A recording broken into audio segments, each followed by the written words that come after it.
Chapter 402. Whoosh! In the battlefield created by ancient magic, a storm was blowing violently around Noah, bringing along waves of dust and wind. He stood on the rocky ground like the eye of a typhoon. Gulp! Jalal, who had collapsed on the ground, clutched his chest. However, the pain came from his back, which made his face turn pale. He struggled to lift his body and cast his gaze at Noah, who had turned into the eye of the typhoon, with a complicated expression in his eyes. He was shocked by Noah's strength that was beyond his expectations. He was also in disbelief that he was defeated by Noah in just 10 seconds. However, there was also an indescribable ecstasy in Jalal's eyes. Jalal stared at Noah, whose entire body was erupting with vast amounts of mana as if it was a sea wave, squandering it in the most wasteful way possible and turning it into substantial waves that swirled around him like a tornado. After a long time, Jalal suddenly smiled. Ha! Ha ha ha! Ha ha ha ha! That was a crazy laugh triggered by the ecstasy in his heart. This must be fate. Fate is on my side. There's no way to stop Jervis's resurrection. Ha ha ha ha. Seeing Jalal laughing like a madman, Noah frowned deeply. How could Jalal laugh so happily in such a situation? If it were someone else, Noah would definitely think that the other party had been driven crazy. However, although Jalal seemed to be crazy, the ecstasy in his eyes was real, as if he had encountered something great. That burst of ecstasy even overshadowed the blow brought to Jalal by his defeat at the hands of Noah, making Jalal laugh like a madman. What? Noah sensed that there might be a reason that he didn't know, so he asked sarcastically. Are you that happy to be defeated so cleanly? Happy? Of course I'm happy. Jalal laughed as he struggled to stand up. Even though he still had a painful expression on his face, he was still laughing crazily. Especially when he looked at Noah, his eyes were full of fanaticism. Because the conditions for Jervis's resurrection have finally been met. Ha ha ha ha. Jalal's ear-piercing laughter reverberated throughout the battlefield constructed by ancient magic for a long time. At the same time, in a conference room of the Fiori Kingdom's council branch, Zeke, who was discussing a topic with the surrounding counselors, suddenly froze, and then became ecstatic. Ha! Ha ha ha. Ha ha ha ha. Just like Jalal on the other side of the world, Zeke suddenly laughed wildly without warning. He was abnormally excited. The counselors sitting in the other seats were all stunned. Even Urudia couldn't help but stare blankly at Kaiklane with a face full of astonishment. Zeke, what are you doing? Oge frowned and snorted coldly at Zeke. We're still in the middle of a meeting. You don't deserve your status as a counselor if you act so presumptuously. Counselor. Zeke looked around at everyone in the room with a sarcastic expression. That status, you old farts should cherish it. Leaving behind these words, Zeke's figure slowly became illusory. Not long after, he disappeared. All the counselors stood up in shock. What's wrong? Ajma exclaimed. What's going on? Just as he finished speaking, the ground suddenly shook. Ta, ta, ta, ta. While the counselors were caught off guard, the surrounding walls, ceilings, floors, and even tables and chairs all fell into a weathered state, shattering bit by bit amidst a series of crisp sounds. Wah! Some of the cowardly counselors screamed and sat on the ground due to their weak legs. In the middle of these counselors, an enchanting figure stood there unaffected. It was none other than Eurulia.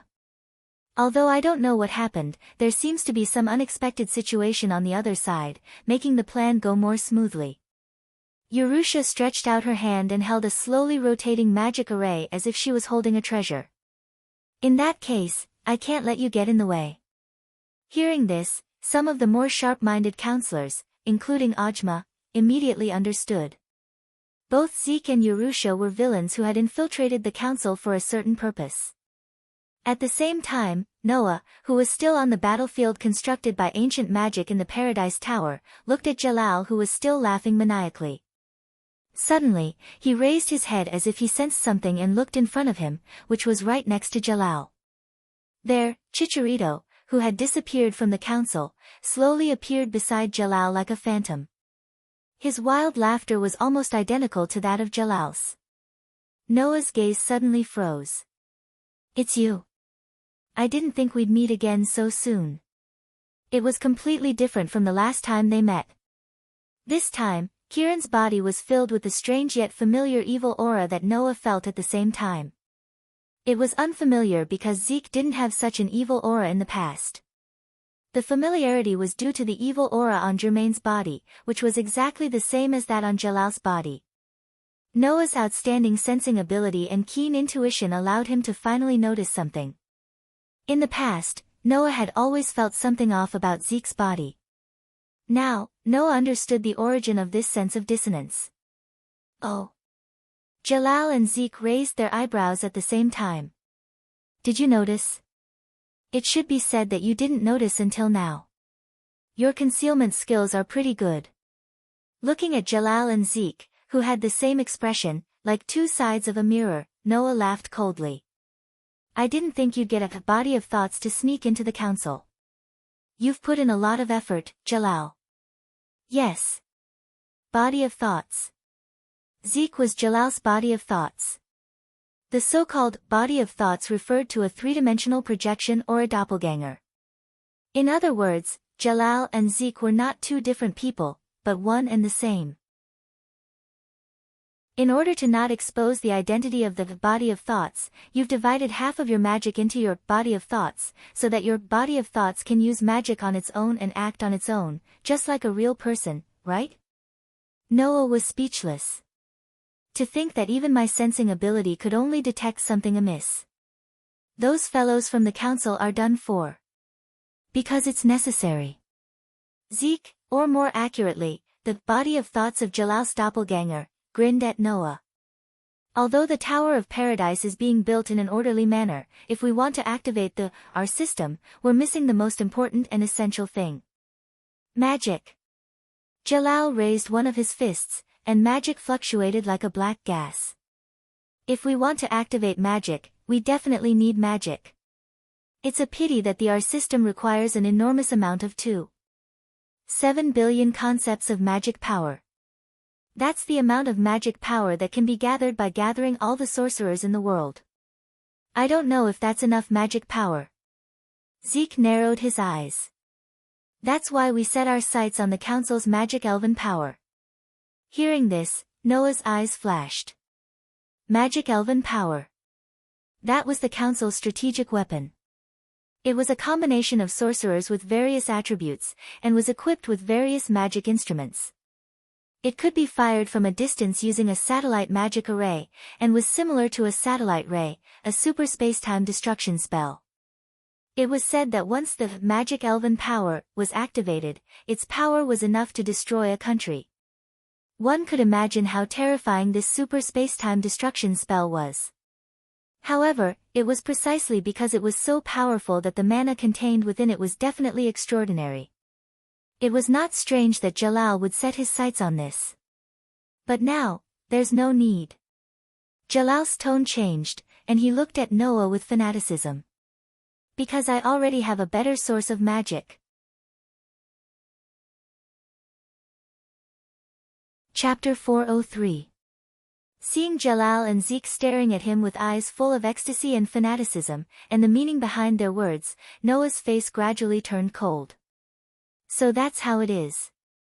So you've turned your attention to me?"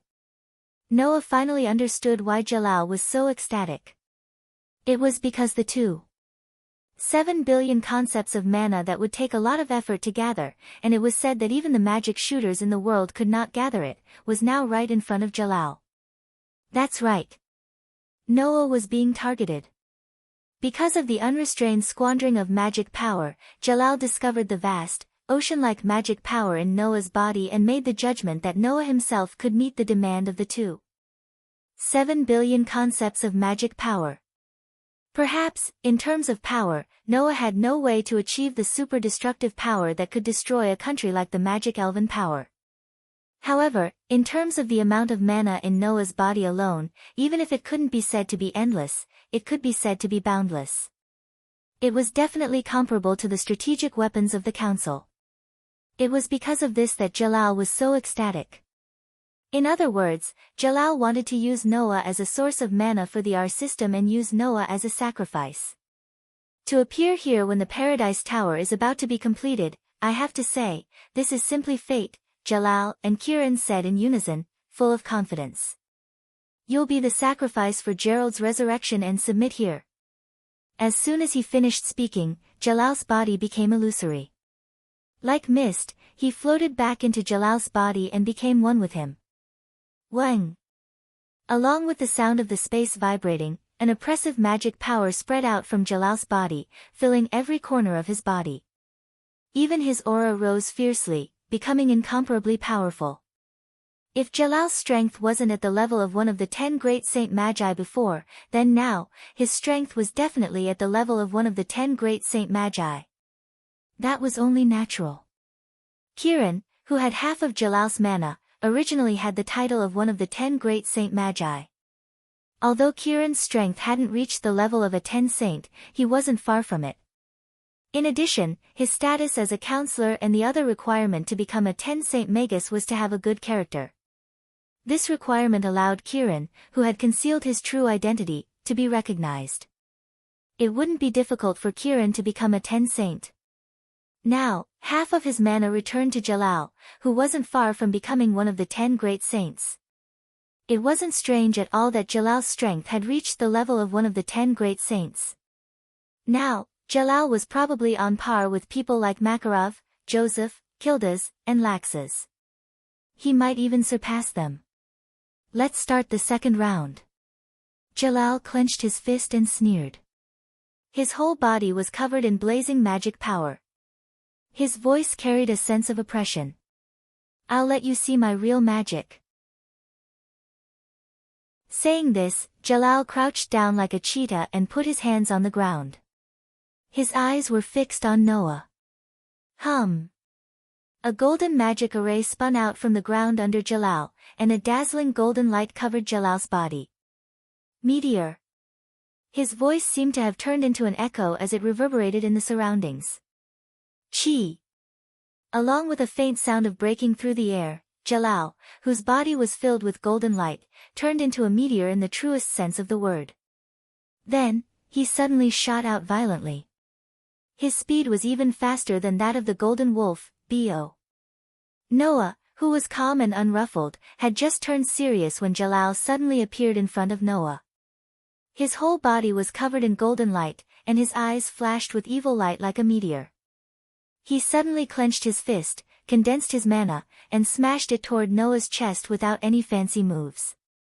This punch wasn't tricky or ruthless.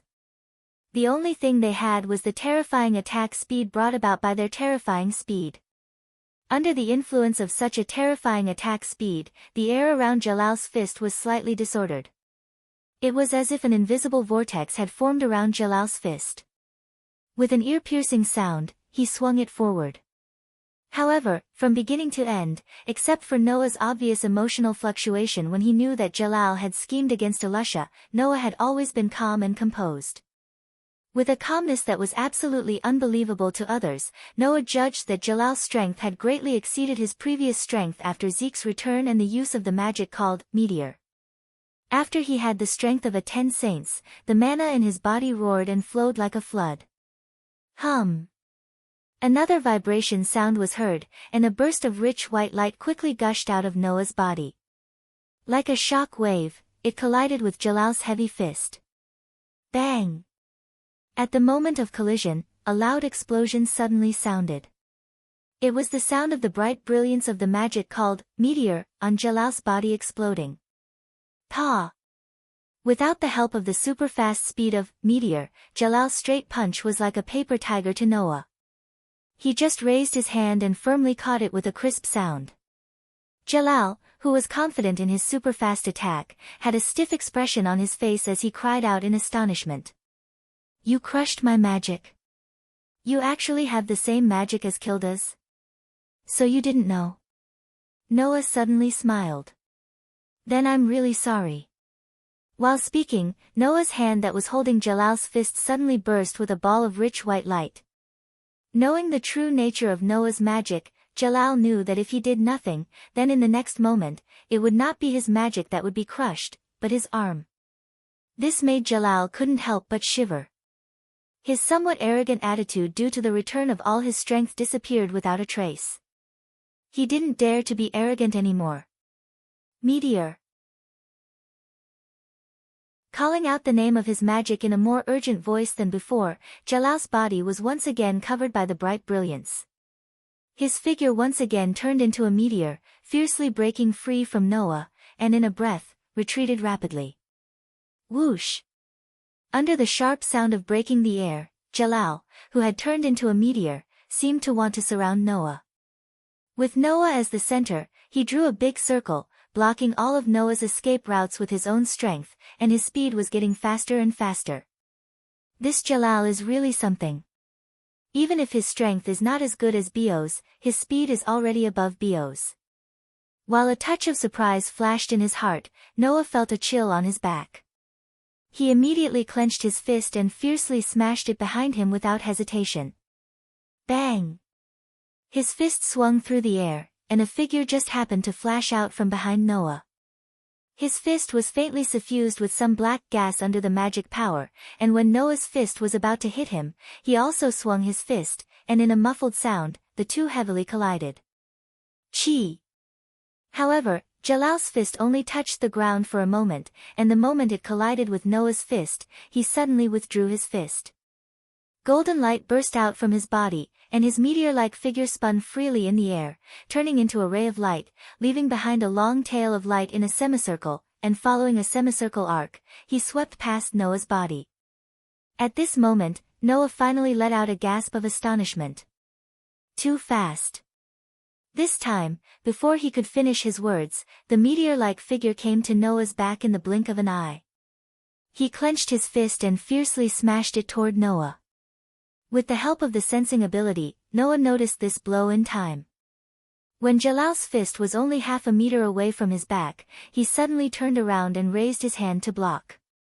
Bang! In another muffled sound, Jalal's fist solidly fell on Noah's raised arm, and a terrible force was released from it, causing Noah to stumble back a few steps. Then, he shook his shoulder hard and forcibly stabilized his body. For a moment, Noah was actually at a disadvantage. Chapter 404. After defeating Noah with one blow, Jalal's confidence seemed to have returned once again. His figure turned into a meteor and hovered around Noah, while his piercing laughter was constantly heard. No matter how strong you are, as long as you can't catch up to my meteor, you won't be able to defeat me. You'd better obediently become Jalal's sacrifice. Hearing this, Noah slightly frowned. Relying on his excellent sensing ability, he continued to track Jalal's movements, but his mind was active. Indeed, in terms of strength, Noah was definitely superior to Jalal, but if he couldn't catch up to Jalal's speed, he would also be exhausted to death. While Noah's mind was active, an oppressive gust of wind came from behind him again. Surprisingly, it was Jalal's extremely fast attack with the help of his super high speed. Show me. Magician. Just as Jalal's attack was about to land on Noah, the incantation that summoned the soul and released the true power of the soul reverberated. Bang! A burst of cold blue flames burst out from Noah's body, startling Jalal. He hurriedly stopped his attack, manipulated his body, and dashed away like a meteor, putting some distance between them. The blue flames surged in the air like a volcanic eruption. At this moment, a black shadow cut through the air, parting the blue flames. Like a ray of black light, it suddenly shot out. Although the speed was not as fast as Jalal's meteor, the gap was not as big as before. So, Jalal only saw a blur in front of him, and a figure equipped with two pairs of inorganic mechanical wings the size of half a man on the back, with a lot of black light spurting out from the ports of the wings to form two pairs of huge wings of light imprinted in Jalal's eyes. Annihilation strike. The air whistled, and a fist carrying a dazzling vortex of air followed closely behind, bringing a strong wind with it, and heavily smashed into Jalal's chest. Hiya! Jalal was shocked, but his reaction was not slow. He shouted loudly, and the black magic swirled around his fist like a vortex. Instead of retreating, he moved forward to meet Noah's attack. Boom! The fist collided with the fist, and a powerful force burst out that caused the air to tremble a little. However, the power of Noah's annihilation strike was obviously stronger than Jalal's fist, which was strengthened by magic. When the two fists collided, a strong impact was transmitted to Jalal's arm, and then through Jalal's arm, it hit Jalal's body. Coo! After suffering such a heavy blow, Jalal let out a muffled groan from his throat. Golden light flickered on his body, and his light-like figure flashed away like a fish. Seeing this, Noah knew that he could not catch up with Jalal even with the help of the death feather form, so he did not pursue. Instead, he took a step back, squinted his eyes, and fully activated his sensing ability to detect Jalal's position. Apart from Crush, do you still have that kind of magic hidden? Jalal's angry voice came from all around. Obviously, the previous blow had caused him some damage, which made him a little angry. But, even so, can you catch up with me? As soon as he finished his words, a meteor flew out in a spiral, and actually shot toward the sky. At this moment, a burst of majestic magic burst out from Jalal, who had turned into a meteor. Ding, ding, ding, ding, ding. Under Noah's gaze, a golden magic array suddenly appeared around Jalal, and arranged itself like the Big Dipper. It contained an extremely terrifying attack, and the air was whistling. Accept the punishment of the Big Dipper. While Jalal, who was floating in the air, let out a wild laugh, the 7 magic arrays in the sky that looked like the Big Dipper connected with each other, and the whole array burst out a dazzling light.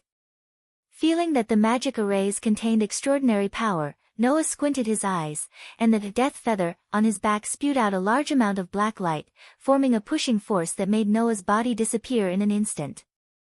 7-star sword. Just as Noah's body disappeared, the light in the magic arrays in the sky exploded.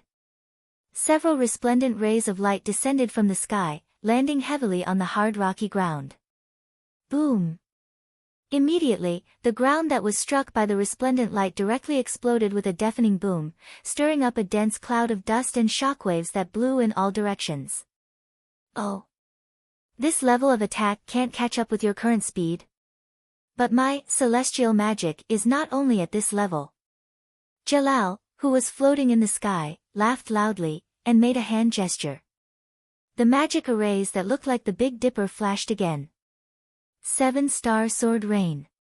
The moment his words fell, the magic arrays in the sky immediately burst into a strong light, and the strong light turned into rays of light, like raindrops, and burst out from those magic arrays, bringing along a burst of sharp sonic booms, like a curtain of rain, shrouding the ground. Noah's eyes flickered as he looked at the rain of light enveloping him like a curtain of rain. The terrifying power contained in those rays of light, if hit directly, 1 or 2 would be fine, but if there were more, even with Noah's current strength, he would be injured. Undoubtedly, this Jalal's comprehensive strength was not above Noah's, and was even a bit weaker, but he was able to contend with Noah by relying on his meteor, which could display an extremely terrifying speed. Now, because Noah released the power of the magician, the threat brought by the meteor was neutralized by Noah.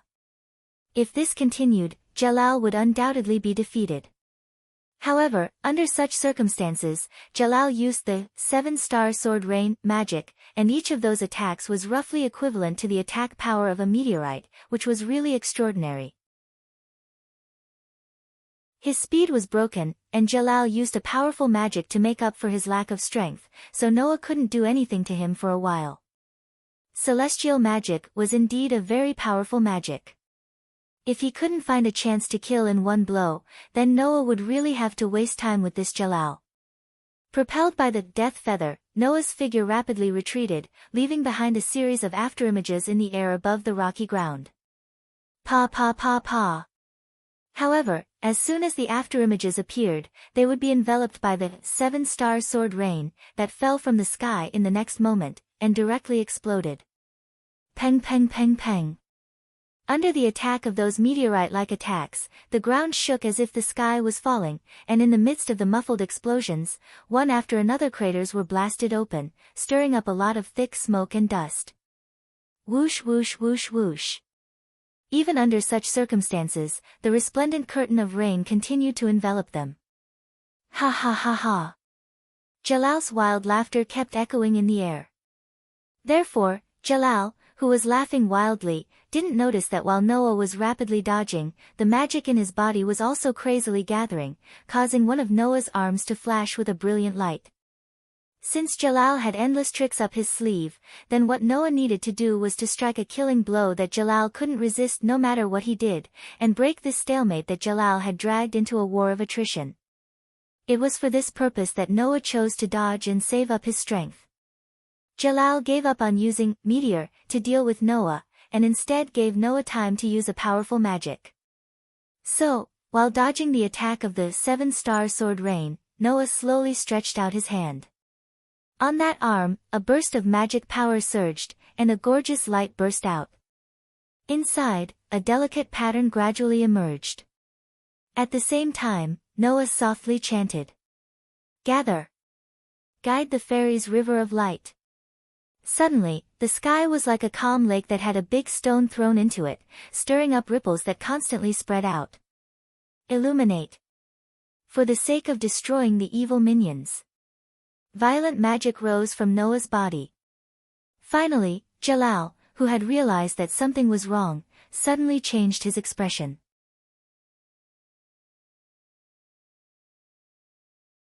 Chapter 405. Hum. It was as if the entire sky was shaking. Space rippled, and the energy between the heavens and the earth became violent. Under the gaze of Jalal, whose expression changed abruptly, the sky that seemed to be trembling darkened for an instant. Shortly after, bursts of starlight suddenly appeared out of thin air. Under the influence of the violent magic energy that rose from Noah's body, the starlight spiraled and gathered together under the influence of the violent magic energy that rose from Noah's body. Not long after, under the convergence of starlight and magic power, a huge, gorgeous halo appeared above Jalal's head. It was like a door to the starry sky, converging in the sky. From the huge halo, Jalal felt a terrifying power that made his heart explode with a sense of crisis. His expression suddenly became full of horror. At this moment, Jalal finally understood. It seemed that he had been a little too confident from the beginning to the end. The person who was fighting with him was definitely not a rabbit that Jalal could casually capture as a sacrifice. He was a lion that could bite back at him at any time. Before Noah came to the Paradise Tower, Jalal had always thought that Noah was relying on the golden wolf Bio, who was an external force, based on the information he got from Zeke. Even if Noah showed extraordinary strength after coming here, Jalal didn't think that he would lose to Noah. After all, even Noah had to admit that the powerful, celestial magic made Jalal almost have no weaknesses. Whether in terms of strength or speed, he was not a match for any of the 10 great Saint Magus masters. But now, when this horrifying, gorgeous halo appeared, Jalal had to admit it no matter how much he didn't dare to believe it. If he wasn't careful, he might be defeated by this person. I'll admit it. You do have great power. Lowering his head, Jalal glared at Noah, who had his arms raised high, his entire body bursting with radiance like a river that soared into the sky, and yelled loudly. But you, who don't understand the greatness of Jalal and the true freedom, can't win against me. While yelling, Jalal raised his hands up high and crossed his arms in the shape of an X. Hum. All of a sudden, streams of black gas emerged from all directions around Jalal. Like flowing black water, they slowly converged above Jalal's crossed arms and condensed. As the black gas flowed in from all directions, a dark sphere slowly appeared above Jalal's crossed arms, and with the addition of the surrounding black gas, it became bigger and bigger little by little. Inside the pitch-black sphere, a terrifying energy was spreading, and it was quickly becoming denser. Seeing this scene, apart from Jalal's character, Noah did have some admiration for Jalal. Even if his overall strength was weaker than Noah's by a few notches, Jalal's means were still very superb. If it was someone else, even if their strength was higher than Jalal's, if they didn't have the means to deal with Jalal's celestial magic that combined strength, speed, destructive power, and killing skills into one, then they would definitely lose. Unfortunately, Jalal's opponent was none other than Noah. Just as you never understand why others can't understand you, others will never understand why you are bound by the so-called freedom and paradise you speak of. So, I'll return this sentence to you, Jalal. Bathed in the river of light, Noah's voice reverberated. You can't win against me. It's time to end this. Hearing this, Jalal revealed a hideous smile. Then let's see who will have the last laugh. As soon as Jalal's voice fell, the dark sphere above his crossed arms seemed to have come to life. Like a heart, it began to beat, and the dark light on the whole sphere suddenly became brighter. The rich black light wriggled and jumped along with the dark sphere. After a while, the dark sphere suspended above Jalal's crossed arms had condensed to the size of a person. An eerie mist continuously rose from the pitch-black sphere. It was clearly formed from magic power, but the pitch-black sphere looked even more real than it actually was. As if trying to suppress the filthy black light rising from the dark sphere, the magic rising from Noah's body turned into a river of light and poured into the huge brilliant halo in the sky, causing the brilliant halo to tremble and burst into a dazzling brilliance. Immediately, the dazzling halo suddenly fell and turned into a stream of light at an extremely terrifying speed. It broke through the air and fell around Jalal in an instant, surrounding him in the middle. Dark paradise. Jalal's expression changed, and he also made a move. He crossed his arms and swung them down forcefully, and the solid black sphere suddenly fell down, wrapping Jalal in it. At the same time, Noah extended his arm, which was glittering with dazzling radiance and intricate patterns, toward Jalal and clenched his hand down heavily. Fairy glitter. Suddenly, the huge halo shrank fiercely, and wherever it passed, the space shook violently. Accompanied by the shrinkage of the halo, the space expanded above the sky like a storm. It was like the condensation of a star before it exploded. The huge halo shrunk at an extremely fast speed, and with a boundless momentum, it viciously slammed into the pitch-black sphere. Between heaven and earth, everything was quiet. Boom! In the next second, a terrible loud noise suddenly sounded, bringing with it a huge sound wave. It was as if the sound wave was real, and it crazily spread out from the horizon, stirring up the dark clouds in the sky. In an encircling manner, the concentrated halo that fell on the dark sphere suddenly exploded at that moment. Like a huge wave in the sea, it exploded with a loud bang, bringing with it a dense fire that was enough to form a sea of fire and a terrible impact wave that rushed in all directions. The fire waves that blotted out the sky seemed to have covered the entire sky at this moment. The thick layer of dark clouds was completely evaporated at this moment. Those that were further away were like mice that had encountered a cat, suddenly dissipating under the attack of the frightening shockwave. Crack! After a while, with a cracking sound, the edge of this world directly cracked open. The moment the crack appeared, the entire world was swept away by the shockwaves and waves of fire. Ripples spread out as the cracks rapidly spread apart. Crack, crack, crack, crack. Amidst a series of crisp and resounding cracking sounds that made one's teeth ache, the entire world began to crack and spread rapidly. Bang! Like a mountain rock exploding, an astonishing loud noise suddenly sounded between heaven and earth. That was the sound of the world directly exploding. This battlefield constructed by ancient magic had finally completed its mission. In the most violent way, under the impact and fire that swept across the world, it disappeared, allowing the vast room on the top floor of the Paradise Tower to once again appear in the surroundings. Rumble, and under the impact and fire that hadn't had time to completely dissipate, the entire Paradise Tower trembled violently like an earthquake. Pa! The huge crystal in the center of the vast room shattered very straightforwardly, turning into fragments that covered the sky and earth. With amazing speed, the fragments violently shot in all directions. Each fragment contained a great force, shooting to the surroundings like bullets. However, most of these fragments shuttled into the attacking wind and fire waves, and were instantly vaporized into nothingness by the high temperature. Not even a light smoke was produced, and they were forcefully scattered by the ferocious air waves. Noah, who was standing on the ground, stared intently at the center of the attacking wind and fire wave with his pitch-black eyes. Some crystal fragments mixed with sharp wind flew past him with a swoosh-swoosh sound, but they were unable to distract him in the slightest. After a while, the impact wind and fire that permeated the entire space finally dissipated. Among them, a charred figure stagnated in mid-air for a while, then fell and smashed heavily on the ground of the room. The force brought by the acceleration of gravity even caused cracks to appear on the ground. The outcome was clear.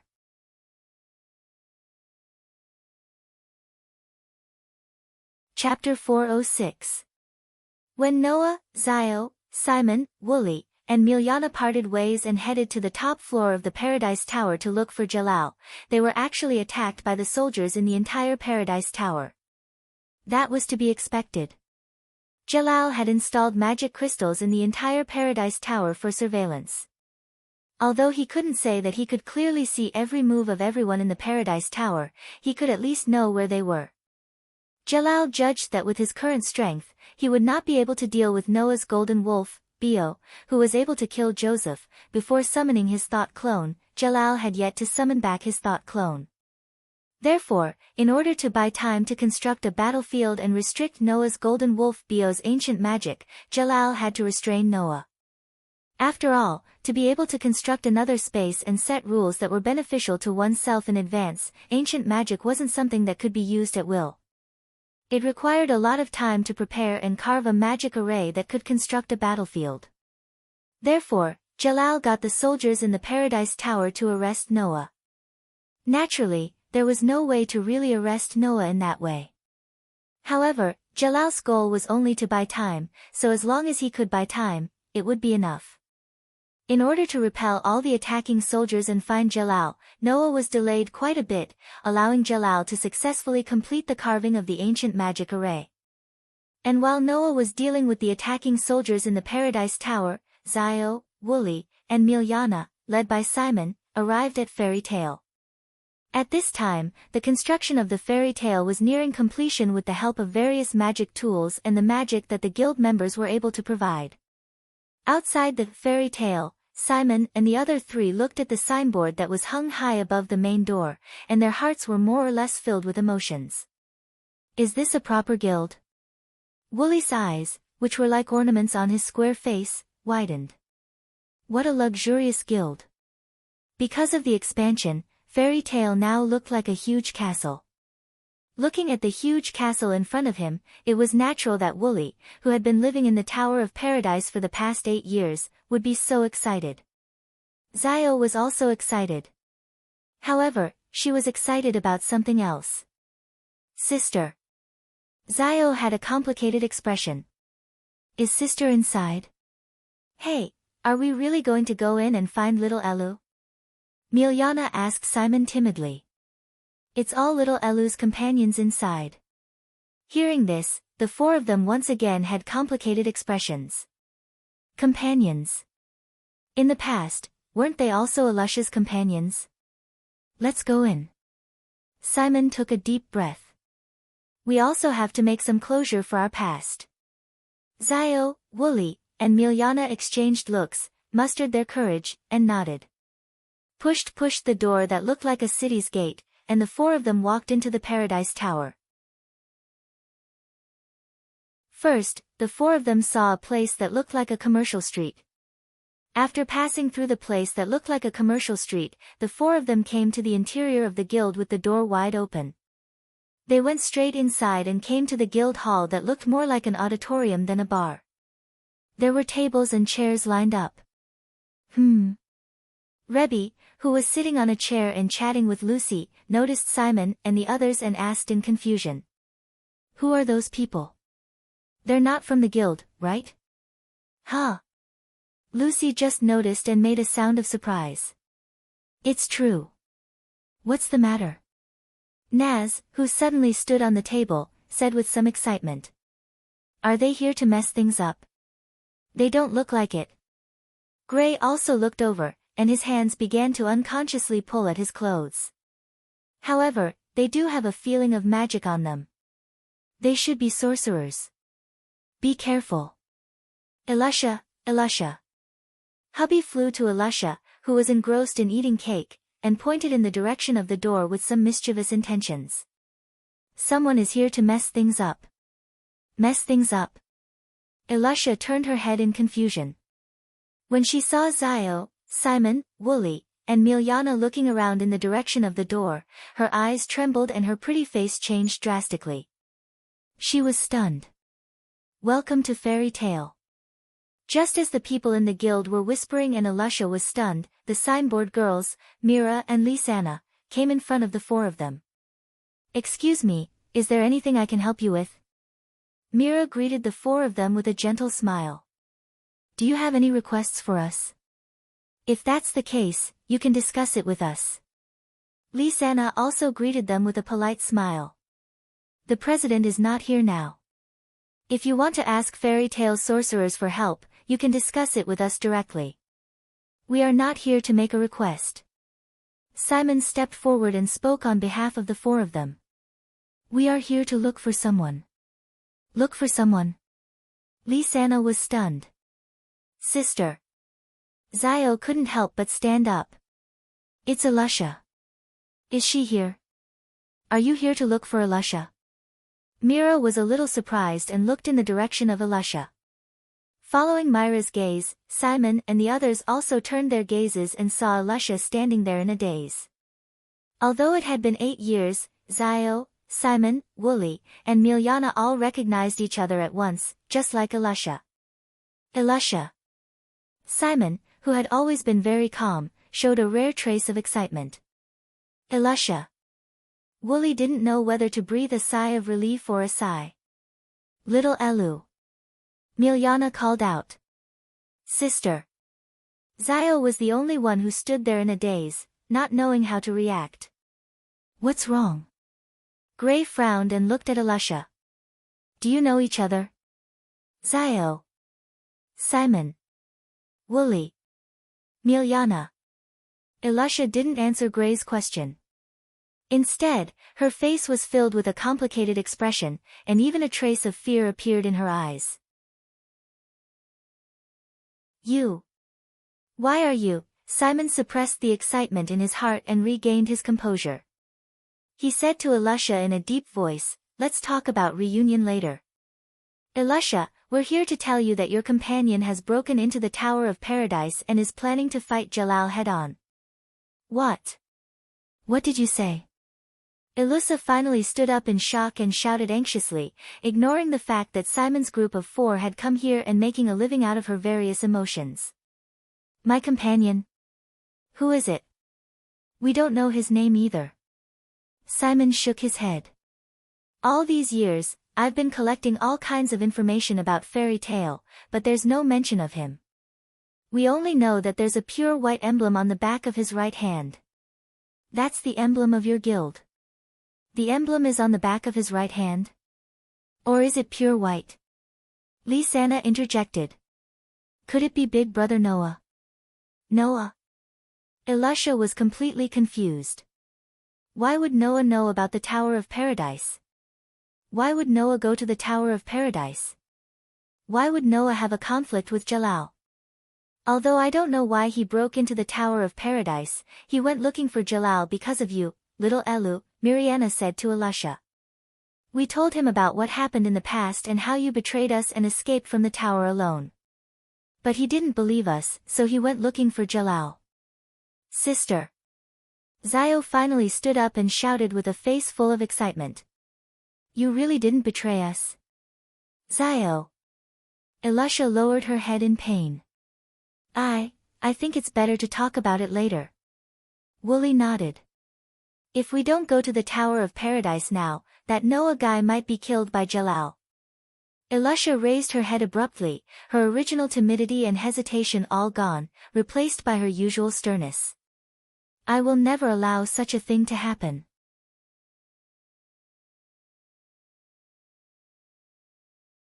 Chapter 407. The dazzling magic power that rose like a river of light gradually began to dim, and Noah's figure was once again exposed to the air. Phew! Noah let out a long sigh to ease the fatigue that arose from using a large amount of magic power to cast the super spell. He raised his eyes and looked forward. On the ground that was scattered with crystal shards, Jalal, who was charred black and smoking, lay there as if he was dead. The evil aura on his body had become so weak that even Noah could only detect a trace of it. Noah, who had remained silent, slowly lifted his feet and walked forward. It didn't take long for him to arrive in front of Jalal. He looked down at Jalal, who seemed to be dead. Every corner of Jalal's body was charred black, as if he had just been thrown into a fire to be burned. There was no pity in Noah's eyes. There was no hatred or resentment. There was only the usual calmness in his eyes. This man who ended up in such a miserable state was indeed amazing. He was able to drag Noah, who was several times stronger than him, into a battle of attrition. He was only defeated now. However, no matter how amazing he was, the result represented everything. At this moment, Jalal was neither a noble member of the council nor a domineering ruler of the Paradise Tower. He was just a loser. That was all. Ha! Ha ha ha! Perhaps he had sensed that Noah had come to his side. Jalal continued to laugh, but there was an unconcealable weakness and confusion in his voice. Fairy Glitter and Fairy Tale are two of the 3 super spells. It is a legendary super obliteration spell that can gather the light of the sun, moon, and stars and condense it into a merciless light that will never allow the enemy to survive. It is a super spell that can destroy all enemies.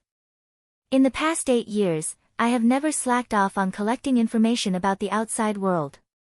I also know that there are 3 super spells in the famous fairy tale, but the guild leader only has one of them. The other 2 super spells were completely buried with the death of the first guild leader. Jalal revealed a sadistic smile. If I remember correctly, Makarov's super spell should be Fairy Law. It is a legendary super trial spell that uses holy light to crusade against darkness. It targets everything that the caster considers to be his enemy and destroys them mentally. I thought you would use this super spell, but I didn't expect you to use Fairy Glitter. It seems that the 3 super spells of Fairy Tale are about to reappear in the world. Hearing this, Noah didn't refute or agree. He only said this sentence in an indifferent tone. Your celestial spell is very powerful. Is it? Jalal laughed sarcastically. You are indeed a member of Fairy Tale. Facing the enemy who wanted to take your life and use you as a sacrifice, you can still say such comforting words after the enemy has been defeated. You are really gentle, just like Alusha, but aren't you a bit too naive? If you want me to spit at my defeated opponent, then I'm sorry, I don't have that kind of hobby. I'm just telling you the truth or comforting you. You know very well in your heart. Noah's tone did not carry any emotion. There was only a sense of authenticity as if he was telling the truth. Whether I am naive or not, it is all up to you. So, what are you going to do next? Even though his voice revealed a hint of weakness that was difficult to hide, Jalal still seemed to be unwilling to show weakness in front of Noah, and laughed arrogantly. You want to take my life? Just because you deceived Alusha, used Alusha, and planned to take Alusha's life, I should take your life. Saying such a sentence, Noah looked forward, and a trace of coldness appeared in his eyes little by little. It's just that when I attack you, those sneaky rats won't mind taking the opportunity to ambush you, am I right? Hearing Noah's words, Jalal was stunned for a moment, but then he seemed to have realized something, and his face darkened. At the same time, in the place where Noah's gaze landed, a somewhat charming laughter echoed. As expected of the man who defeated both Jalal and Joseph. I didn't expect you to notice my presence. I only just arrived. Saying such a sentence, in the shadow ahead, an enchanting figure accompanied by a magic circle appeared out of thin air. Under the rhythm of the magic circle from top to bottom, she gradually appeared before Noah's eyes. As expected, Sir Zeke's sudden disappearance was due to an unexpected situation at the Paradise Tower. I came to take a look out of curiosity, but I didn't expect to see someone who shouldn't be here. The enchanting figure, Urrutia, held a crystal ball and bowed to Noah. Nice to meet you, Sir Noah. Let's put it this way for now. Urrutia, Jalal said in astonishment. Why are you here? Of course, I am here to witness the outcome of the unexpected situation. Urrutia revealed a cute smile at Jalal, but that smile was just like a poisonous spider's. In the end, Sir Jalal, you are indeed at the end of your road. But it doesn't matter, I have had a lot of fun in the past 8 years. Thank you very much for your company. Fun? Jalal's heart trembled. So that's how it is, Noah suddenly said. I have always been curious as to why Jalal, who was locked up in the torture chamber 8 years ago, would change so much. At first, I thought it was because he accidentally awakened magic and lost himself because his body and mind couldn't keep up with the power of magic. But now, it seems that everything is your doing. What did you say? Jalal showed a shaken expression, but what he got in return was Urrutia's charming laughter. Actually, there is nothing to hide. What Urrutia said next was a severe blow to Jalal's evil body and mind. I pretended to be Gerald's undead and brainwashed Jalal, instilling the obsession of resurrecting Gerald into his heart. For the past 8 years, he has been.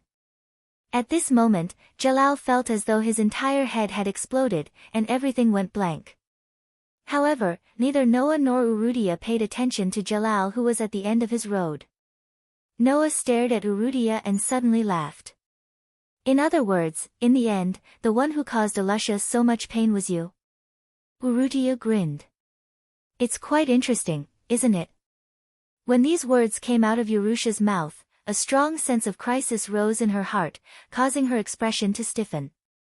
The look in her eyes changed drastically, and she took a step back without hesitation. Clang! At this moment, a dazzling sword light accompanied by a crisp sword cry suddenly appeared and slashed toward Urrutia. Rip! Because she took a step back in time, the brilliant sword light flashed past her original position. It couldn't cut Urrutia's body, but the front of Urrutia's clothes were cut open. Feeling as though an ice-cold dagger had brushed past her body, Urrutia's heart clenched fiercely.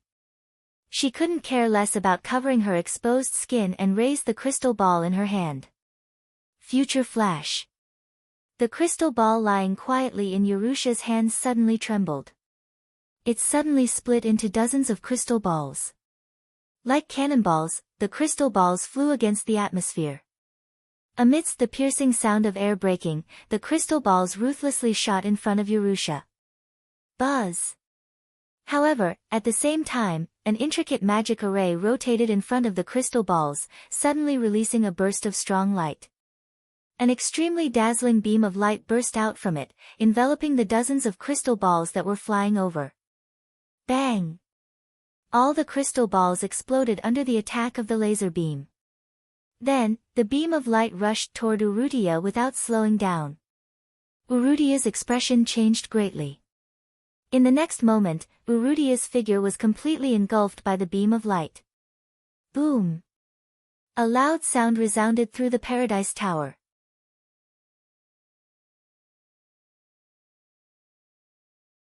Chapter 408. Boom! Amidst an astonishing loud noise, a bright beam of light blasted through the wall of the Paradise Tower and shot out from the inside. It was exposed to the sunlight and swept into the sky without slowing down, disappearing into the sky. Whoosh! In the spacious room on the top floor of the Paradise Tower, thick smoke, fire, and strong wind were fluctuating in all directions like a typhoon. In the sharp sound of the wind, it blew to every corner. Bang!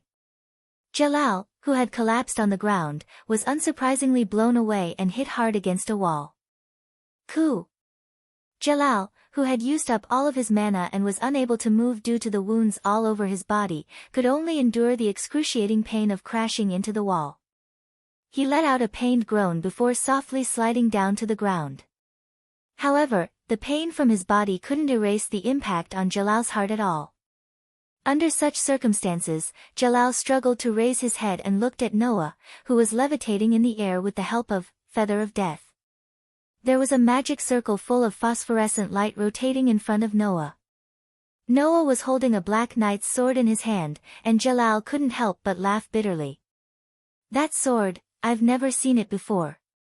At this moment, Jalal finally understood. In the previous battle, Noah was still holding back and not using any of his techniques. Jalal sensed an extraordinary aura from the Dark Knight's sword, which was engraved with mysterious runes on its body. Obviously, that sword was as extraordinary as it looked. In the previous battle, if Noah had used this sword, Jalal would have been defeated even faster. In addition, there was the Golden Wolf, which was so powerful that it could easily kill one of the top 10 Saint Master Magi, and the 3 great magic spells, Fairy Tale, which was famous in the magic world. Noah Doria. Just how strong was this man? Noah didn't know about the shock and bitterness in Jalal's heart. At this time, Noah, who was holding the knight's sword and floating in the air under the support of the magician in the form of Death Feather, said calmly with a magic circle rotating in front of him. His eyes were like arrows as he looked at the thick smoke in front of him. Come out. As soon as the voice faded, the smoke and dust in front of Noah became slightly chaotic. A figure with tattered clothes fell out of the smoke. His originally fair skin had many black marks, and even his face was covered in dust. He was in a sorry state. He actually made a move. Urudia, who was in an extremely sorry state, looked extremely ugly at this moment. She looked at Noah, who was floating in the air not far away, and her eyes flashed with anger and fear. She was different from Jalal, who could get the title of one of the top 10 Saint Master Magi with just a clone of the body of longing. Although Urudia's strength was not bad, it was only about the same as Zeke-in. There was still a big gap between her and Jalal, who had recovered his full strength and was very powerful even among the top 10 Saint Masters. Urudia's uniqueness lay in the fact that her magic was more special than Jalal's. Therefore, although Urudia's figure was in a sorry state, she was not injured by the previous bombardment. Therefore, Urudia knew that compared to Noah, who could defeat Jalal, she was definitely not his match. However, Urudia thought that Noah must have consumed a lot of his magic power in the battle with Jalal. Even if he was powerful, he should be in a weakened state now, which was why she showed herself. However, Urudia didn't expect that not only was Noah not weak at all, but he also made a move without hesitation, almost killing her instantly. When did such a terrifying person appear in Fairy Tale? Not only did he tame such a golden wolf, but he also has such strength. Urudia's eyes flickered. It seems that I have to go back and report this to the higher-ups. What? Want to escape? Noah, who saw Urudia's intention to retreat, tightened his grip on the knight's sword and sneered. Do you think that if I don't help Alusha get revenge, I'll let you escape? After saying that, Noah's expression suddenly froze on his face. He turned his head abruptly and looked in another direction. At the entrance of this vast room, several figures rushed over. Amidst the chaotic sound of footsteps, they appeared in front of everyone's eyes. There were about 10 or so people who had come. Among them, there were people that Noah was very familiar with, and there were also people that Jalal was very familiar with. Even Urudia was very familiar with some of them. They were Zio, Simon, Wooly, and Milyana, as well as Naz, Gray, Lucy, and Hubby, who had gone to Fairy Tale to seek help. As for the person in the lead, it was naturally Alusha. Noah. Seeing that Noah, who was floating in the air, was safe and sound, Alusha secretly heaved a sigh of relief. However, when she saw Jalal, who had fallen to the side, Alusha's eyes became serious. Jalal? Zio, Simon, Wooly, and Milyana also saw the unscathed Noah and the charred Jalal. They instantly cried out in surprise. Could it be that Jalal was defeated by Noah? What? What? Lucy had a blank look on her face. What's the situation now? Is the fight over? Naz clenched his fists and looked like a violent person. He shouted loudly at Urudia, the only one who was still standing apart from Noah. Are you the enemy? Who are you?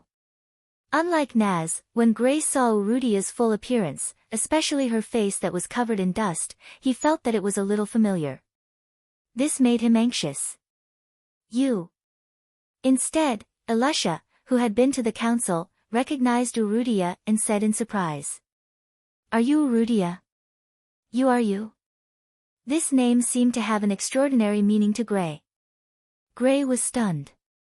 Good chance.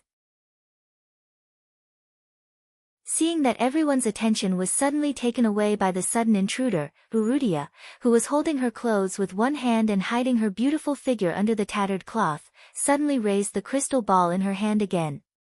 Arc of time. A strong light suddenly rose from the crystal ball in Urudia's hand. Rumble. Just like that, the entire Paradise Pagoda suddenly trembled. Moreover, with an extremely shocking speed, as if it was about to collapse, the tremors abruptly shook. Kacha kacha kacha. The ground broke apart inch by inch. Boom. The ceiling was directly shattered.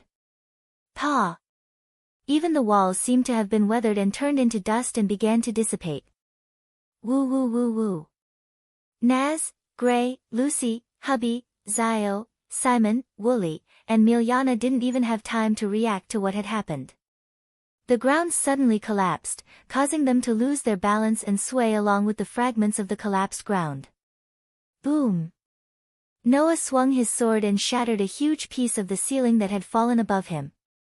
Then, he turned his head and looked at Urudia. Unfortunately, there was only a pile of rocks left. What's going on? Damn it! The ground has cracked. Ugh, so disgusting, no way. Naz. You even get dizzy from sitting on stones? Without giving Noah time to be annoyed, the exclamations of Naz and the others entered Noah's ears. Noah reacted, turned around, and flew toward Naz and the others. Noah. Elisha, who was also sitting on a piece of cracked ground, first shouted in Noah's direction. Then, she remembered something and quickly turned her gaze to Jalal's direction. The tower that took 8 years to build has collapsed just like that. Jalal, who was lying on the ground, looked up with his unfocused eyes. He watched as the top of the tower cracked and shattered bit by bit and laughed self-deprecatingly. Fine. Let this pointless tower that I spent 8 years building become my grave. Ha ha ha ha. Amidst the wild laughter, Elisha watched as Jalal was buried by the falling stones and didn't speak for a long time.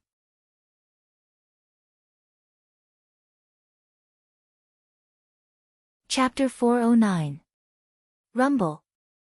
Amidst the thunderous noise, the Tower of Paradise that towered over the ocean like a towering tree seemed to have lost its support. While stirring up smoke and dust that soared into the sky, it slowly shattered and collapsed. Crash. Pieces of huge stones that were originally used to form the Tower of Paradise fell into the sea, stirring up bursts of waves. The huge Tower of Paradise slowly sank into the sea like a dragon palace that had sunk to the bottom of the sea. After an unknown amount of time, the Tower of Paradise finally ushered in the fate of completely disappearing. It sank to the bottom of the sea amidst the tumbling waves. Fortunately, in the process of Noah heading to Jalal's location, the soldiers who were supposed to be in the Tower of Paradise were all defeated by Noah. They fled in the remaining ships in a sorry state. Otherwise, if the Tower of Paradise sank, who knew how many casualties it would cause? Not far from the Paradise Tower, a ship made of steel floated on the sea surface. With Noah as the leader, Elisha, Naz, Gray, Lucy, Hubby, Zio, Simon, Wooly, and Miriana were all sitting on the steel ship transformed by the magician. Except for Naz, who was dizzy with transportation, they all looked at the Tower of Paradise that had sunk to the bottom of the sea. Our Tower of Paradise, Zio, Simon, Wooly, and Miljana watched as Paradise Tower sank to the bottom of the sea. Apart from being stunned, there was nothing else they could do. Not to mention Miriana and the others, even Elisha looked at all this with a complicated expression and fell into silence. For Elisha and the others, the meaning of the Tower of Paradise was extraordinary. Here, including Elisha, Zio, Simon, Wooly, Mariana, and the others got to know each other. For the first time, they had the concept of companions and companions. Here, Elisha and the others suffered the abuse and destruction of the magic order who had enslaved them. They lived a hellish life that was not like humans at all. Here, Elisha was exiled by Jalal with a heart full of pain and sorrow. She was accused of paying for Jalal's ambitions and sacrificed the lives of her companions.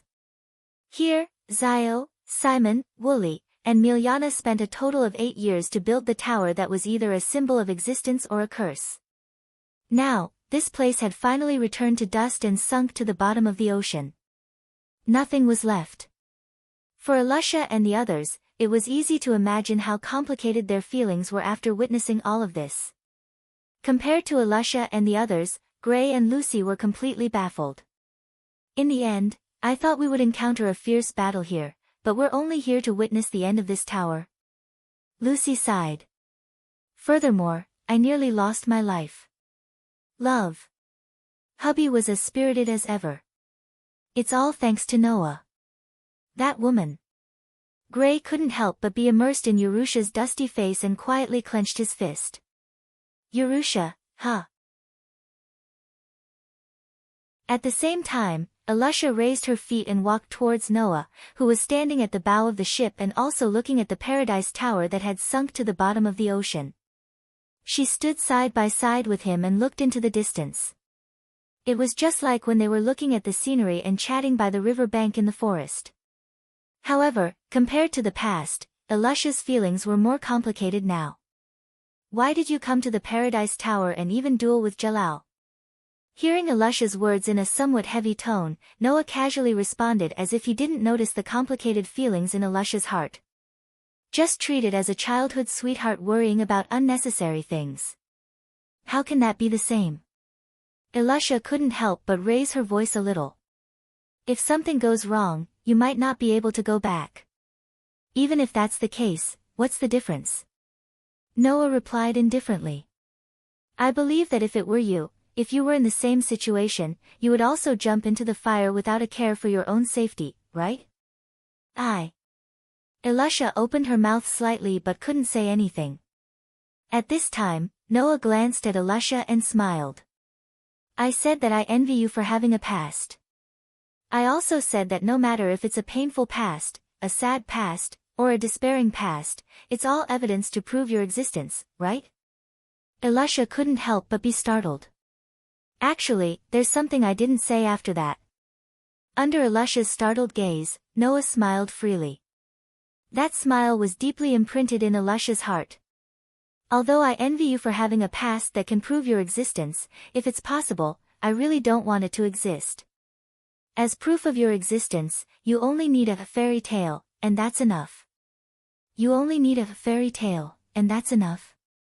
Elisha lowered her head and repeated this sentence in a whisper. You only need a fairy tale, and that's enough, yes. Noah's voice echoed clearly in Elisha's ears.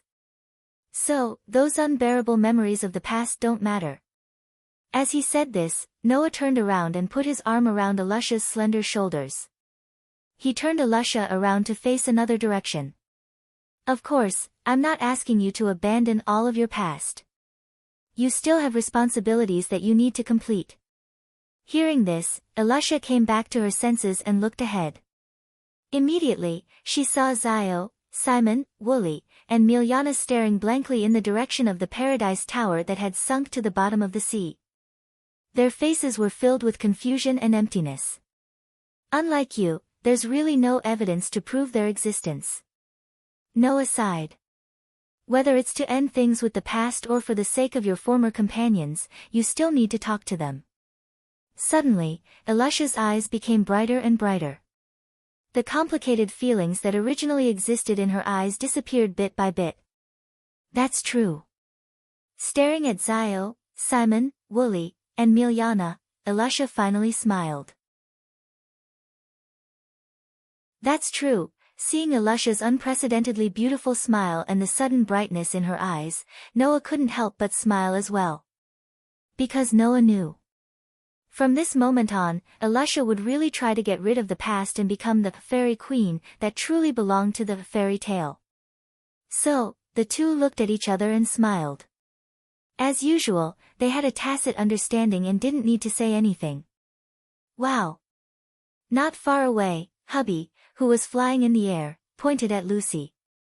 Lucy, Lucy, look over there, the atmosphere seems to be very good. Ha ha ha. Lucy smiled insincerely. Really? What's wrong? Hubby asked Lucy in confusion. Isn't that the case? No, the atmosphere is really good, Lucy complained. But when I think about how one of the protagonists already has a girlfriend, or even two, I don't think it's romantic at all. Oh. Hubby covered his mouth and snickered. Lucy, are you jealous? No way. Lucy blushed and glared at Hubby. What are you talking about, stinky cat? There's something. Hubby didn't seem to see Lucy's angry look and laughed out loud with his long tongue curled. Don't curl your tongue. Lucy's frantic voice resounded through the sky. Ugh. Beside Lucy and Hubby, Nazi was lying on the edge of the boat. His face was livid and uncomfortable, and he looked like he wanted to vomit but couldn't.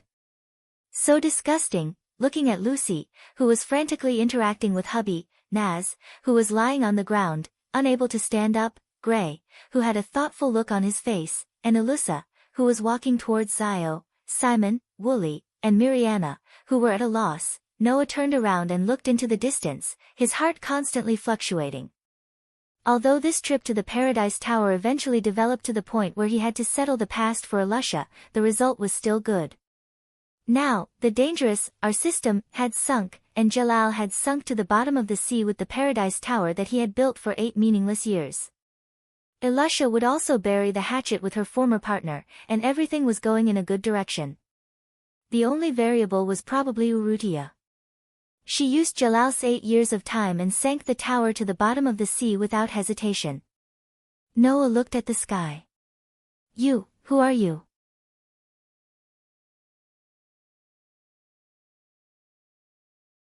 Chapter 4:10.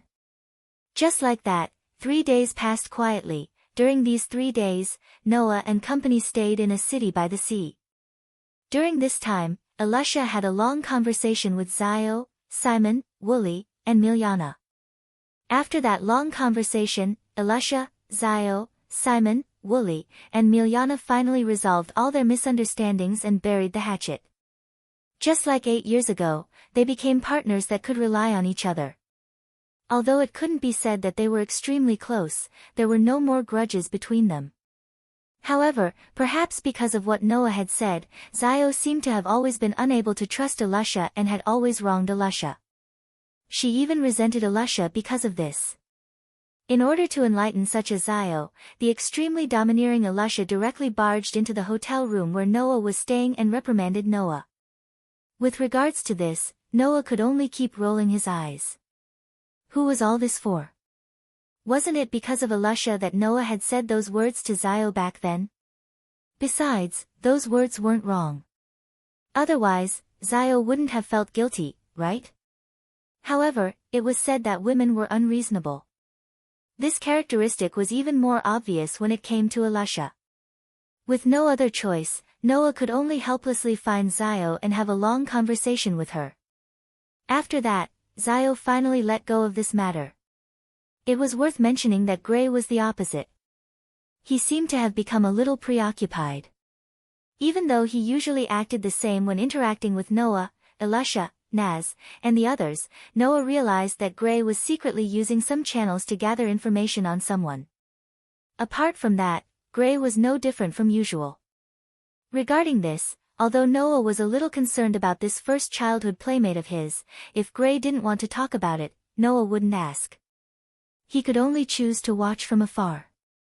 However, just like with Elisha, Noah wouldn't take the initiative to ask about his worries. But once he discovered that something was wrong with Gray, Noah would take the initiative to deal with Gray, just like when he barged into the Paradise Tower for Elisha. Therefore, After 3 days of peaceful and perfect life with some ripples, Noah and the others finally parted ways with Miljana and the others. Are we really leaving?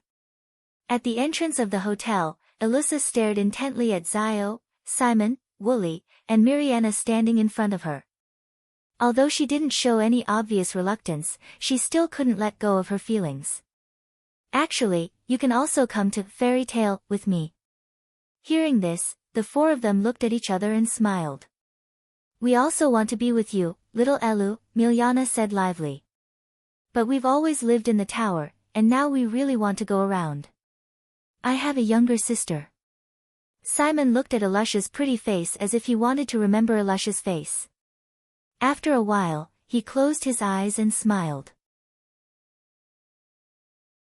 Back then, our village was attacked by the magic order, and I was taken to the Paradise Tower. I don't know if my sister is alive or dead, so I want to find her. I also have an elder brother. Wooly sighed. Although I don't know where he is now, I also want to find him. So, I'll look for him while traveling. This is the life that a protagonist should have.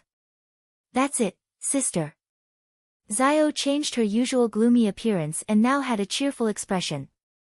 We don't want to cause trouble for you, sister. We also have the life we want. Even if we don't know what life is like outside, please let us try. Hearing the words of Zio, Simon, Wooly, and Miljana, Elisha fell silent. This reason is a little forced, Gray, who was quietly watching this scene from the back, said softly. If you really want to find your sister or brother, coming to Fairy Tale should be faster. If you ask the guild leader, you will definitely be able to find them. Indeed, the guild leader has dealings with the guild leaders of many large guilds. If you spread the news to find them, it will definitely be more useful than them looking for them themselves, Lucy said in confusion. Why do you still choose to leave? If I have to say it, there must be a reason. Noah shook his head and sighed. Simon and the others have never lived outside. If they want to adapt, it will definitely take a long time. And for these former companions, Elisha will do her best. But in that case, it will really be them causing trouble for Elisha, so they want to leave, right? There was another reason that Noah didn't mention. Apart from Simon, in the past 8 years, Zio, Wooly, and Miljana had always believed that Elisha had abandoned them and fled alone. Now, although the truth was out, these people would still feel guilty toward Elisha and wouldn't know how to interact with Elisha. In addition, knowing that Elisha had been hiding this painful past for the past 8 years, Simon and the others would decide to leave, right? After all, to Elisha, Zio, Simon, Wooly, and Miljana were the representatives of that painful past. If she kept looking at their faces, perhaps she would never be able to forget them, right? I can understand Simon and Wooly's feelings. At this moment, Naz did not have his usual sloppy attitude and said very seriously.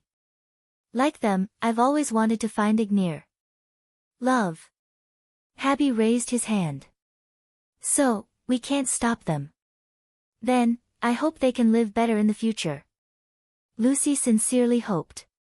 After all, they are already very pitiful. Noah, Naz, Gray, and even Habby nodded. Noah. Simon suddenly called out to Noah. Can we talk alone? With me? Noah was startled, but he still nodded. No problem. Under Simon's lead, Noah came to a place a little further away from Elisha and the others. As soon as he opened his mouth, Simon said something that stunned Noah. Actually, I've always liked Elisha, ever since I was a child. Like? Elisha? Noah was a little stunned, as if there was no way to connect these two words together. That didn't mean that Elisha wasn't charming and wasn't worthy of others' liking. On the contrary, Elisha was really beautiful based on appearance alone. Otherwise, she wouldn't have received the title of Fairy Queen. It was just that Elisha's usual style of doing things was too straightforward and valiant, making it difficult for people to associate her with love. Don't be so surprised. Although I like Elisha, I never thought of being with Elisha as a lover. For us, that's definitely not the best relationship. Simon smiled freely. Moreover, I can also see that Elisha only treats me as a companion, a close friend, or a brother. There is no other meaning, so I will hide this feeling in my heart. This. If it's your choice, I naturally won't raise any opinions. Noah scratched his cheek and said in confusion. But, why did you tell me this? Hearing this, Simon turned his head and fixed his gaze on Noah. It was only when he saw that Noah was a little uneasy that he spoke up helplessly. Because I can see that Elisha treats you differently from others. Elisha treats me differently? Noah was surprised. How is it different? Elisha's favorite food now is cake, right? Simon's voice became more helpless. Actually, when we were in the Paradise Tower, Elisha didn't have any obvious taste for food, but I heard from Gray that when Elisha joined Fairy Tale, you gave her a cake. Since then, Elisha likes to eat cake. Ah. Noah laughed dryly. That doesn't mean anything, right? Elisha is very bad at expressing her feelings. It can't be helped, I can see her clumsiness better than you. Simon patted Noah's shoulder. So, in the future, I'll leave Elisha in your hands. Hearing Simon's words, Noah was speechless. If I told him that I already have 2 women who are destined to be together for life, would he still say the same thing to me? I'm afraid that at that time, he would have the heart to kill me, right?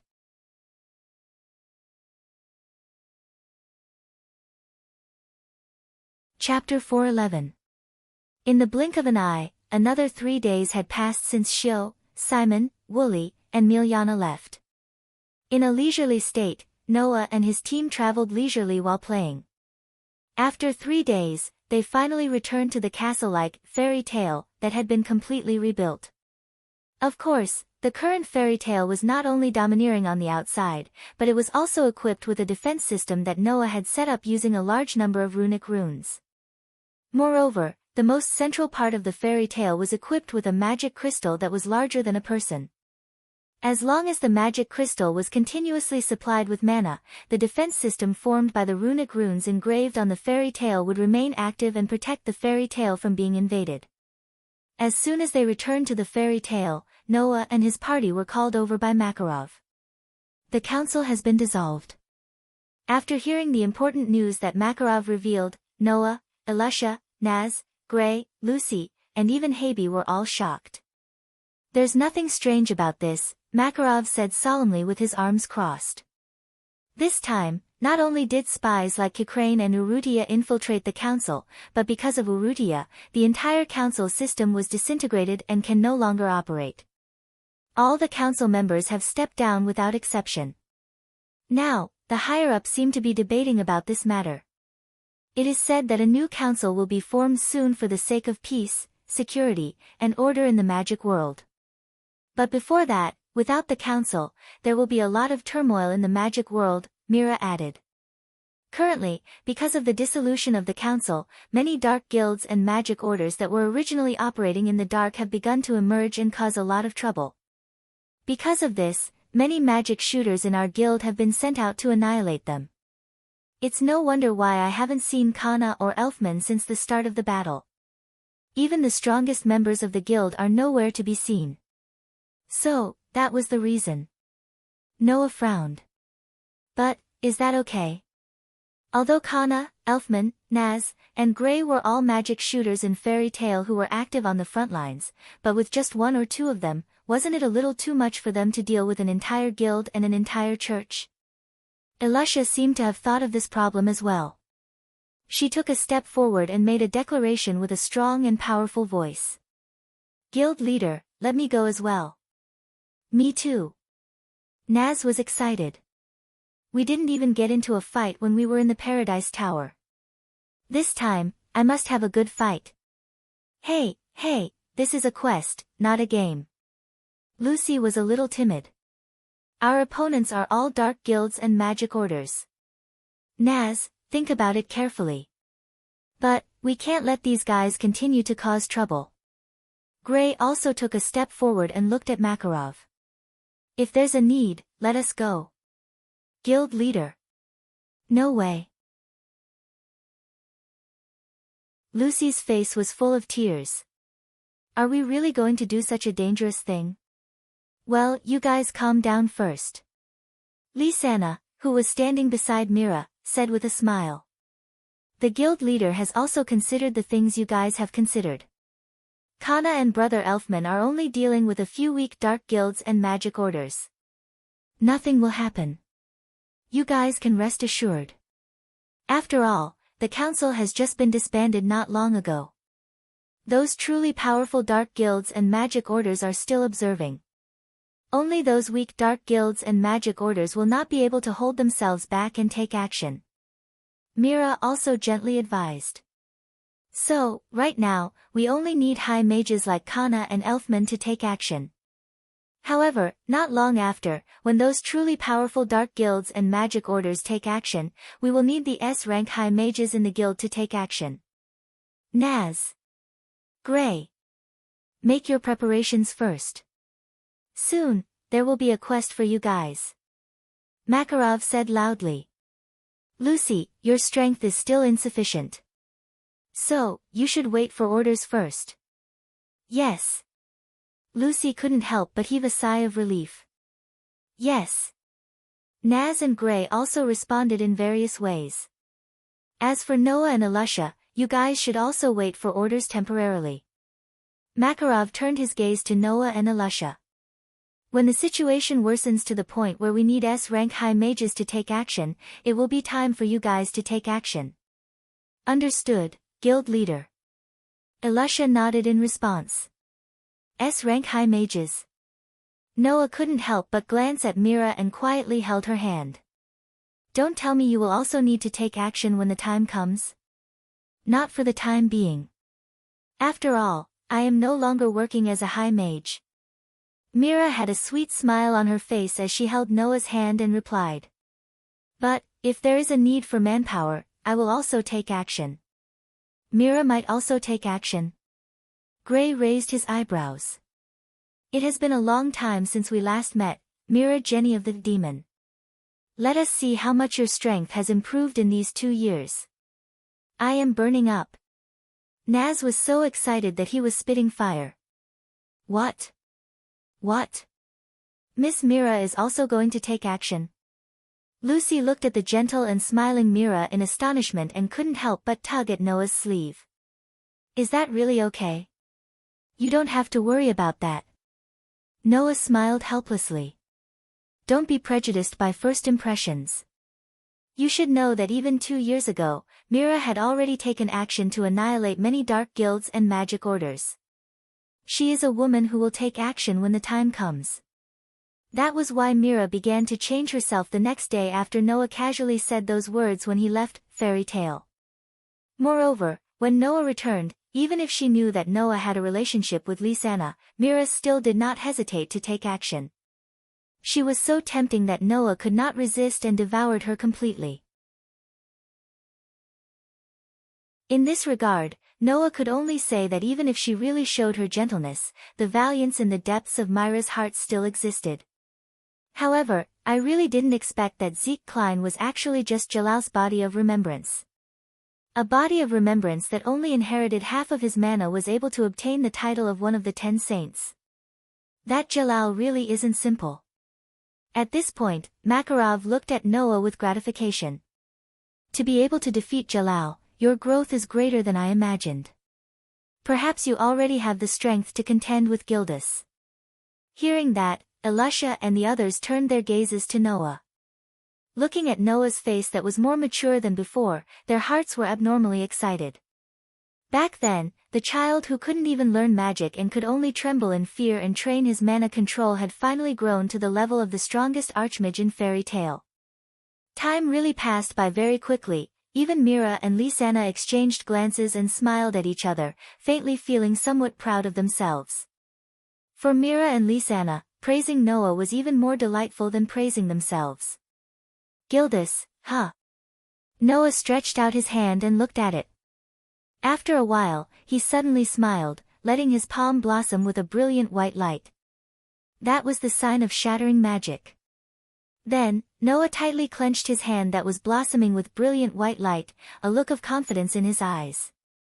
In order to thank him for teaching me this spell, when he returns, I'll let him see my growth.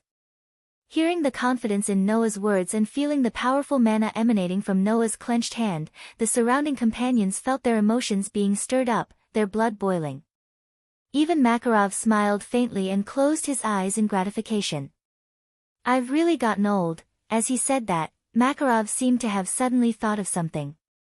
He glanced at Noah and coughed, drawing everyone's attention. Oh, right. Recently, 2 new members joined our guild. Let me introduce them to you. Apart from Mira and Lisanna, everyone else was stunned when they heard that.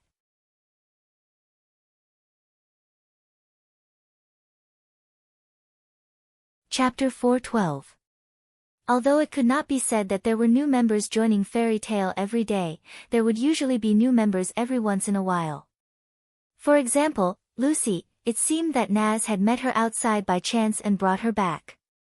From then on, she had joined the Fairy Tale. Generally speaking, when there were new members joining, other than Mira and Lisanna who were responsible for branding the guild's emblem, everyone else would slowly become familiar with them and would never have the habit of introducing them.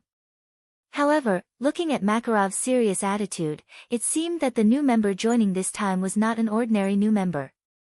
Obviously, the other party's background was definitely not simple. Who could it be? Driven by such thoughts, everyone, including Noah, became curious. However, in the next second, Noah's eyes narrowed and he frowned. He slowly turned his head and looked behind him. Following Noah's gaze, Elisha, Naz, Gray, Lucy, and the others looked behind him. When they saw the scene in front of them, they were all stunned on the spot. They saw that under Makarov's instructions, 2 figures got up from the table at the side and walked in front of everyone. They were a man and a woman who were about the same age as Noah and the others. Among them, the man had long black hair that was slightly curled up like spikes. His ears, eyes, and nose were pierced with some iron nails. He wore a suit full of metallic quality, and on his left shoulder was a guild emblem with the words, Fairy Tale.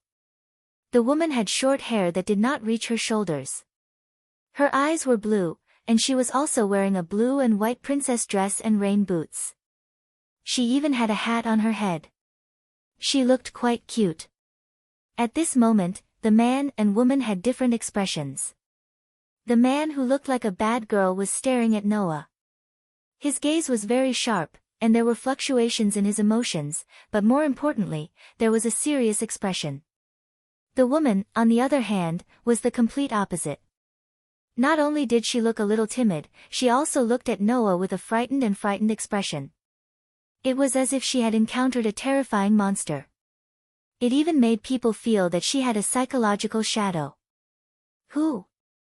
Naz, Gray, Lucy, and the others who had not seen this man and woman before were a little confused. Only Elisha frowned. She felt that this man and woman looked familiar, as if she had heard of them before. This was only natural. After all, as the man who was known as the strongest sorcerer in Phantom Lord, and the woman who was once one of the 4 elements in Phantom Lord, this man and woman were quite famous. Because of Noah, the people here had never personally met this man and woman. However, Elisha, who often wandered outside, had more or less heard the people outside discussing the appearance of this man and woman. It wasn't strange that she found them familiar. Only Noah's eyes gradually turned cold as he looked at the man who was staring at him and the woman who was looking at him in fear. So it's you. Phantoms Gadjalu and Jubian. What? Lucy couldn't help but cover her mouth as she looked at Gadjalu and Jubian in disbelief. They're phantoms, people. You dash. Gray also opened his eyes wide. He suddenly stepped forward, tensed up, and even clenched his fists. Are you the ones who destroyed our guild? Iron Destruction Dragon Sorcerer, Gadjalu and 4 Elements Jubian? Elisha finally remembered the identity of these 2 people, and her pretty face sank. The so-called newcomers, are you referring to you? Bastard! Naz's veins even popped out on his forehead as he roared at Makarov. They want to join our guild. Don't joke around. All of a sudden, the atmosphere of the entire scene became heavy. Ma. Lisanna quickly came out to smooth things over. Everyone, calm down first. Calm down, okay? Mira also reached out and pulled Noah, shaking her head at Noah. Needless to say, what she meant was obvious. This made Noah look at Mira and Lisanna with some surprise. Mira and Lisanna don't have any objections? Mira didn't know if she saw through Noah's thoughts, but she spoke softly. This is the president's idea. Brother Noah. Lisanna also spoke. Let's hear what the president has to say first. You don't have to have such a big reaction. I chose to come to Fairy Tale myself. Gadula sneered, but there was no smile in his eyes as he still stared at Noah. He even reached out and touched his chest. You gave me such a big gift and then disappeared. Aren't you too unreasonable? Hearing this, Noah raised his eyebrows. In other words, Gadula was planning to seek revenge? That. Jalibian came with Mr. Gadulu. Jalibian glanced at Noah with fear and said uneasily. Our guild has been disbanded, and we have nowhere to go. This sentence made the anger in the hearts of Alusha, Naz, Gray, Lucy, and the others dissipate a lot. Now that the council had been disbanded, the outside world was in turmoil. Many guilds and even cities couldn't take care of themselves. It wasn't a good time to live peacefully. And as the former high mages of Phantom Lord, Gadulu and Jalibian's situation was definitely worse. It couldn't be helped. The atmosphere of Phantom Lord made them offend too many people. After Joseph's death, many branches were attacked by the dark guilds, causing them to be forced to disband. Now that a large number of dark guilds and magic orders were taking the opportunity to emerge, as the high mages of Phantom Lord, it was very likely that these dark guilds would find trouble with them. It was unlikely that they could stay still. Under such circumstances, presumably, even if Gadulu and Jalibian wanted to join other guilds, they wouldn't dare to accept these two if they didn't have the confidence to shock those small guilds. So, Gadulu and Jalibian chose to join Fairy Tale, right? Well, that's how it is, Makarov said calmly. Although they were enemies in the past, it was only hostility. Phantom has been disbanded, and they are excellent high mages. We have no reason to refuse them joining. Don't joke around. Naz was the first to stand up and shouted at Makarov. They're the ones who destroyed our guild. He. Hearing Naz's words, Gadula laughed strangely. Didn't your guild destroy our guild as well? This sentence made Alusha and the others speechless. Noah looked straight at Gadulu and Jalibian, and then at Gadulu, who was looking at him without showing any weakness, and Jalibian, who was full of fear. After a while, he shrugged. Forget it. You guys are right.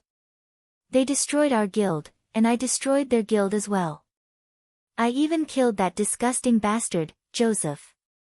No matter how you look at it, we didn't suffer any losses. It doesn't matter if we call it even. After saying that, Noah glanced at Gadulu and Jalibian. But let me make it clear first. If you just want to find a place to work or a place to stay, it doesn't matter. But if you join Fairy Tale for other purposes, I believe you understand that I will have a way to make you regret it. Gadulu and Jalibian felt a chill in their hearts at the same time. One clenched his teeth and stared at Noah unwillingly, while the other nodded repeatedly and almost swore. Seeing this, Ilusa and the others understood what was going on. Although their expressions were different, Gadulu and Jalibian were full of fear of Noah. What did Noah do to this man and woman to make them so afraid of him?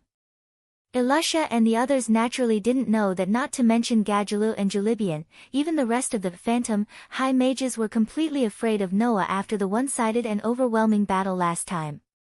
After all, Noah's strength was too terrifying, and they couldn't help but fear him.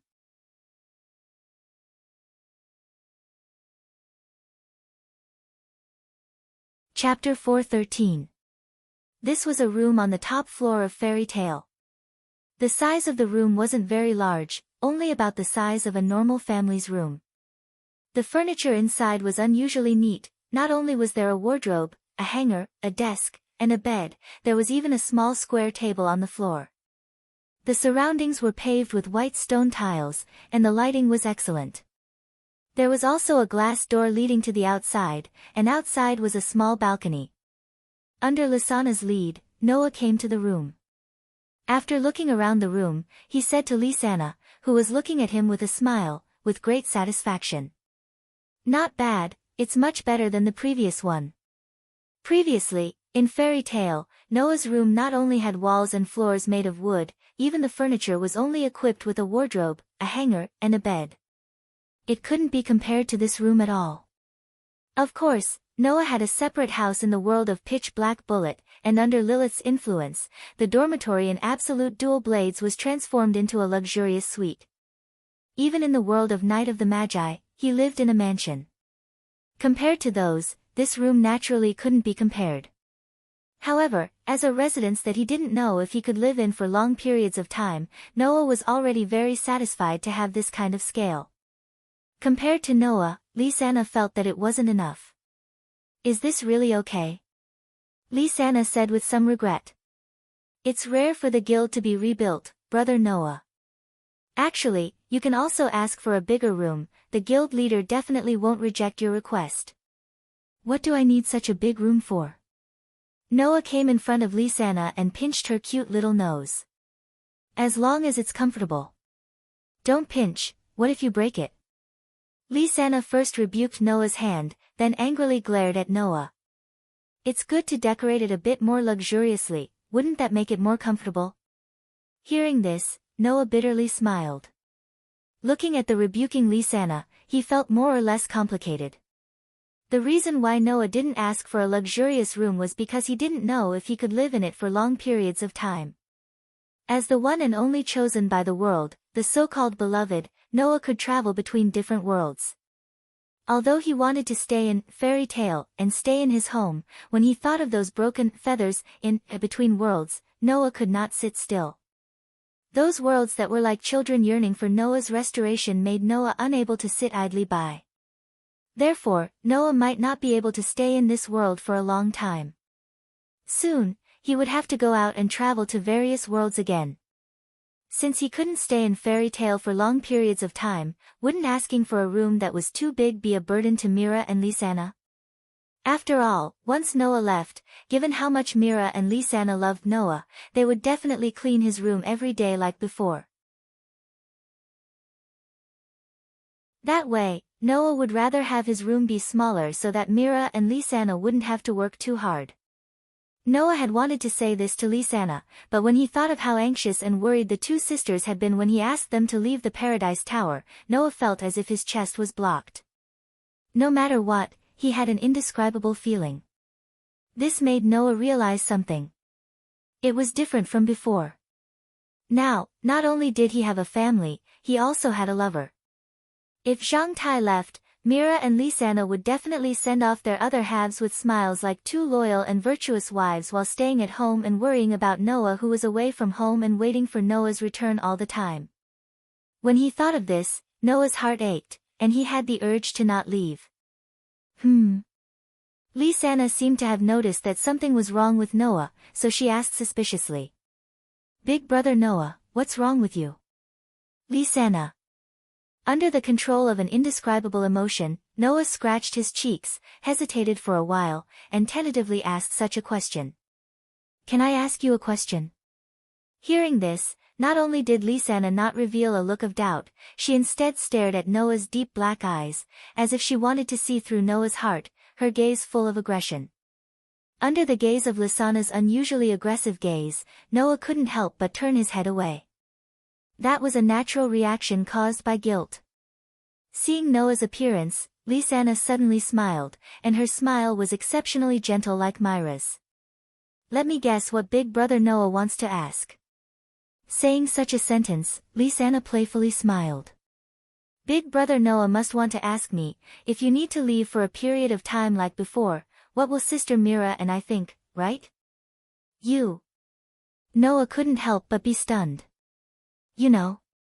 I don't dare to say that I can definitely guess what you are thinking, but I am definitely the most likely person to guess it among all the people you know. Lisanna put her hands behind her back, bent forward, and met Noah's gaze, her eyes as gentle as water. Don't underestimate me and Sister Mira, we are the people closest to you in this world. The people closest to me in this world? Noah was slightly stunned. Isn't that the case? Lisanna met Noah's gaze with a blissful smile. After all, Big Sister Mira and I have slept on the same bed and pillow with you before. This is the so-called people who share a pillow. As pillow companions, how can I not notice that the person closest to me on the other side has something on his mind? Lisanna revealed a sly look. That's why, no matter how well someone conceals it, they will eventually be discovered. That's the principle, Big Brother Noah. What are you talking about?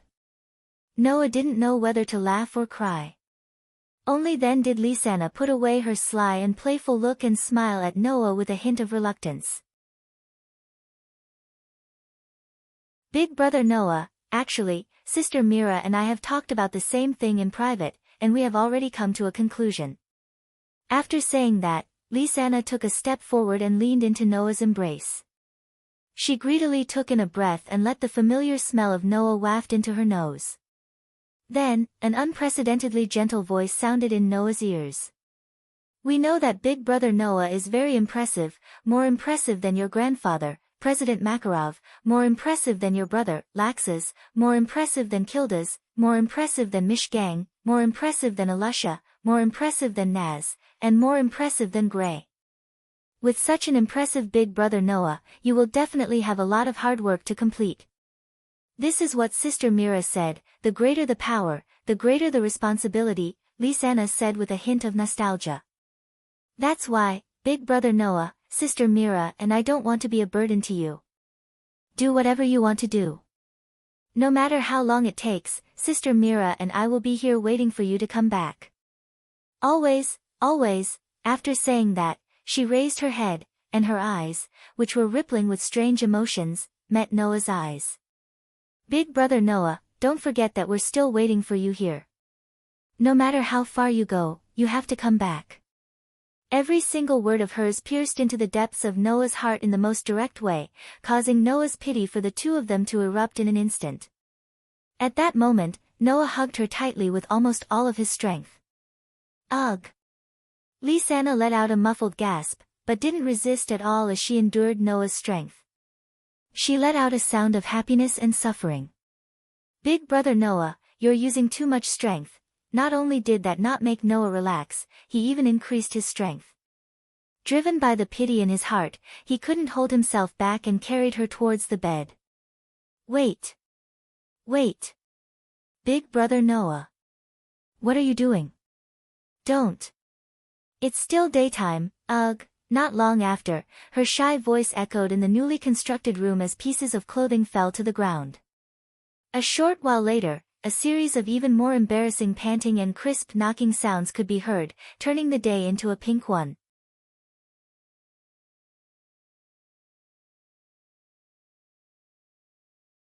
Chapter 4:14.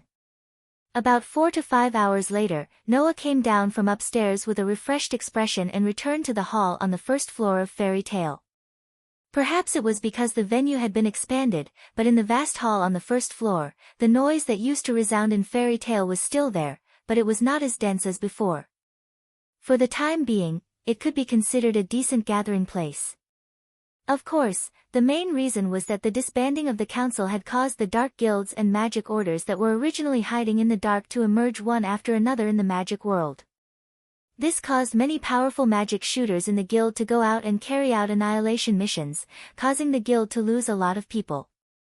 Otherwise, even if it had been expanded, the noise in the guild would definitely not be to this extent on normal days.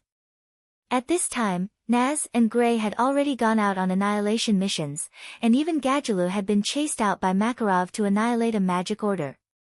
The core strength of the guild was basically all mobilized.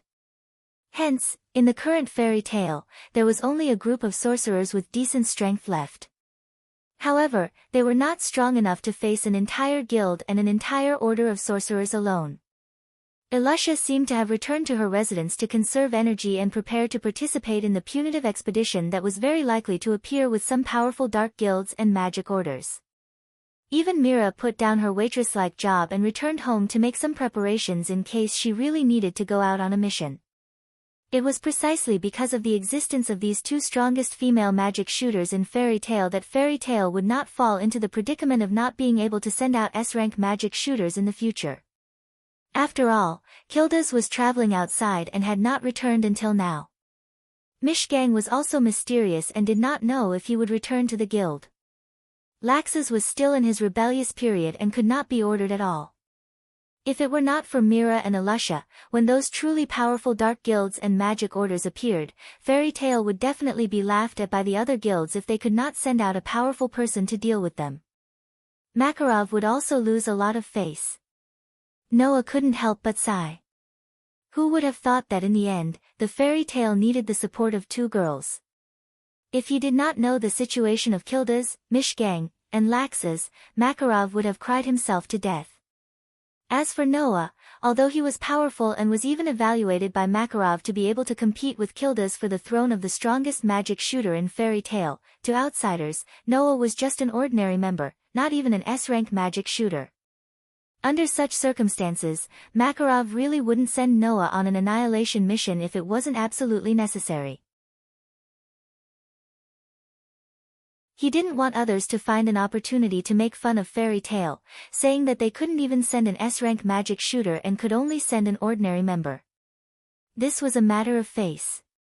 It had nothing to do with strength. Therefore, even if they knew that Noah had a golden beast that could kill one of the 10 great Saint Magi, those who should make fun of him would still make fun of him.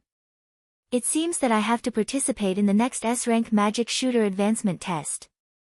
Noah muttered to himself. Even if it's for the sake of Fairy Tail's reputation. Noah was a member of his own family and knew that although Fairy Tail was known as the #1 guild in the Fiori Kingdom, there were many internal problems. Not to mention other problems, just the issue of succession was enough to give Makarov a headache. Although Kildas had the strength of a 10 great saint, he was someone who couldn't sit still. His heart couldn't settle in one place, so the position of guild leader really didn't suit him. Mishgang was also a person who couldn't be seen in public. Even if Makarov wanted to give him the position of guild leader, he wouldn't accept it. Needless to say, Laxus had a twisted mind. If he inherited the guild, it would definitely cause Fairy Tail to fall apart. As for Mira, because she had been assisting Makarov for a long time, she was quite familiar with the position of guild leader. However, she didn't have the intention to inherit the position. Compared to the guild leader, Mira was actually more suitable to be an assistant.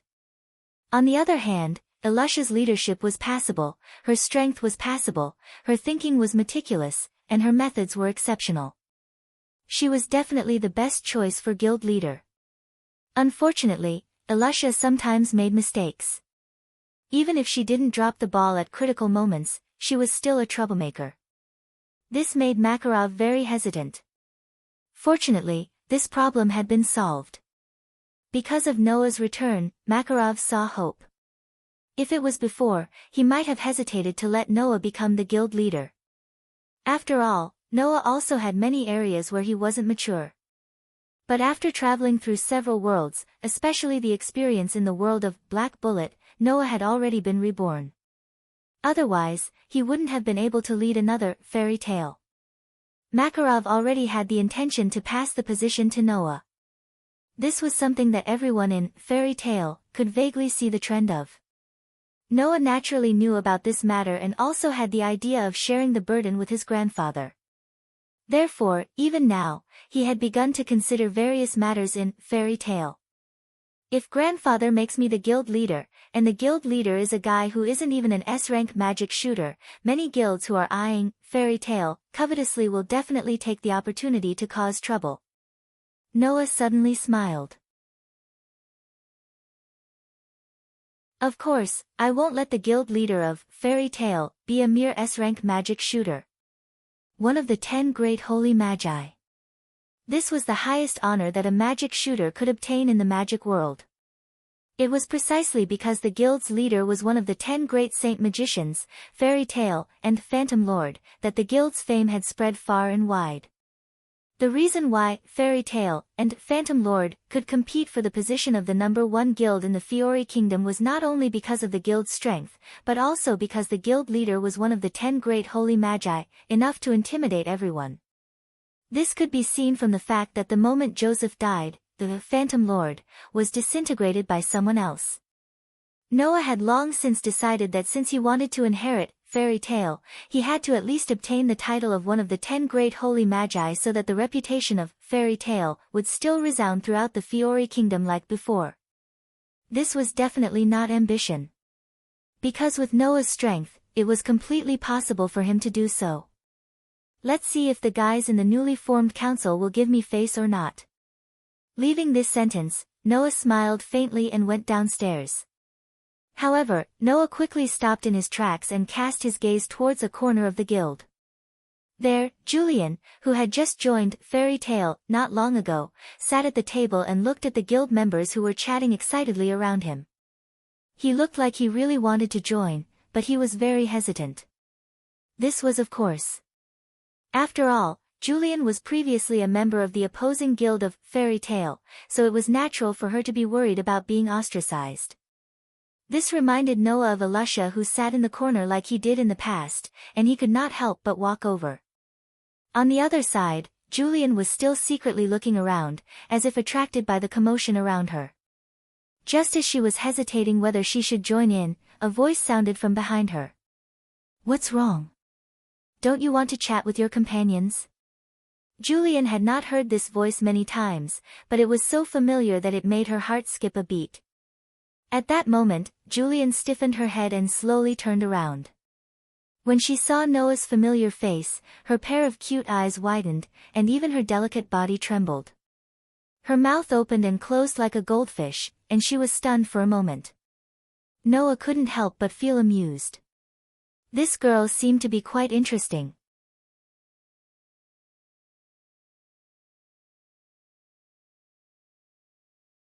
Chapter 4:15. No, Lord Noah. Under Noah's gaze, Julianne jumped up from her seat in an exaggerated manner and subconsciously distanced herself from Noah. Her eyes and face were full of fear. Why are you here? Seeing Julianne's exaggerated and frightened appearance, Noah couldn't help but feel a little awkward. It seems that the last time I caused such a huge ruckus in Phantom Lord, it seemed that it had left an indelible shadow in this girl's heart. Noah could understand this point. At that time, his attitude and actions were quite strong and shocking. It couldn't be helped that it made people fear him after the incident. But even so, there was no need to face him like he was an executioner who killed without batting an eyelid, right? Wasn't it a little too exaggerated? In fact, Noah didn't think about how exaggerated his actions were at that time. In the blink of an eye, he defeated all the magic shooters in the Phantom Lord Guild. In the blink of an eye, the strongest sorcerer in the Phantom Lord was severely injured. In one move, he took down Gadjaloo and the 4 elements. He turned around and left without saying a word. He even blew up the Phantom Lord's guild building, leaving behind only a pile of rubble and bricks. Under such circumstances, the Phantom Lord Guild suffered a lot of casualties. Especially the most seriously injured Gadjaloo. If it wasn't for his special physique and his tenacious vitality as a Dragon Slayer magic shooter, it was unknown whether he could survive. The fate of the Phantom Lord's 4 elementals wasn't any better. Because of the excessive resistance to Noah's magic, Alia's eyes were blinded. Bound by the light cage, Thor couldn't get away from the explosion. His whole body was burned and he almost became paralyzed. Although Bunny Ball didn't have any serious injuries, it left an indelible scar. As for Julianne, she relied on the magic that could turn her body into water. Although she escaped the fate of bringing obvious injuries to her body, she had to lie in bed for a long time because of the exhaustion of her magic power. In addition, the guild leader of the Phantom Lord, Joseph, also died in the hands of Noah's pets. It could be said that the entire Phantom Lord Guild was destroyed because of Noah alone. So powerful. So tough. So strong. So strong. How could Julianne not fear Noah? Until now, Alia, Thor, and Bunny Ball were still lying in bed, unable to get up. Thinking of this, Julianne couldn't suppress the fear in her heart for Noah. Don't worry. Faced with Julianne's fearful expression, Noah was more or less annoyed. If people don't provoke me, I won't provoke them. If they don't provoke me and cross my bottom line, I won't bite people like a mad dog, and I won't hurt my guild mates. Don't worry. Yes, yes. Zhu Bian replied weakly, but the fear on his face and in his eyes couldn't subside no matter what. Noah had no choice but to change the topic. Just now, I saw that you wanted to join your companions. Why didn't you play with them? That. Julianne didn't know if it was because of the fear of Noah or because she was embarrassed that her thoughts were seen through. Julianne didn't know how to join in. How do you join if you don't know? Noah found it strange. Are you not good at chatting? Yes. At this point, Zhu Bian's expression was somewhat gloomy. Julianne rarely chats with others, and no one will chat with Julianne. Noah frowned and asked. What's going on? Hearing Noah's words, Julianne's expression became gloomy. Julianne is the rain lady. It will rain wherever I go. That's why everyone hates being with me. It will rain wherever you go. Noah was startled and looked outside. Noah didn't know if it was calculated, or if someone was deliberately using magic to affect the weather, but when Noah looked outside, it immediately darkened, and with a burst of splashing sounds, it began to rain happily. Undoubtedly, it wasn't raining just now, but now it's raining. Could it be that Julianne had used some kind of magic? However, Noah didn't feel any obvious traces of magic on Julianne's body. In other words, this could only be a negative effect brought about by Julianne's magic or physique. Noah scratched his cheeks and said to Julianne with uncertainty, What's the matter? Don't tell me you didn't chat with others in your previous guild. Julianne didn't say anything, but her expression became even gloomier. Obviously, Noah was right. Walala. At this moment, the rain outside became denser and heavier. Seeing this, Noah couldn't help but have a guess, which made him smile. Then let me help you. Help me? Julianne was startled. Hey! Everyone! Noah suddenly laughed out loud. Julianne said she hasn't had a boyfriend before and wants to find a reliable guy to date. What? Julianne exclaimed in shock. Then, the entire fairy tale suddenly fell silent. Rumble, in the next moment, a group of magic shooters in their 40s and 50s, and some in their teens and 20s, rushed toward Julianne with a momentum that was so dense that it could shake the ground. Julianne was startled. Noah, on the other hand, suddenly pulled away and distanced himself from Zhu Bian. Immediately, Julianne was surrounded by a group of male magic shooters, and her figure was instantly buried. Boyfriend? Are you looking for a boyfriend? You're quite cute, how about considering me? Go, with your qualifications, you should look at me. Julianne, what do you think of me? In such a clamor, Julianne was drowned in voices from all directions, and she seemed to be at a loss. Looking at Julianne, who was at a loss for what to do under the encirclement of the male fairy tale magic shooters, but he was no longer as gloomy as before, Noah quietly retreated and glanced outside the guild. At this moment, the rain just now seemed to have disappeared completely, and was replaced by a bright sun. Sure enough, whether it rains or not is related to Julianne's mood. Noah sighed helplessly. Once she's in a gloomy mood, it will rain. What a strange physique. Is that so? A voice suddenly sounded from behind Noah. I think she's quite cute like this, the child called Julianne. Noah immediately turned around and saw Lebby sitting at the side with a book in her hands. Why do you suddenly want to help that child? Lebby teased. Could it be that Noah has taken a fancy to that child too? Be careful, or I'll complain to Mira. I'm more interested in knowing why you keep calling Julianne that child. Noah couldn't help but glance at Lebby's petite frame that looked like she was only 14 or 15 years old. No matter how I look at it, you look more like a child, don't you think? Upon hearing that, Lebby reflexively raised her arms in front of her chest and glared at Noah. What are you looking at? It's obviously because of your size, isn't it? Why are you covering your chest? Noah retorted. Well, it's understandable. Noah, I just realized that you're a little annoying. Lebby's expression was gloomy. I'll definitely complain to Mira. Hearing Lebby mention Mira, Noah recalled what Lisanna had said earlier.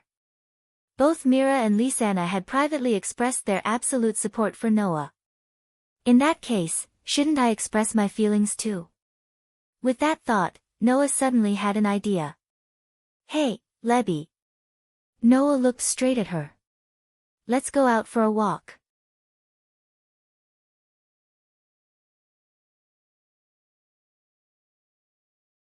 Chapter 4:16.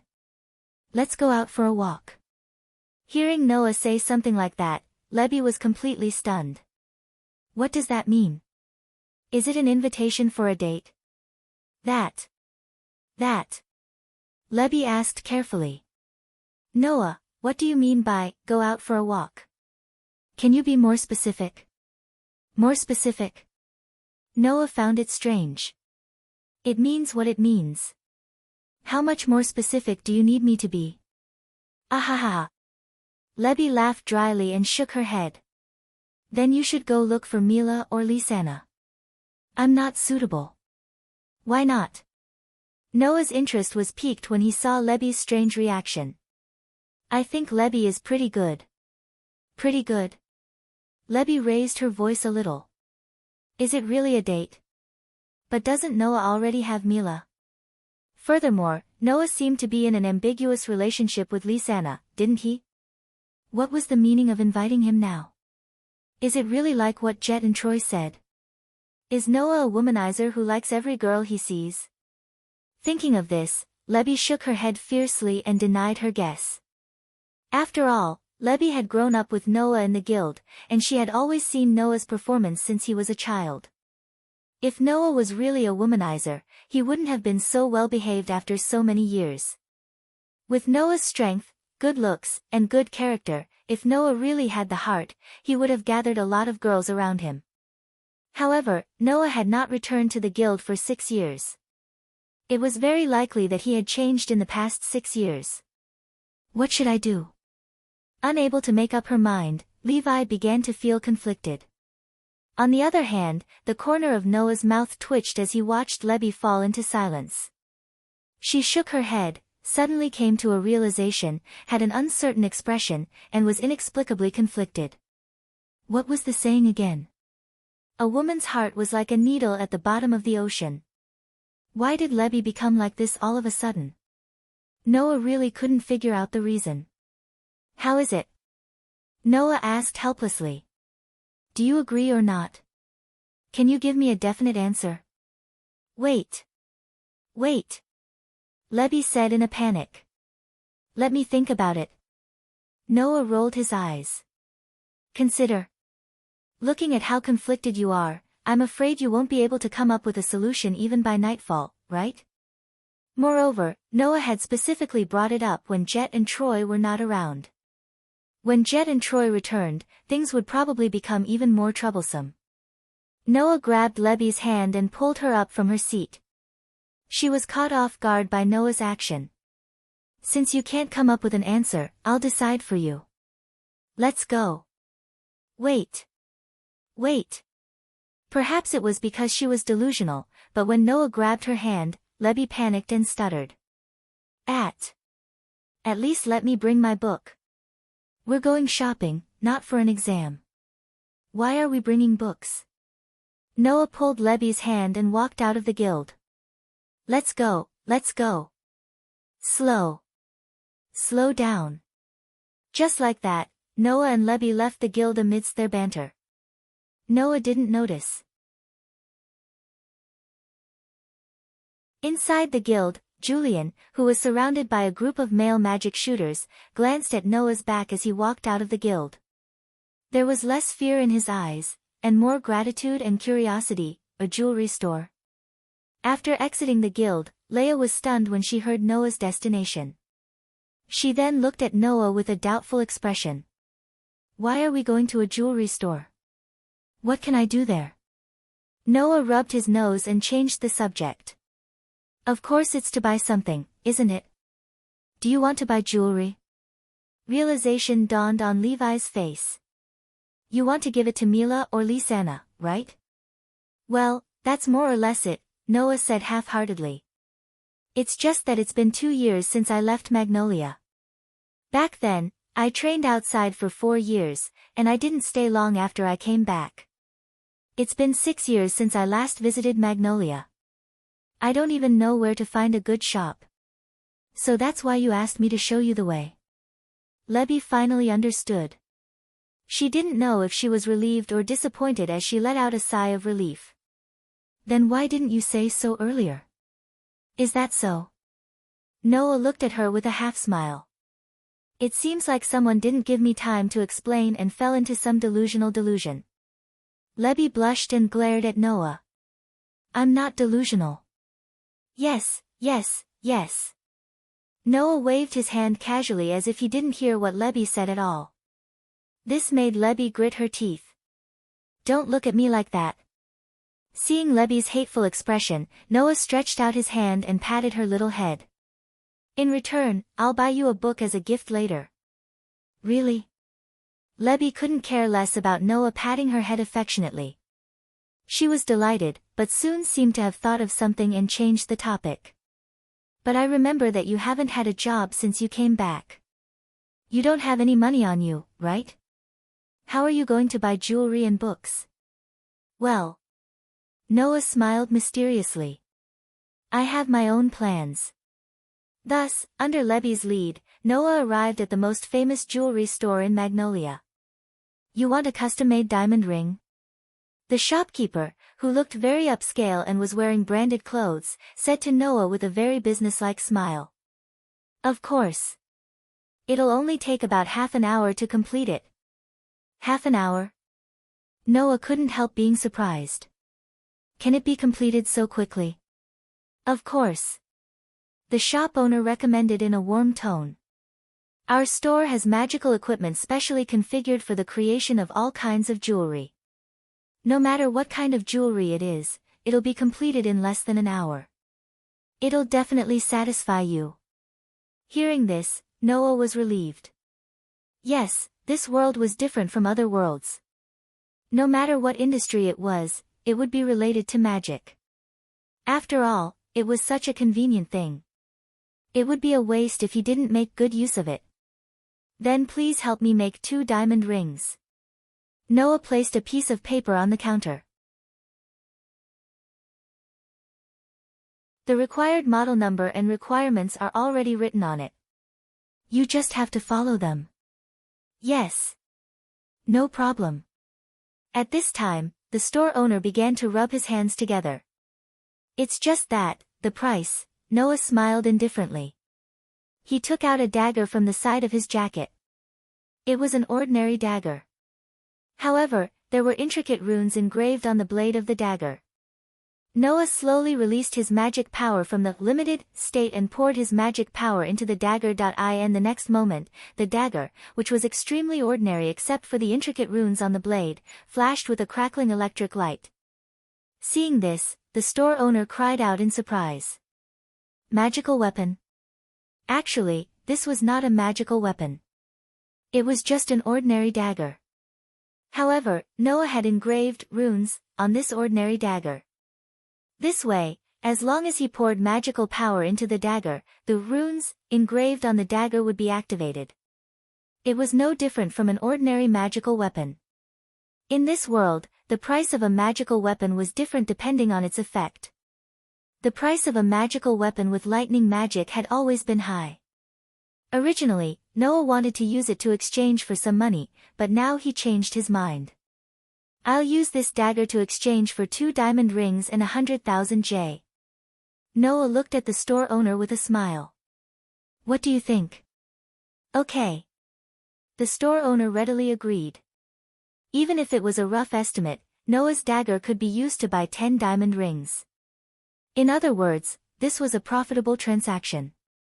As long as the store owner wasn't an idiot, he would definitely not refuse. Seeing the store owner's incomparable enthusiasm, Noah sighed and couldn't help but smile.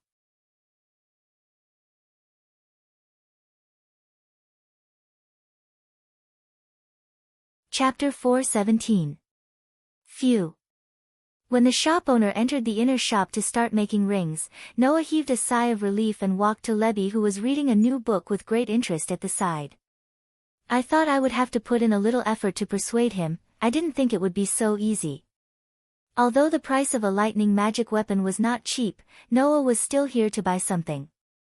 Generally speaking, in this kind of formal shop, bartering was basically not allowed. At least, Noah had rarely heard of any shop in the other 3 worlds that supported bartering. Normally, one would have to buy it with cash. Therefore, even if the dagger had the same effect as a normal magic weapon after engraving "Runi" on it, Noah still thought that he would have to put in a lot of effort to persuade him. It was even possible that he would have to sell the dagger before he could buy the ring. In the end, unexpectedly, it was not difficult at all. The most important thing in this world is magic. Therefore, the status of a magic weapon is very high. Lebby did not even lift her head from the book in her hand as she responded to Noah's words as if she was talking to herself. Moreover, the price of your dagger is definitely not low. That shop owner would not reject such a good deal. At this point, Lebby more or less felt a little regretful. Speaking of which, I didn't think that a weapon engraved with "Runi" would have the same value as a magic weapon. It would be great if I could use "Runi" magic. For Noah, engraving "Runi" was not a difficult thing to do. Moreover, it was not some high-level "Runi" that was difficult to engrave. Therefore, Lebby could imagine that if Noah specialized in engraving "Runi" on weapons, he could transform all the normal weapons into magic weapons and sell them one by one. Then, even if he did not work in the guild, he could still become rich and would not have to worry about money. Noah was also inspired by the Runi's magic defense system when he was rebuilding the guild. Only then did he think of using this method to earn money. He did not think that it would be so successful. However, in this world, or rather in every world, Noah was the only one who could use this method to earn money. After all, only Noah could pass through the barrier between worlds. Under the guidance of the world, even if he crossed worlds, he could still be in contact with the magic base plate of the Knight of the Magi and continue to use magic. If it was someone else, then there would be no way. This was also the magical effect of the sacred words passed down from Northern Europe. Just like in this world, Lebby's word-type magic couldn't achieve the same effect. If I knew that you had this ability, I would have bought 2 more books just now. Lebby looked at Noah angrily. It's rare that a new bookshop. The bookstore won't run away. Are you afraid that you won't be able to buy it in the future? Noah glanced at the bulging bag beside Lebby speechlessly. Also, in the end, didn't you buy those new books? I paid for them with my own money. Lebby sighed. Geez, I have to be more careful this month, or else I won't be able to pay for the accommodation at the end of the month. Hearing this, Noah did not know whether to laugh or cry. Just as he was about to say something, he suddenly saw an alley from the corner of his eye, causing him to frown. He saw that in an alley opposite the shop, several guys who looked like gangsters were surrounding a child, and their faces were full of hostility. The child was still sitting on the ground, and his face was full of fear. Lebby seemed to be confused as to why Noah suddenly stopped talking. She raised her head and looked at Noah. What's wrong? Nothing. Noah casually replied and turned around.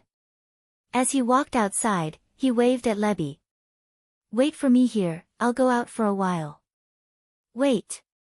Just as Lebby wanted to say something to Noah, Noah walked out of the shop and directly walked to the opposite side, causing Lebby to tilt her head.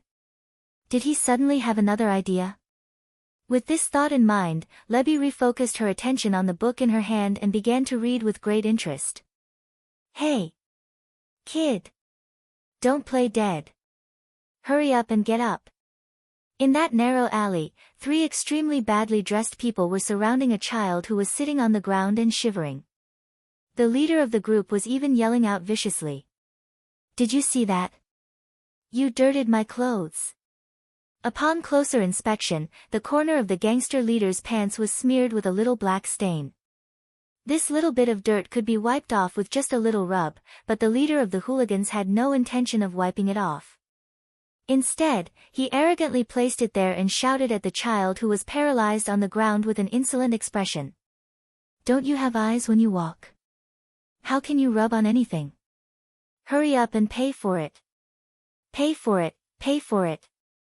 The 2 hoodlums' underlings also chimed in from the side, seeming to enjoy the current situation. Ugh! The child who was paralyzed on the ground could only shrink her body and hold back her tears, not daring to make a sound. She was a young girl who was about 8 or 9 years old. The young girl had short white hair and wore dirty clothes. Even her small face was smeared with dirt. It seemed like she had not changed her clothes for a long time. Moreover, it was very likely that she came from outside Magnolia, otherwise, she would not be so travel-worn. However, this travel-worn appearance had caused some trouble for the young girl. This was because the young girl had bumped into this delinquent leader in the crowd on the street. She had dirted the delinquent leader's pants a little, and in the end, the delinquent leader had made things difficult for her. It was unknown whether the gangster leader was enjoying the thrill of bullying the young girl or was actually planning to cheat money from a child who did not look like a rich person at all. Seeing that the young girl was getting more and more scared, he became more and more pleased. Don't you want to be responsible for your actions? Then don't blame us for being rude.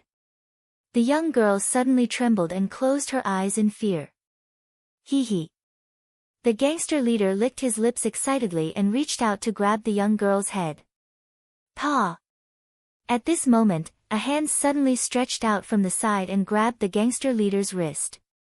Without giving the gangster leader a chance to react, the hand that grabbed the gangster leader's wrist suddenly pulled hard. The gangster leader was caught off guard and lost his balance. His body fell and floated in the air. Immediately, the owner of the hand suddenly spun and threw the gangster leader away. Bang! The gangster leader with bad intentions directly smashed into an empty wooden box in the alley, smashing the wooden box into pieces. Ouch! Until then, the gangster leader's shrill scream rang out. It couldn't be helped. The wooden box was filled with iron nails. The leader of the hooligans who bumped into it directly sat on it. It wasn't clear whether he was bleeding or not, but from the screams, it should have been very painful. Hearing the hooligan's screams, the dirty girl raised her head in a daze. Then, she saw what was happening. She saw a figure replace the gangster leader's position. She did not know when, but he was standing in between the 2 gangsters' underlings. The newcomer was naturally Noah. WH. Who is it? You. You bastard. Only then did the 2 hoodlums react. Just as they were about to make a move, they were swept by a frosty gaze. Suddenly, the 2 gangsters' underlings only felt their heads turn cold and their hearts turn cold.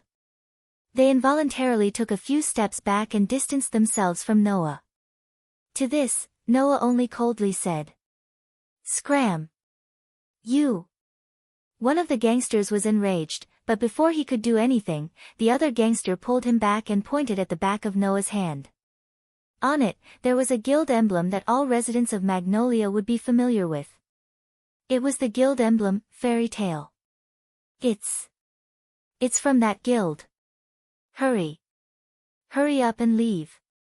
The 2 gangsters' faces were full of fear as they fled in panic. You guys. The leader of the hooligans who sat in the iron-nailed wooden box was so angry that he wanted to yell.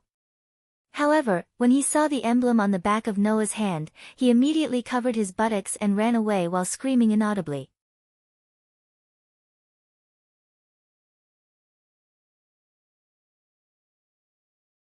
Chapter 4:18.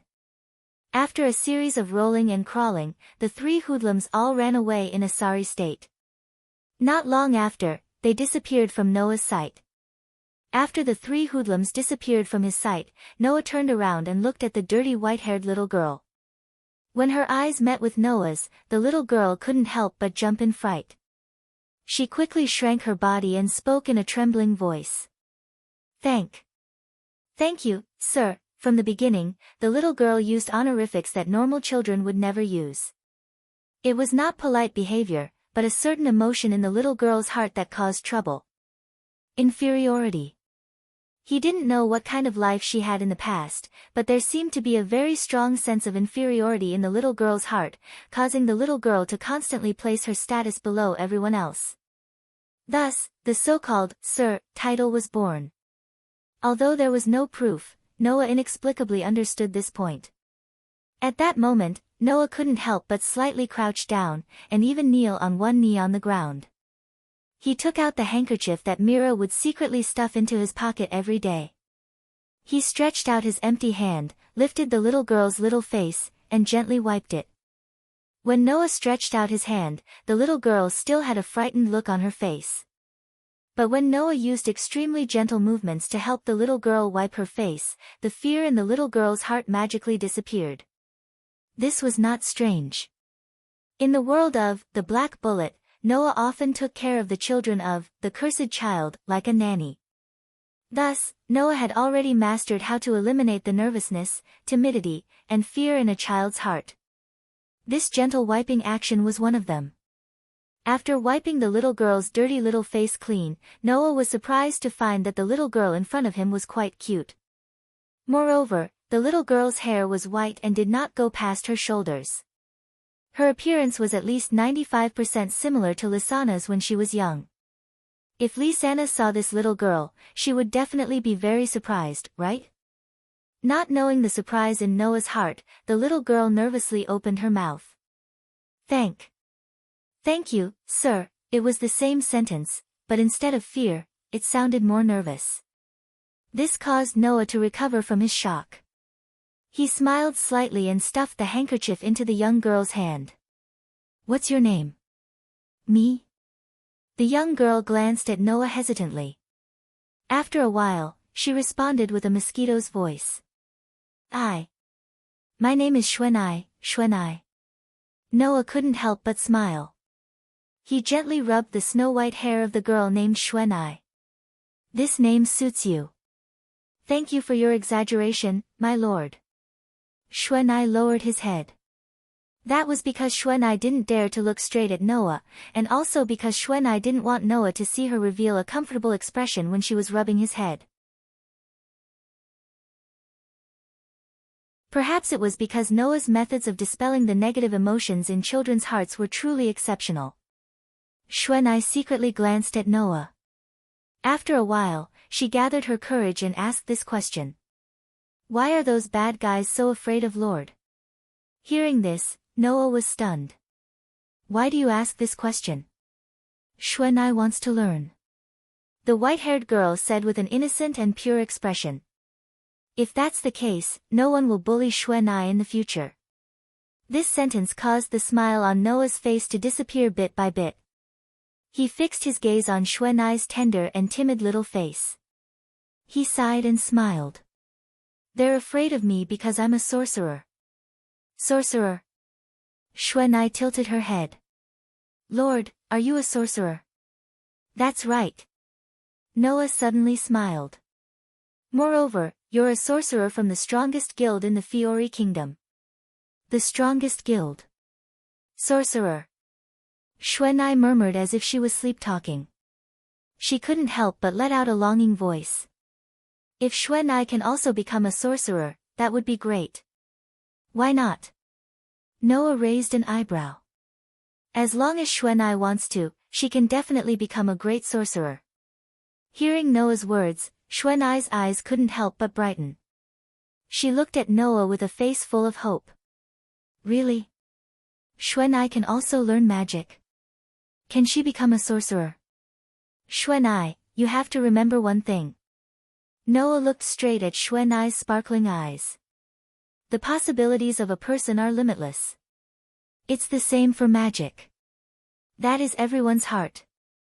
Heart? Xuanai repeated in confusion. That's right. Magic is the human heart. As long as one knows how to persevere, then no matter who it is, they can learn magic. Noah used his hand to gently caress Xuanai's little face. His action was exceptionally gentle, as if it could calm one's heart, making Xuanai feel a sense of peace and attachment. As long as Xuanai firmly believes that you can become a great sorcerer, then your heart will definitely respond to you and bestow you magic.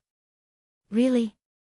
Unknowingly, Xuanai had long forgotten her vigilance and fear towards strangers. She was subconsciously attracted by Noah's words. She slightly approached Noah, stretched out her hand, and grabbed Noah's clothes. She spoke with a face full of expectation.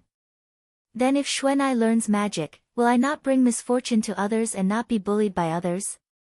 That will depend on what Xuanai wants to do after learning magic. Noah tried his best to soften his tone, as if he was trying to give the young girl hope.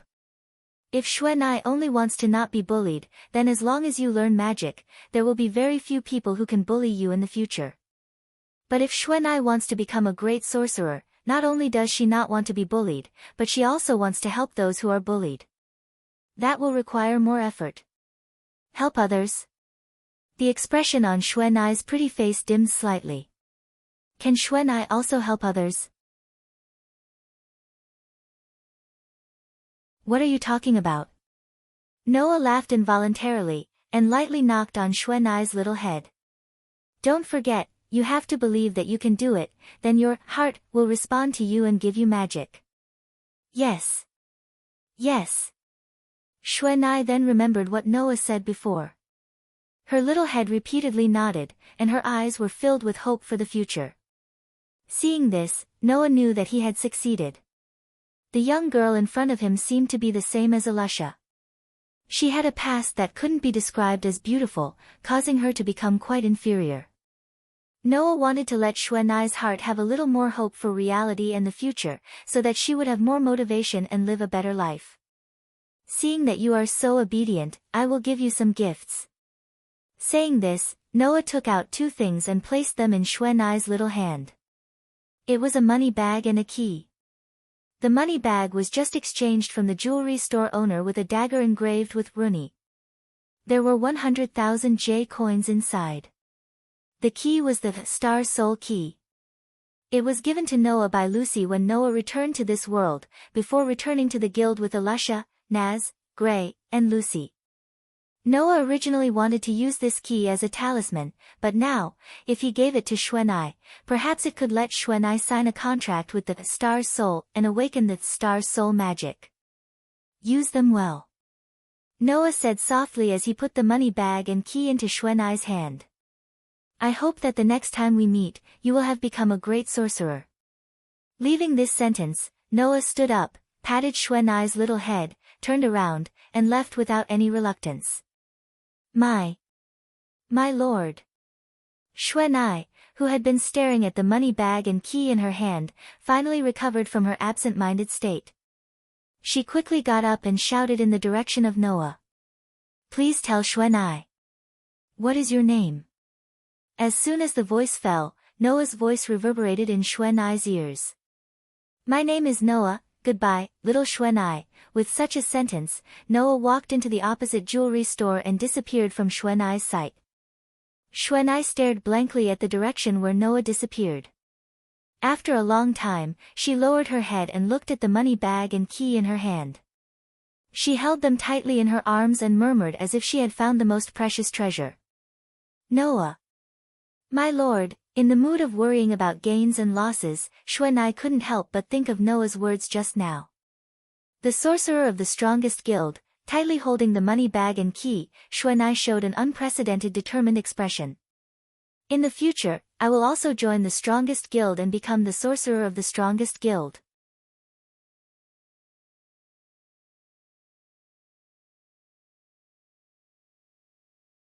Chapter 419. When Noah returned to the jewelry store, the shop owner, who had been forging rings in the inner shop, had already appeared. Levi had put away her book and seemed to be discussing something with the owner. She only heaved a sigh of relief when Noah returned. "Great, I thought you wouldn't come back." "You're exaggerating, aren't you?" Noah rolled his eyes at Layla. Immediately, he shifted his gaze and looked at the shop owner, who was full of smiles as he inquired. "Is it done?" "Yes, sorry to keep you waiting." The owner handed 2 decorated boxes to Noah. "Please take a look and see if it meets your requirements." Noah and Levi shifted their attention to the 2 boxes, and their eyes lit up at the same time. The lid of the box was open. Therefore, Noah and Levi could clearly see the contents of the 2 boxes. They were 2 extremely exquisite rings in all aspects. Both rings were of a pure silver-white color.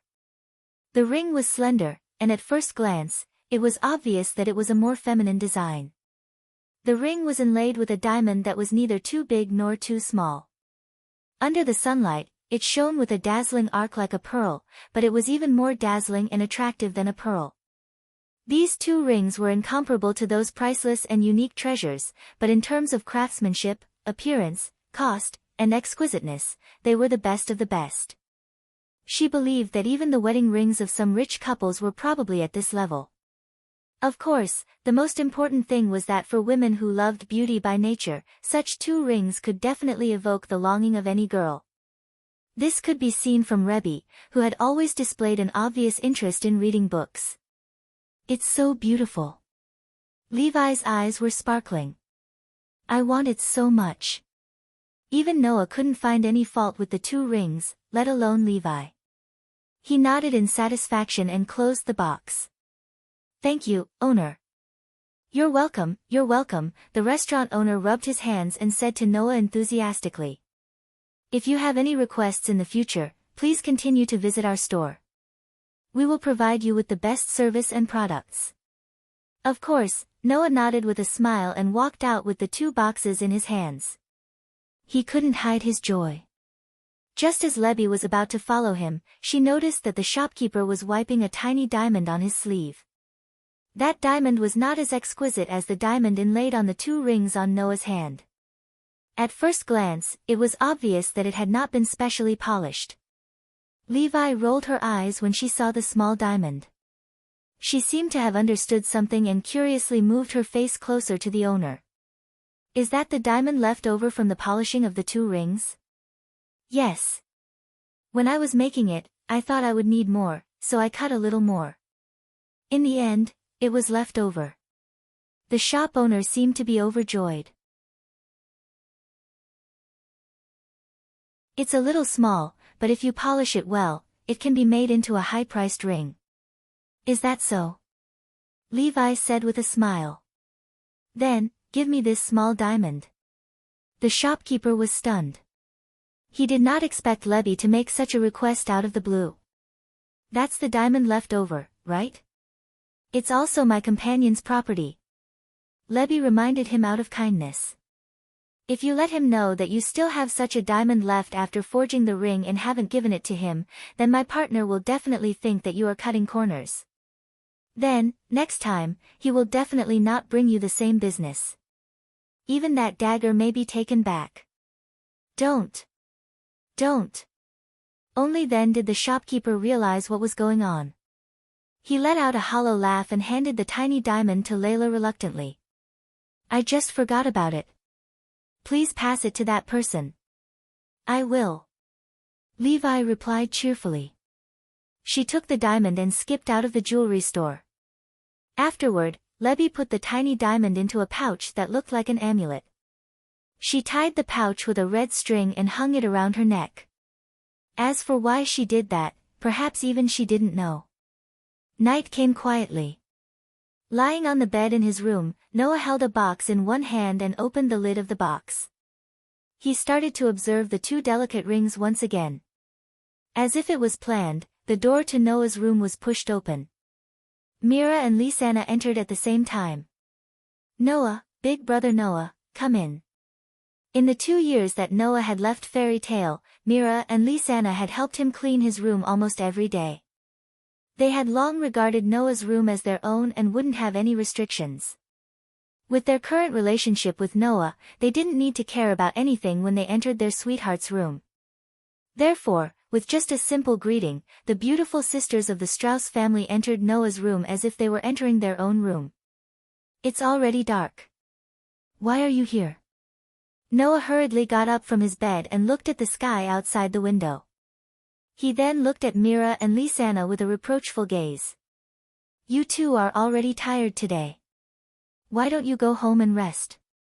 Due to the turmoil in the magic world, it wasn't just fairy tale. As long as a guild had the ability to go on a punitive expedition against the Dark Guild and the Order of Magic, they would be in a period of eruption of requests. The emergence of the Dark Guild and the Order of Magic in various parts of the Fiori Kingdom had greatly affected the local residents. They were even a threat and danger. Many residents were in a state of panic and secretly issued requests to various guilds to invite archmages to annihilate the Dark Guild. Mira was a retired S-rank magic shooter from the fairy tale. Although it was not yet necessary to ask her to take action, Mira was the one who handled all kinds of miscellaneous affairs and official affairs in the guild. In order to deal with the requests from all over the kingdom, Mira must have been very busy today. As for Lisanna, she had been tormented by Noah for a few hours during the day. She hadn't even rested for a while before going down to help Mira with various tasks. She must be very tired now. We were just about to go back. Myra's smile was still as gentle as ever. But before we go back, we wanted to say hello to you. Hearing this, Noah couldn't help but laugh. In the guild, Noah, Mira, and Lisanna could see each other almost every day. However, the two of them seemed to have made up their minds to come to Noah's room every morning when they came to the guild and when they left at night. Even Noah couldn't do anything about it. Of course, Noah wouldn't object to being together with Mira and Lisanna. At this moment, Lisanna noticed the 2 diamond rings in Noah's hands. Her eyes immediately lit up and she reached out to tug at Noah's clothes. "Hey, big brother Noah, what's this?" After hearing what Lisanna said, no matter how natural Mira was, it was impossible for her not to notice it. When she saw the 2 exquisitely crafted diamond rings, her expression immediately brightened. This made Noah sigh. As expected, women are unable to withstand the test of the charm of a diamond. With this thought in mind, Noah rolled his eyes and replied with a spurious smile. "Of course, this is for when I propose to my future bride." "Propose?" Mira and Lisanna glanced at each other. Their eyes were nailed to the 2 rings, and they couldn't take their eyes off them. If the 2 girls had only seen the rings as something they liked before, then now they were looking at the most precious treasures of their lives. Even their eyes were shining. Seeing this, Noah mischievously closed the lid and said, "You have to keep them safe." "I have to keep them safe and take them out when I need to propose in the future." "No." At this moment, whether it was the gentle Mira or the cute Lisanna, both of them cried out in alarm and pounced on Noah without caring about their image. In an instant, the 2 girls were in a mess on the bed, fighting for the 2 small boxes with all their might. It lasted until the middle of the night before the persistent Mira and Lisanna won.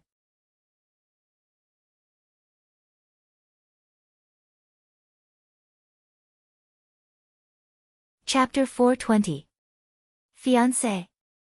The next day, in the hall on the first floor of Fairy Tale, all the magic shooters of Fairy Tale were stunned when they saw Mira and Lisanna hugging Noah's arm tightly. Noah was surrounded in the middle with a blissful expression on his face. This was because Mira and Lisanna had ignored Noah's dissuasion and hugged Noah's arm tightly while informing the entire guild of this shocking news. This caused an uproar in the hall and then a sudden silence in the next moment. Fiancé.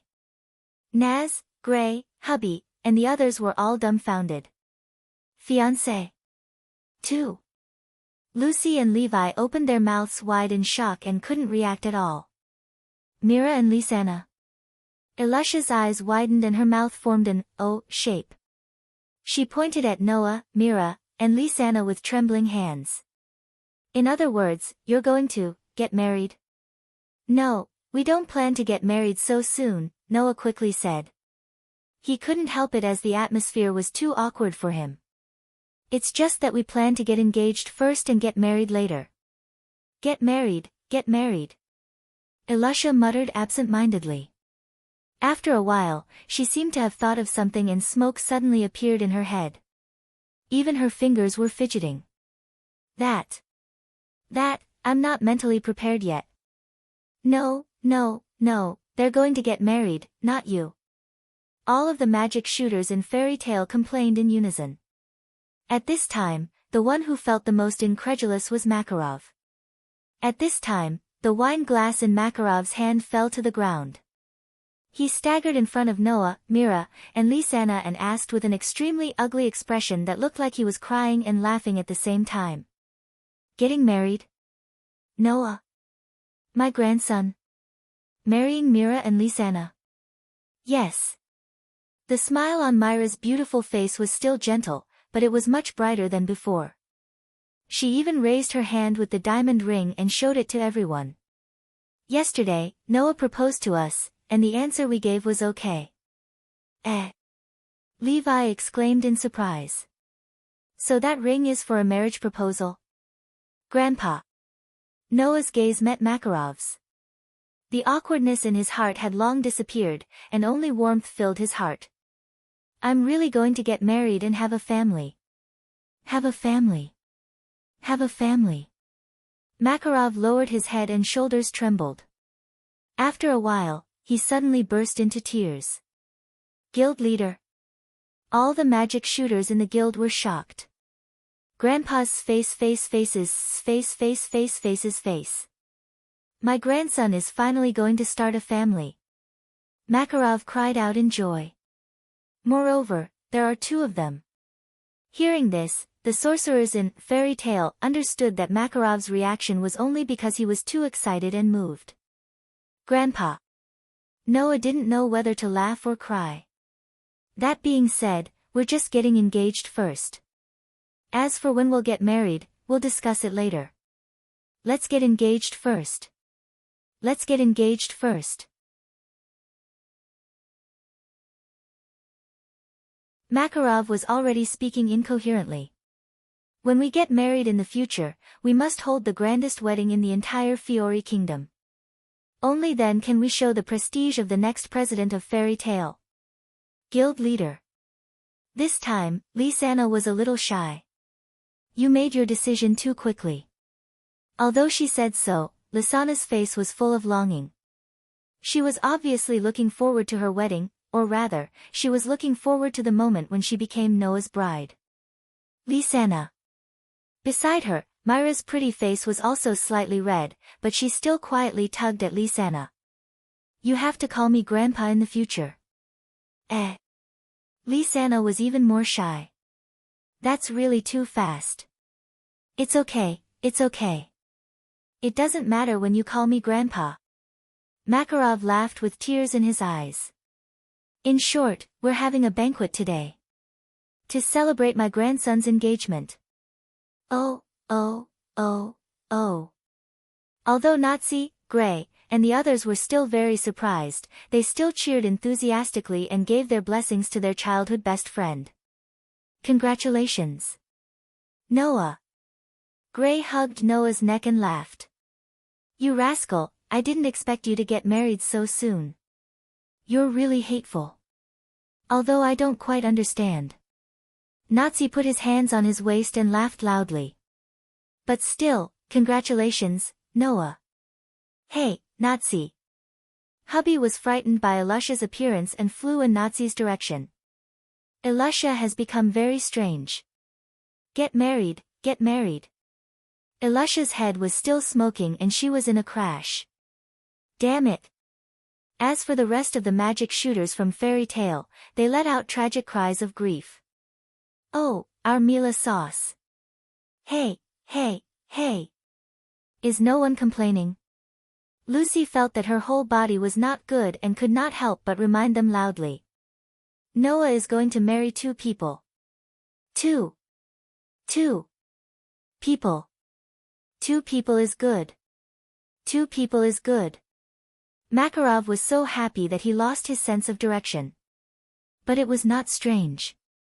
Although Noah was not Makarov's biological grandson, Makarov did not regard Noah as an adopted grandson at all. After all, Laxus was already like that, and Noah was quite capable. Whether it was strength, temperament, intelligence, or methods, there was nothing that was not outstanding. Makarov had always been proud of him. Now, such a grandson was going to get married? As a grandfather, how could Makarov not be happy? In addition, the other party was the extremely popular masked lady Mira Jenny and her sister Lisana, who was not inferior to her elder sister in the slightest. These two treasures of the guild, Makarov loved them dearly. If it wasn't for the fact that the other party was Noah, perhaps the first one to stand up and object would be Makarov. As for the male magic shooters in the guild, they were already lying on the ground with tears streaming down their faces. He's actually marrying two women. And sisters? Levi, who finally reacted from the shock, let out an extremely complicated sigh.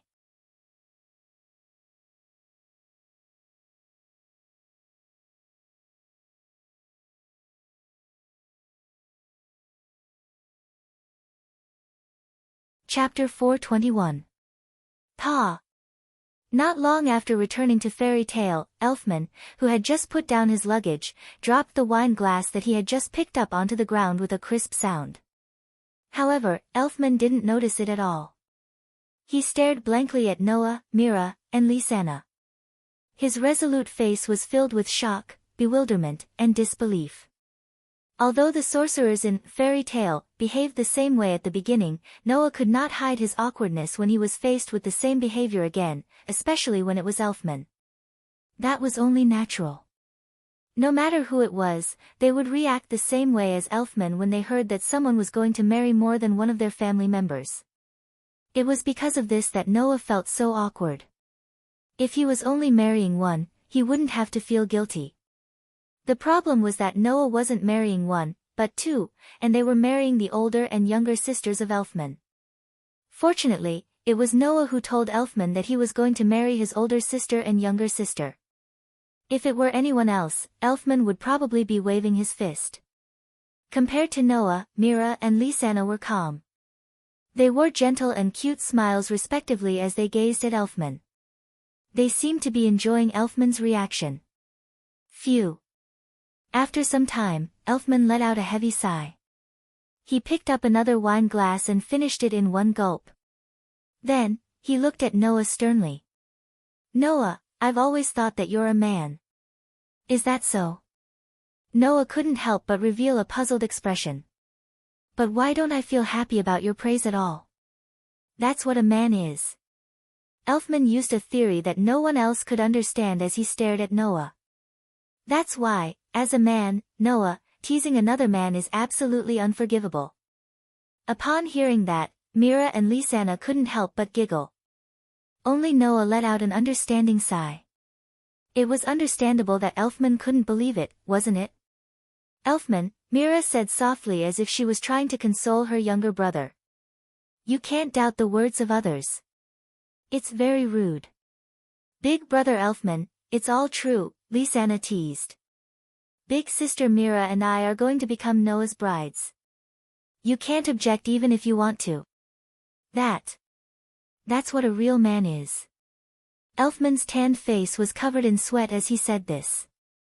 That's right. A man has to be able to accept everything. A man has to be able to marry two wives. A man has to marry the same man. That's what a man is. Seeing that Elfman had fallen into a state of incoherence, Noah didn't even have the mood to complain about the strange things that Elfman said. I know that this is too sudden, but Elfman, I'm not joking. Noah could only meet Elfman's gaze head-on. Although I haven't decided when, I will definitely take your sisters away from you forever. That's a fact. Saying that he would take Elfman's sisters away from him forever was more or less an exaggeration, but it wasn't entirely false. Although he had thought of all sorts of possibilities, Noah only wanted to use this to express his determination. That was because Noah knew how important each other's existence was to Mira, Elfman, and Lisanna. Ever since they were young, the three of them had relied on each other for survival. In the lives of these three siblings, their father and mother, who had long ceased to exist in their lives, were not even as important as each other. The three of them used to live in the same village, but because Mira had awakened the demon's magic, she was chased out of the village. Later on, in order to survive, they ran to all corners of the Fiori kingdom and even joined Fairy Tale. The three of them had never left each other's side. Therefore, to Elfman, his elder sister and younger sister were definitely the most important thing in his life, without exception. To Mira and Lisanna, Elfman's status as a family member was also the most important. He was even on par with the person they loved the most, which was Noah. Therefore, since Noah had decided to get engaged to Mira and Lisanna first and would definitely marry them in the future, he didn't want to face Elfman with a perfunctory attitude. Mira and Lisanna seemed to understand Noah's thoughts. They both shut their mouths and chose to watch from the side. They looked at Noah and Elfman with extremely gentle expressions, showing the most complete trust. The two men in front of them, one was their lover, and the other was their most important family member. Therefore, Mira and Lisanna believed that the two men wouldn't make a decision that would disappoint them. Elfman seemed to have seen Noah's seriousness from Noah's attitude.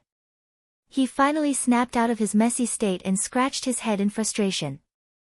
Although I've already seen that my sister and Lisanna's attitudes towards you are different, I didn't expect them to choose to marry you in the end. Elfman crossed his arms and looked at Noah with a sharp gaze that he would never use in the past. As a man, Noah, I only want you to promise me that you will protect my sister and sister with your life. Can you do that? Hearing this, Noah smiled. His smile was strangely arrogant. Is this the first day you've known me? Noah didn't give any promises, nor did he make any vows. Elfman smiled as well. That's a real man. Seeing this scene with their own eyes, Mira and Lisanna revealed gentle smiles. As expected, these two men wouldn't disappoint them. At this moment, Elfman suddenly changed the topic. Then, should I call you brother-in-law or brother-in-law in the future? This one sentence made Noah, Mira, and Lisanna choke at the same time. None of them had thought of this question before. No matter what, today was a happy day. Just like a festival, all the banquets in Fairy Tale were destined to last for the whole day. At this moment, whether it was those who sincerely gave their blessings or those who were envious, they seemed to have forgotten everything and were jubilant. So much so that no one noticed. On the second floor of Fairy Tale, a solemn atmosphere that was completely out of tune with the jubilant atmosphere of the guild was permeated in a corner. There were 4 people in that corner. They were none other than Raxus and the 3 members of the Thunder God Council.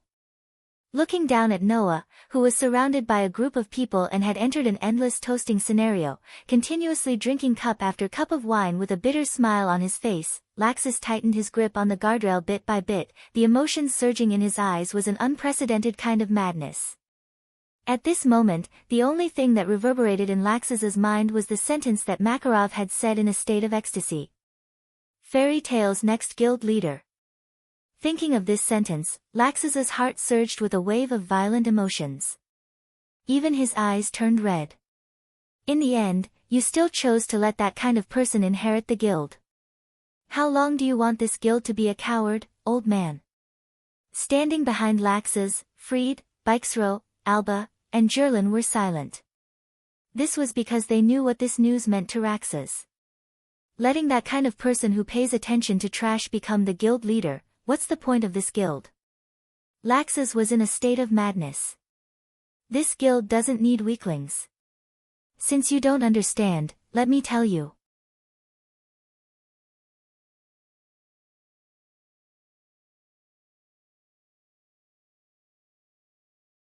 Chapter 422.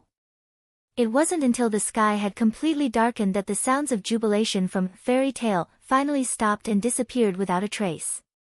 Katja, in a room on the top floor of Fairy Tale, the door was opened with a soft sound. Mira and Lisanna each held one of Noah's arms and carefully helped Noah, who was walking a little unsteadily, into the room. They gently put Noah on the bed before letting out a sigh of relief. "Big brother Noah, you can't do this." Lisanna looked at Noah, who was lying on the bed with his originally dark and deep eyes filled with haziness. He even reached out his hand to cover his head. Lisanna panted and complained to Noah in a complaining tone. "Undoubtedly, you don't drink often, and you don't even drink at all. How can you drink so much today?" "Ugh." Noah moved his body as if he wanted to say something, but in the end, he gave up because of the dizziness in his head. He covered his head and made a sound that didn't make any sound. It couldn't be helped. Noah really drank too much today. Almost from the start of Makarov's banquet in the morning, Noah had been toasted by his companions in fairy tale, one by one. Among them, some were sincerely offering their blessings to Noah. People like Naz, Gray, Elfman, and the others, who didn't usually drink, made an exception and drank a little today. It was to offer their blessings to Noah. Naturally, it was inevitable that they would toast to Noah. On the other hand, some of them were purely evil and wanted to make fun of Noah. For example, Kana, Makeo, Wakaba, Jet, Troy, and the others, who were all older members. Just to see Noah make a fool of himself, or just for the fun, or even because a popular girl like Mira was snatched away by Noah, they all toasted Noah, looking like they wouldn't give up until they got Noah drunk. Then, there were people like Lucy, Lebby, and Elusha who followed the surrounding atmosphere in a state of confusion and toasted Noah. As a result, throughout the day, Noah was constantly toasted. He kept drinking. The heavens took pity on him. Before this, Noah didn't drink at all. Today, he was forced to drink so much wine, even more than Kana's wine barrel. If it wasn't for Noah's extraordinary physique, at this moment, he probably wouldn't just feel a little dizzy, causing him to become drunk. "Well, Lisanna, you don't have to blame Noah. Noah is so happy." Mira seemed to be worried about Noah. She sat on the edge of the bed and gently patted Noah's chest while wiping Noah's face with a handkerchief. Just like a wife who was taking care of her husband who had gotten drunk while socializing outside. Moreover, this is all due to the good intentions of our companions in the guild. Noah is so gentle. It's normal for her not to reject him. But, he really drank too much. Looking at Noah, who seemed to be very uncomfortable. A pained expression appeared on Lisanna's face. "Big brother Noah didn't drink before." "That's true." Mira also smiled bitterly, but still used an extremely gentle method. He helped Noah soothe his breathing and wipe his face. "If this happens again, we have to stop it." "Yes." Lisanna nodded heavily and sat on the edge of the bed. She gently patted Noah's chest. After a while, she seemed to have thought of something and her face turned slightly red. "Then, with big brother Noah in this state, does someone have to stay behind to take care of him tonight?" Mira was stunned when she heard Lisanna's words. She then looked at Lisanna with amusement. "Do you want to stay behind to accompany Noah tonight?" "Big sister Mira," Lisanna said to Mira as if she was throwing a tantrum. "Big sister Mira, are you okay with big brother Noah staying alone in the guild like this?" "That's true." Mira immediately held her face in distress. "Tonight, you should stay here to look after Noah." "Eh?" Lisanna was stunned. "Big sister Mira, are you going to stay too?" Ah. Mira blinked her beautiful big eyes. "Or do you want to stay here alone and do something with Noah that I can't see?" No. Lisanna felt a little guilty. In fact, Mira was also feeling a little shy. Being alone with Noah. This pair of sisters who were infatuated with Noah would definitely be happy to see that. However, if they were alone, it meant that they could do something that only lovers could do. Women all yearned for the love of their beloved men. Both Mira and Lisanna yearned for intimacy with Noah. However, this pair of sisters seemed to have thought of something that was not suitable for children and raised the level of intimacy by many levels. That was why they became shy. Although they knew that the other party had already given their hearts and minds to Noah, neither Mira nor Lisanna revealed this matter. They deliberately pretended to be confused. If they were to reveal it openly, it would be too embarrassing. However, the two bashful girls didn't know how tempting their blushing and bashful appearance was to a man who had already tasted their beauty and fallen into a half-conscious state. Ah! Ah! With two short screams, Mira and Lisanna felt themselves being pulled by someone. Then, with a forceful tug, they fell to the ground. In the next moment, a man with a strong masculine aura and a strong smell of alcohol turned over and pressed the two girls under him. His body temperature rose slightly, causing his body to be scorching hot. Noah, brother Noah. Only then did Mira and Lisanna react. Looking at Noah, who was lying on top of them with a sinister look on his face due to his drunken stupor, they let out another cry of surprise. The one closest to Noah was Mira. That was why Noah, who had been attracted by Mira's cry, turned to look at her slightly opened mouth.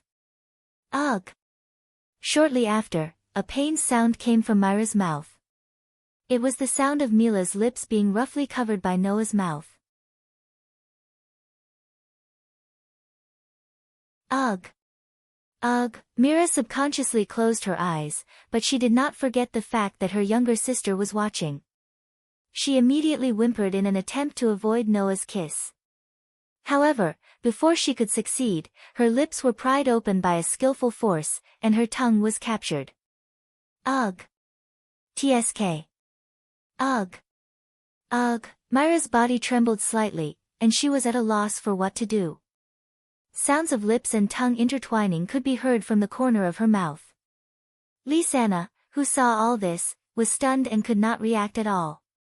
With 2 layers of clothes between them, Noah could clearly feel the softness of their bodies.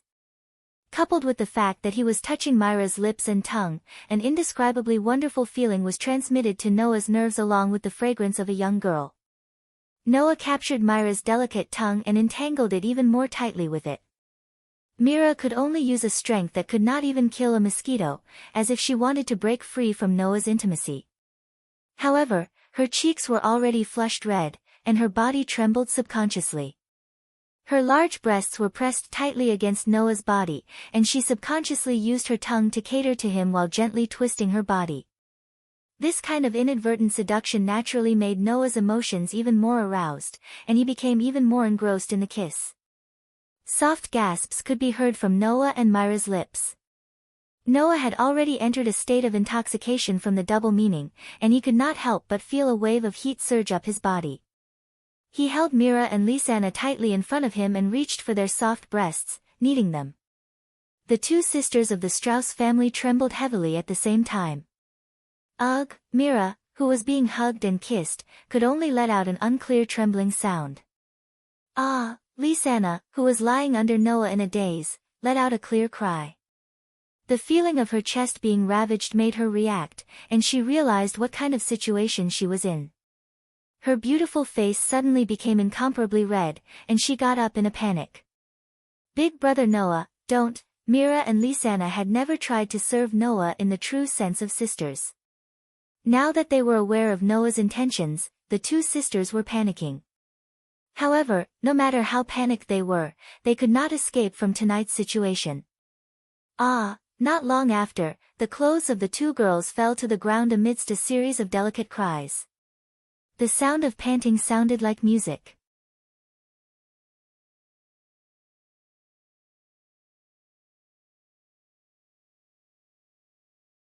Chapter 423. Ugh! When Noah woke up from his sleep, a burst of indescribable headache and a comfortable feeling assaulted him at the same time. Noah, who was wrapped in 2 extremely contradictory feelings, squeezed out a sound from his throat. My head hurts. Clutching his head, Noah's expression was so bitter that it could darken. But, my body feels so comfortable. Patting his head, Noah faintly opened his eyes. Immediately, he was startled and revealed an astonished expression. Woo! Letting out a sound like a puppy acting coquettishly to its owner, 2 white girls snuggled up to Noah's left and right and fell into a deep sleep. The white color here referred to the long and short hair color of the two young girls, as well as the rosy white color of the two young girls' bodies. It also referred to the extremely alluring skin color of the two young girls' bodies. At this very moment, Mira and Lisanna, the two sisters, were lying by Noah's side, tightly snuggling in his embrace. Their heads were pillowed on Noah's chest, and their beautiful faces carried an intoxicating blush as they slept peacefully. Because of this, the two girls' huge softness, which ordinary women couldn't compare to, were tightly pressed against Noah's chest under the blanket, giving Noah a feeling of softness that other things couldn't compare to. The reason why Noah felt so comfortable was all because of this. Being tightly surrounded by two delicate bodies that could make all men drool, no matter who it was, they would feel very comfortable. These two white girls. Naturally, they were the sisters of the Strauss family. Looking at Myra's and Lisanna's enviable white skin and seductive little faces, which faintly revealed from the blanket, they slept peacefully. Noah quivered, and all the memories in his mind returned in an instant. Yes. Noah still remembered what happened last night. Although he had been forced to drink by almost all the archmages in fairy tale, his body was much stronger than his own. However, Noah's body was much stronger than the average person's. Even though it was the first time he drank so much, he was still half drunk and half sober, maintaining half of his consciousness. Thus, Noah still remembered what happened last night in a daze.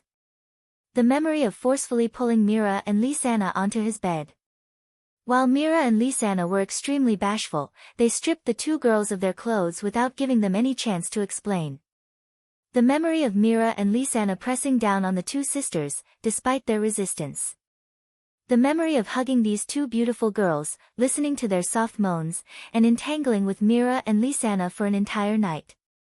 These memories all returned to Noah's mind. Together with the physical pleasure brought about by last night's entanglement, Noah's heart was shaken. As the saying goes, a gentle home is a hero's grave. Being embraced by the gentleness of these two little demonesses, no matter how firm Noah's heart was, it was unavoidable that it would melt. Especially when he thought of the pleasure brought about by last night's entanglement, Noah almost didn't want to get out of bed. He might as well hug his two future wives and sleep like a log. Truly a love-hate relationship. Noah reached out his hand with such feelings. He gently smoothed out the bangs on Mira and Lisanna's foreheads that were slightly sweaty due to their hard work all night, leaving a light kiss on each of their foreheads.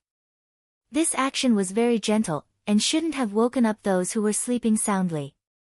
Lisanna, who appeared to be a little sluggish, was indeed still sleeping soundly, but Mira seemed to have sensed something.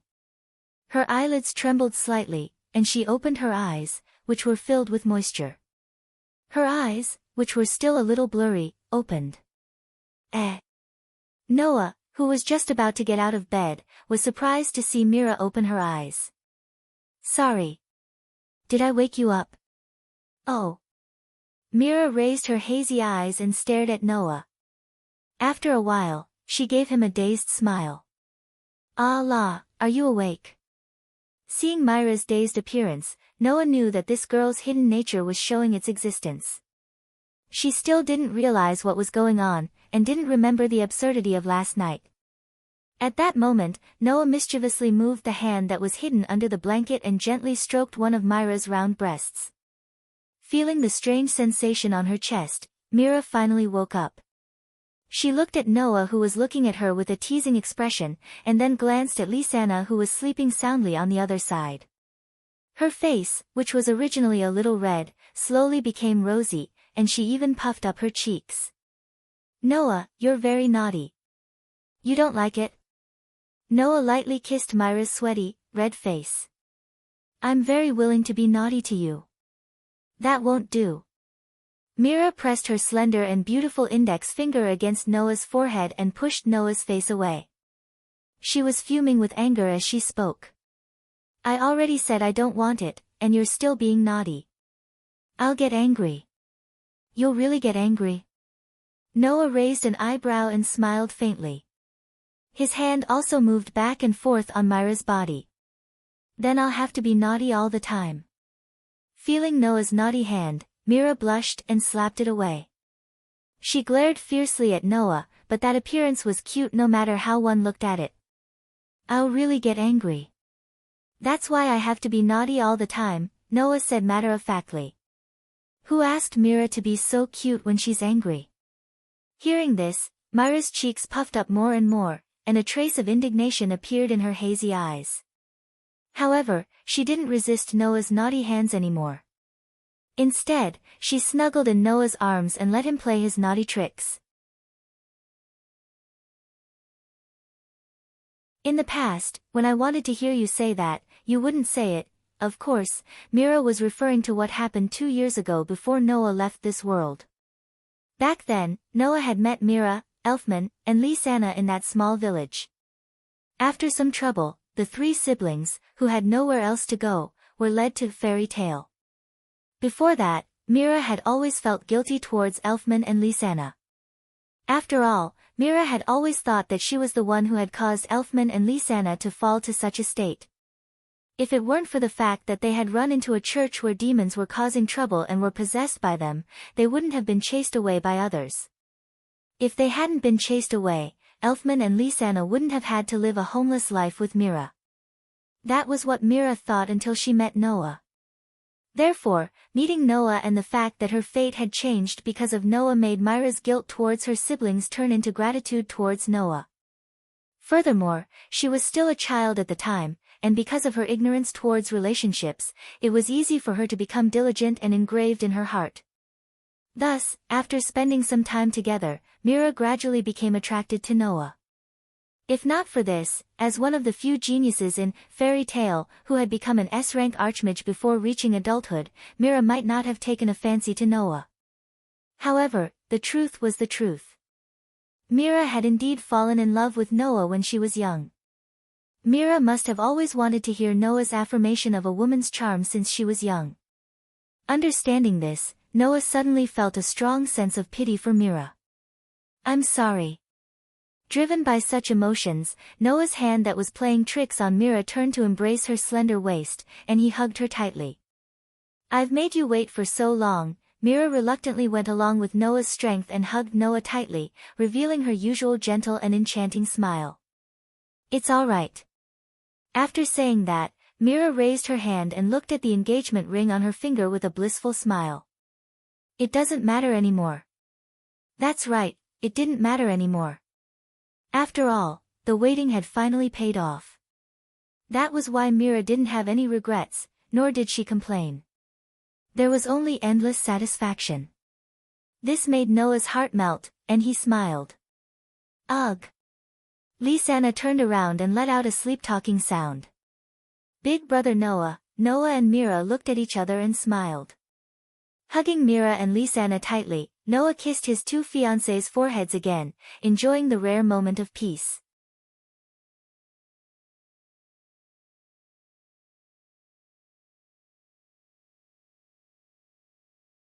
Chapter 424. Why is it so late? It doesn't make sense. Mira-chan and Lisanna-chan aren't here. Where did they go? There's never been 2 people like this before. Are they not here yet? I'm hungry. In the hall on the first floor of Fairy Tale, some of the idlers in the guild were gathered together. However, almost everyone was sighing, whispering, and even brazenly making a ruckus. This was because, until now, the 2 most famous girls in Fairy Tale had not arrived yet. This was indeed something that had never happened before. In the past, even if something happened, at least one of them would be present. But today, Mira and Lisanna were not present, which made many people complain. Mira and Lisanna's roles in Fairy Tale were similar to that of waiters. Occasionally, they would help Makarov with the guild's affairs and miscellaneous tasks. They could be said to be 2 indispensable members of the guild. Now that they suddenly did not come, even if there were no guild affairs and chores to be done, the guild members who were waiting for the beautiful and cute girls to serve them food and drink also lost their energy. Under such circumstances, Noah came down from upstairs. When they saw Noah, many of the magic shooter's spirits were lifted, and they started to shout. Yo, Noah, where are your 2 fiancés? Why haven't they come yet? We're all hungry. And we can't order any wine. I always feel so lonely. Hurry up and call your 2 fiancés over. Yes, yes. Hearing the teasing voices from his companions, Noah could not help but feel guilty. Could he tell them that the 2 fiancés they were talking about were now lying in Noah's room to rest because they were tormented by Noah last night?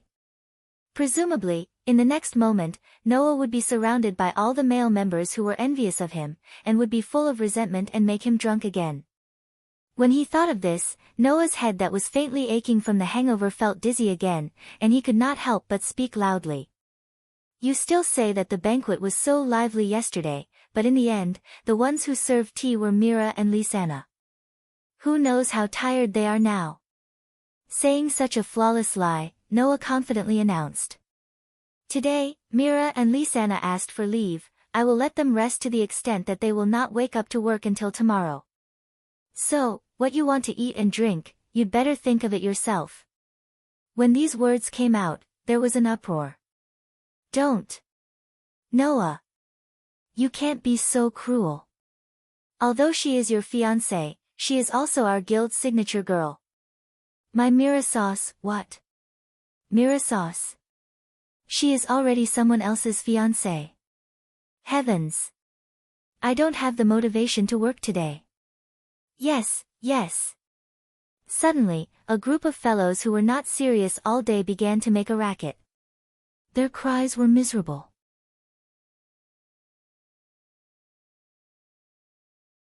Those who did not know would definitely think that someone in their family had died, causing many onlookers to look at them with disdain. Ignoring the noise of the people around him, Noah walked into the hall, looked around, and fixed his gaze in one direction. There, Elisha had arrived early and was sitting in front of a table. She was not wearing her usual armor, but an ordinary inner shirt and a blue pleated skirt. This might have been strange in the past, but ever since the collapse of the Paradise Tower, Zio, Simon, Wooly, and Mariana regained their freedom and went out to travel. Elisha no longer often showed up in armor. Occasionally, she would be like this, going into battle lightly. However, at this moment, Elisha was seriously flipping through a book. This scene surprised Noah. Elisha is reading a book. This is really rare. With this thought, Noah quietly walked behind Elisha and looked at the book in front of her through Elisha. When he confirmed the content of the book, his expression was strange. This was because Elisha was not flipping through a book, but a magazine. It was a magazine that displayed beautiful wedding dresses on almost every page. In other words, Elisha was so focused that she did not even notice Noah approaching her from behind. What she was looking at was not profound knowledge, but just wedding dresses. This made Noah recall Elisha's behavior when Mira and Lisanna announced their engagement to him yesterday. That strange look proved that Elisha did not seem to have any immunity to the word marriage. In addition, Elisha was still looking at the wedding dresses. Was it for Mira and Lisanna's reference? Noah clearly said yesterday that he was only temporarily engaged with Mira and Lisanna, and would not get married immediately. Therefore, Elisha should not be looking at it for Mira and Lisanna's reference. Then, there was only one answer. Elisha seemed to have a strong interest in marriage. Could it be that she was looking forward to getting married? Or, like Lisanna, she was looking forward to the scene of her being a bride? Could Elisha be so cute? At this moment, Noah resisted the urge to laugh and patted Elisha's shoulder. Whoa! Noah just patted her lightly, but Elisha immediately screamed as if she had met a ghost. She jumped up and turned her head, looking at Noah with a lingering fear. Noah! Noah! It's me. The corner of Noah's mouth twitched. Why do you have such a big reaction? No, nothing. Elisha shook her head exaggeratedly. It's really nothing. Is it? Noah looked at Elisha with a faint smile. But not only is your expression not convincing at all, it makes your behavior very suspicious. It's nothing like that. Elisha's face tightened, as if she wanted to return to her usual expression. However, she did not know if it was because she was too nervous, but her expression was stiff. I'm still the same as usual. You don't even believe your own words, right? Noah glanced at the wedding dress magazine on the table and asked amusedly. Are you looking at wedding dresses? No. No. This time, not only Alusha's expression, but even her tone became stiff. Just casually looking. Casually looking. Noah continued to laugh, and his laughter became more and more uncontrollable. Yes. Alusha continued to pretend, but she was a little guilty. Just as Noah and Alusha continued to be in a stalemate, the door of the guild opened. Everyone. Good morning. In the cheerful greeting, Lucy walked in from outside. Lucy. Alusha seemed to have seen her savior, and quickly changed the topic to Lucy. Are you alone? Yes, Naz and Gray seem to be still sleeping because they drank at the banquet yesterday. Lucy walked in from outside, looked around, and made such a puzzled voice. There seem to be fewer people today. After Lucy said this, Noah and Alusha also noticed this. It seems to be a lot fewer than usual. Alusha finally recovered her usual heroic appearance, glanced around, and frowned. Yesterday, we were still having a banquet here. Today, Mira and Lisanna are not here. Without the consent of the two people appointed by the president, even if we accept the mission, we can't immediately execute it. Where did everyone go? Could it be that like Naz and Gray, they were all drunk yesterday? Lucy raised this speculation. So, everyone is resting at home? Maybe that's the case. Noah narrowed his eyes, and a trace of thoughtfulness gradually appeared in his eyes. But I don't know why, I always feel that it's not the case. When this sentence fell from Noah's mouth, a voice full of arrogance sounded from the second floor. Isn't that good? Hearing this voice, Noah paused, then raised his head and looked at the second floor. The next moment, a man in a fur collar, leaning his hand against the railing on the second floor and looking at Noah with an extremely unruly expression was imprinted in Noah's eyes. Seeing this person, Alusha's frown deepened, Lucy's expression became a little stiff, and even the noise in the guild disappeared. Because that's Lax's.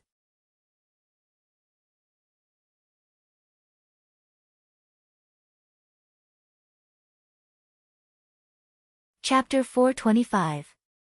The guild, which had been extremely noisy just a second ago, suddenly seemed to have been cut off by someone, and the noise disappeared without a trace. Every guild member obediently shut their mouths when Lax's appeared. This was not out of respect for Lax's, it was just a subconscious action. After all, to the members of Fairy Tale, Lax's may more or less represent the feeling of a comrade, but more of the feeling of danger. Everyone felt that Lax's was very dangerous. It was like a class full of obedient students suddenly having a delinquent in all aspects appear out of nowhere. Everyone felt that this person was dangerous, not because this person would hurt them, but because they did not want to interact with such a person and get involved in unnecessary trouble. Thus, under normal circumstances, when Lax's appeared, other than a few people, no one would open their mouth to speak unless something unexpected happened. Thus, under such circumstances, the only one present who would fearlessly confront Lax's, other than Noah, was Alusha. Lax's. Alusha took a step forward, her sharp eyes staring at Lax's who was leaning against the railing on the second floor. What do you mean by that? This sentence again, do you have to ask me what I mean every time I speak before you understand? Lax's glanced at Alusha, a trace of mockery appearing in his eyes. It's too early for a mere Alusha to question me. What did you say?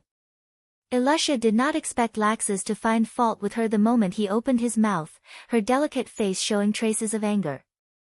Just as she was about to say something, she was stopped by Noah. Then do I have the right to question you? Noah put one hand on Alusha's shoulder, his gaze had already moved to Lax's. Lax's, what did you mean by that sentence just now? TSK, you haven't even become the guild leader and you're already putting on airs? As if deliberately going against Noah, Lax's tone became even more unruly, even his eyes became irritable. My dear brother, of all people, why did you have to learn from that old man? All day long, You care about those weak people who don't need to exist, trash. If they disappear, then they disappear. Is there a need to pay special attention to them? You. Understanding Laxus's meaning, the anger on Alusha's face became more and more intense. Really bad. Even Lucy could not help but let out such a mutter, her face full of resistance towards Laxus.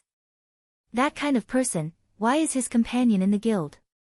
Regarding Alusha and Lucy's words, Noah's gaze, he was still staring closely at Laxus, his eyes.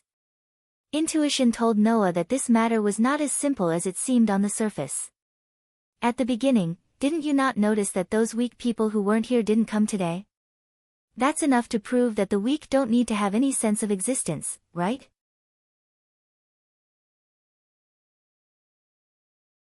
Laxus's mouth gradually curved into a happy arc. It seemed that only Noah was left in his eyes. Don't bother with those trash who only drag us down, it's better to just let all those useless people in the guild disappear. Saying such a sentence, Laxus's gaze swept across everyone below. Those who met Laxus's gaze all lowered their heads. Including Lucy, except for Noah and Alusha, no one present dared to look at Laxus.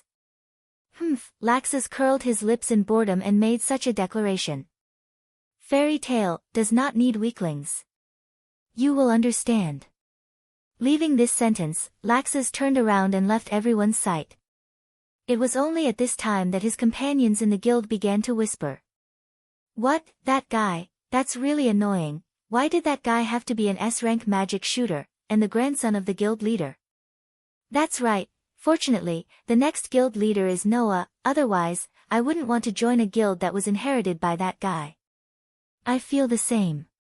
Similar conversations like this began to ring out from the surrounding crowd. However, probably because Laxus had not gone far, and they were worried that Laxus would hear them, the guild members lowered their voices. But Noah, Alusha, and Lucy still heard it clearly. In this regard, Lucy expressed her agreement. That kind of inhumane guy as the guild leader, I really can't imagine. Lucy said to Noah excitedly. Noah, you must not lose to that kind of guy, let that kind of guy become the guild leader. The guild leader already said yesterday that the next guild leader of Fairy Tale is Noah. Since the guild leader said so, most likely, it will not change. Alusha calmed down and stared in the direction that Laxus had left. It's just that I have an ominous feeling. Hearing this, Noah fell silent. Because, in Noah's heart, he had the same feeling. Don't bother about that guy. Lucy, on the other hand, had been very indignant. She sat down, and when she saw the wedding dress magazine on the table, she immediately picked it up out of curiosity. Isn't this a wedding dress? Could it be that Noah is choosing a wedding dress for Mira and Lisana's wedding in the future? But the wedding date hasn't been set yet, right? No, it's not like that. The serious expression on Alusha's face collapsed in an instant. She blushed and stuttered.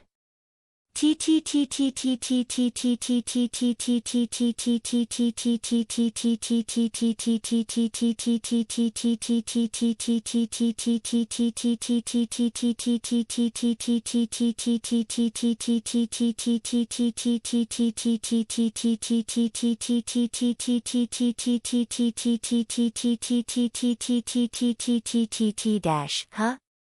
Lucy was stunned. So, you're saying that it's not Noah who's watching, but you, Alusha? Ahahaha, Noah shook his head when he saw that the atmosphere in the guild had returned to normal. Hopefully, I'm just overthinking things. The next day, in Noah's room, Noah, who had just gotten up, hugged the shoulders of Mira and Lisana who were chatting in their own room and lay down.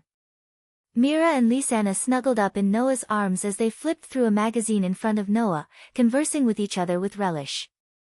This one is so beautiful. Really? I like this one better. Mira and Lisana were flipping through the magazine with gusto. It was the same one that Alusha had been reading yesterday. Because she bumped into Lucy when she went downstairs and Lucy casually mentioned this matter, Lysana, who was looking forward to being a bride, borrowed the magazine from the uncomfortable Alusha and took it out to talk about it with Mira during her free time. Not only did they discuss it with each other, but they also asked Noah about the wedding dress they liked. "Hey, big brother Noah." Lysana pointed at one of the wedding dresses in the magazine and asked excitedly. "What do you think of me wearing this on our wedding day?" "I like this one." It was rare for Mira to be as stubborn as Lysana when it came to wedding dresses. She pointed at a wedding dress on the other side. "Noah, what do you think?" "I think they all look good." Noah naturally understood that his two fiancés were so enthusiastic because they could marry him. Thus, Noah showed sufficient attention. "But I think Mira looks better in this one." "As for Lysana, I think she'll look better in this one." Seeing that Noah was paying so much attention to the wedding dress, Mira and Lysana seemed to be very happy. Even their spirits seemed to have risen. "Noah, look at this one." "Big brother Noah, look at this one too. See if it suits me." Thus, the man and the two women began chatting about the wedding dresses. The smiles on Mira and Lysana's faces never disappeared. Even the surrounding atmosphere became a little warm. Under such circumstances, Mira and Lysana even forgot that they had to go downstairs to work. One had to know that Mira and Lysana did not go to the guild yesterday at Noah's request. Now, there must be many people looking forward to Mira and Lysana's appearance. Unfortunately, that was not the case. "Noah." At that moment, a hurried voice sounded from outside the door. The door to Noah's room was pushed open. Under the shocked gazes of Noah, Mira, and Lysana, Alusha quickly walked into the room and said with a solemn expression, "Something happened."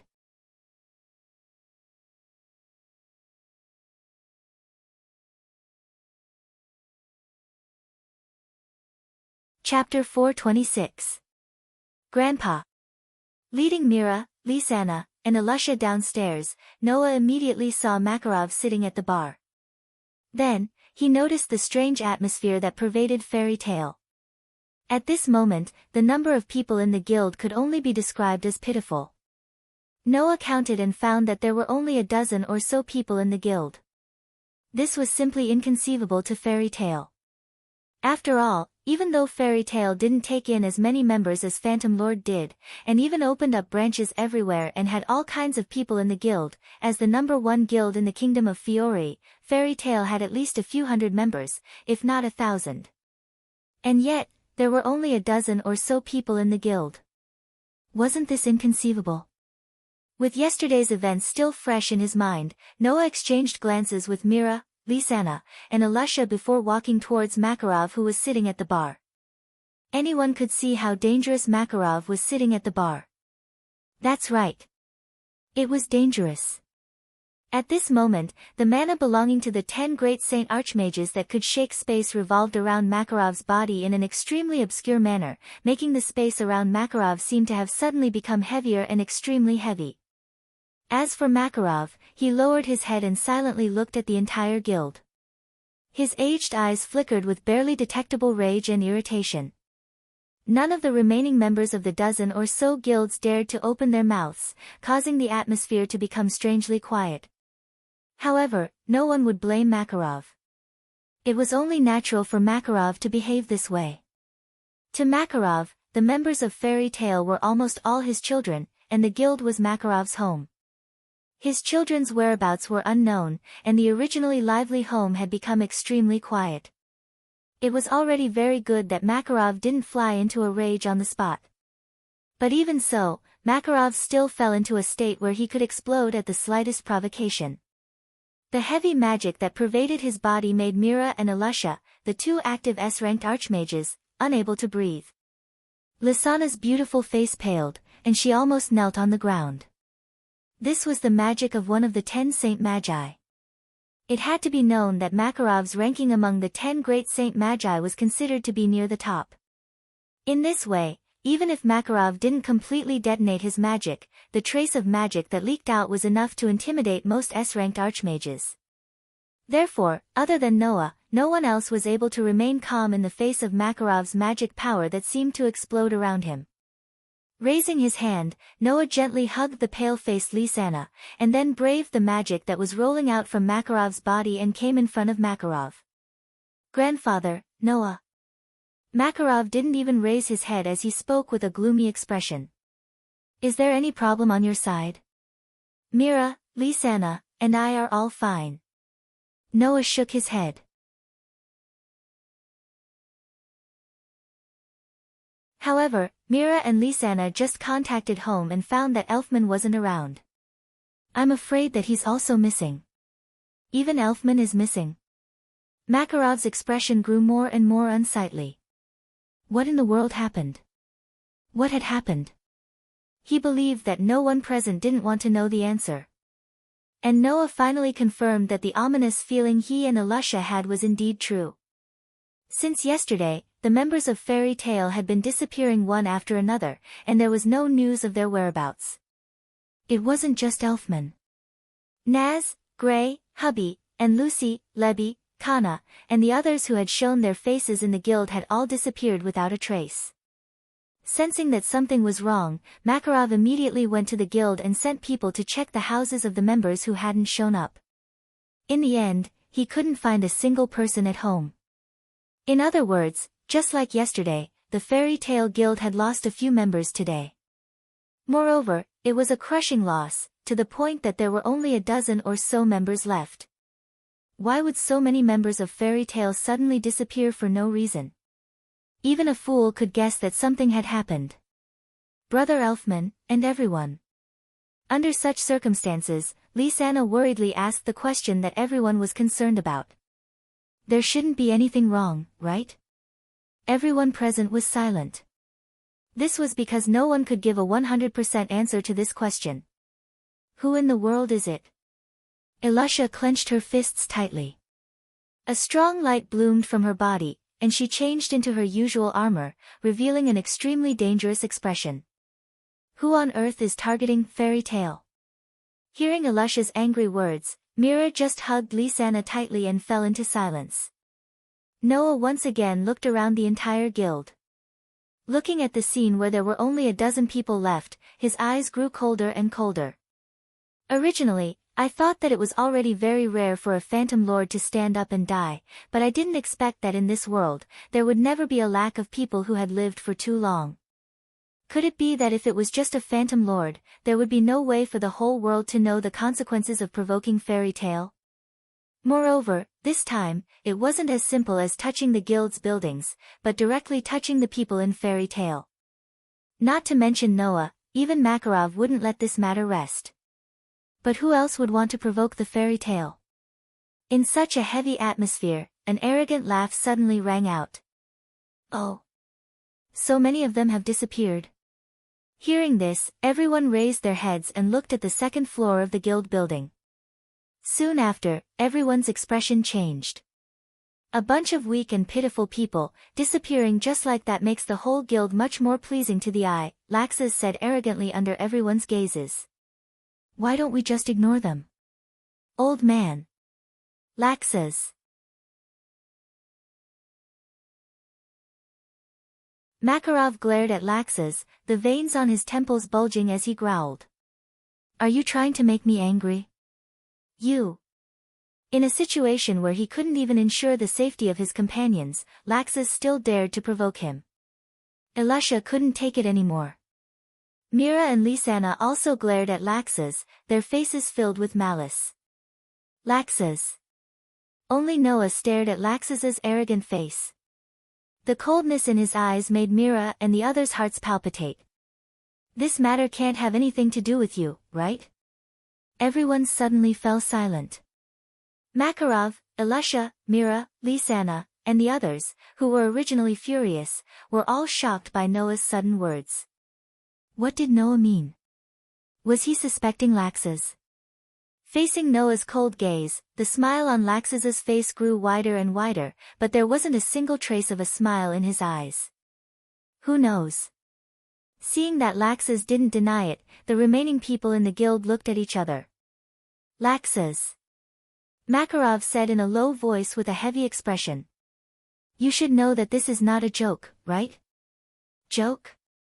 Laxus glanced at Makarov and sneered. Unfortunately, I've never joked. After saying that, Laxus completely ignored everyone present. He didn't leave any explanation, nor did he make any obvious denial. Just like that, he turned around and left. Seeing this, everyone fell silent.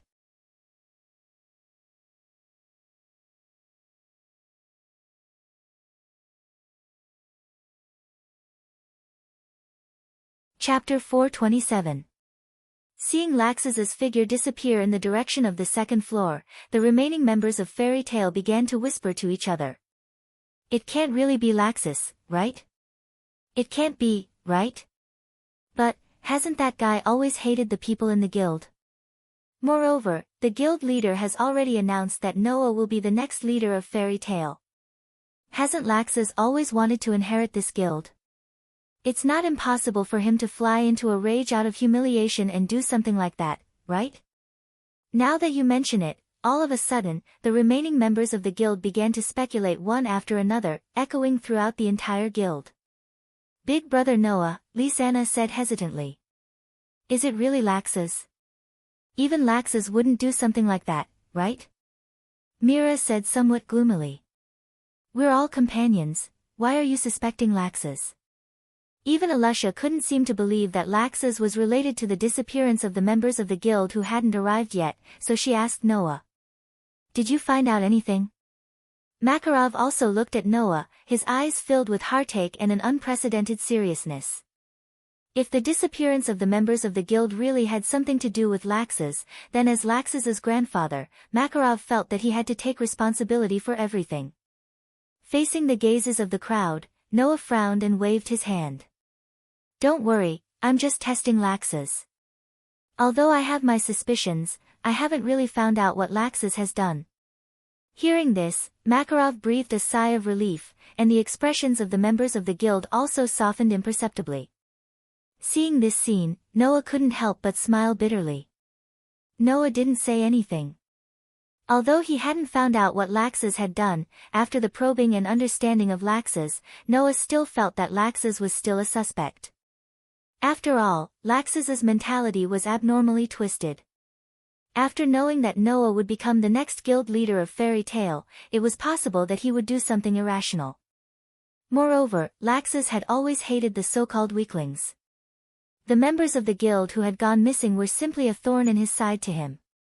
Who knew if he would think of getting rid of them? If it was Laxus, it wasn't impossible for him to do something like that. With such a heavy thought, Noah shook his head and turned to the remaining members of the guild. The most important thing right now is to find the whereabouts of the missing people as soon as possible. Let's move out together and search Magnolia first. After all, this phenomenon only started yesterday. Even if someone has captured our companions, they won't be able to transport them anywhere in a day. With that said, Noah looked around at everyone present. Remember, no matter what the existence that can make our companions go missing is, since even Naz, Gray, and Elfman can't resist, it's best that we don't act alone. At least form a team of 5, understand?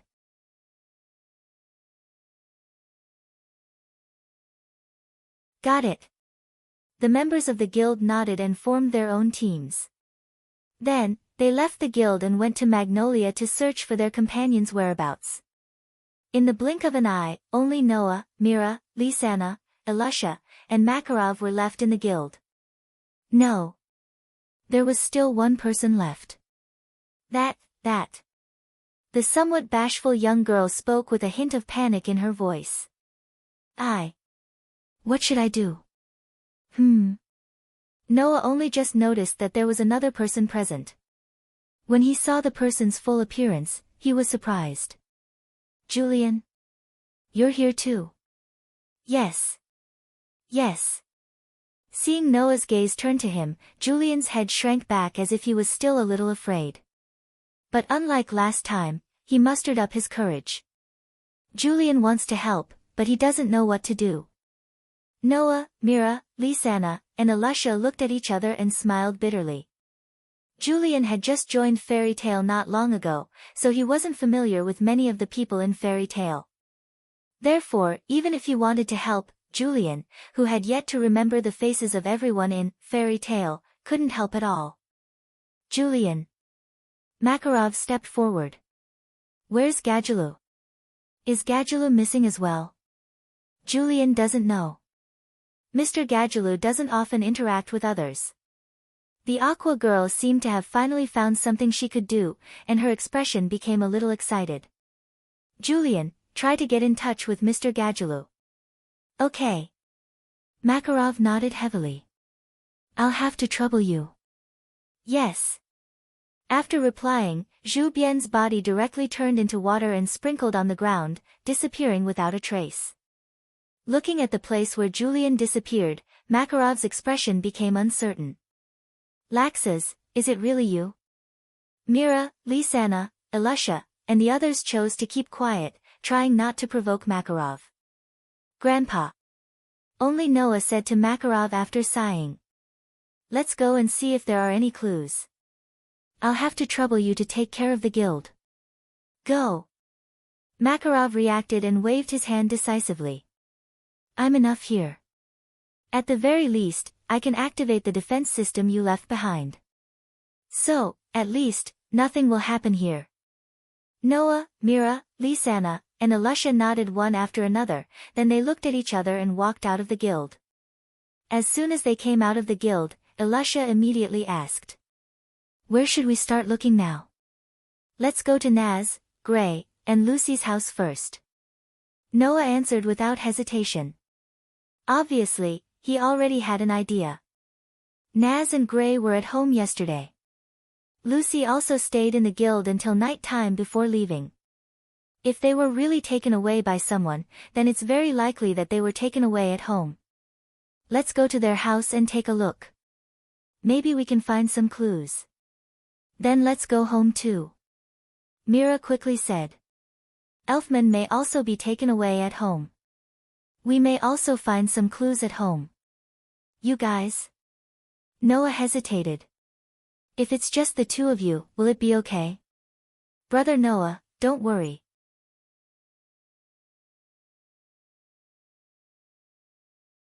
Lisana patted her full chest and pretended to be cheerful. I won't mention it for now. You know what Sister Mira is like when she's serious.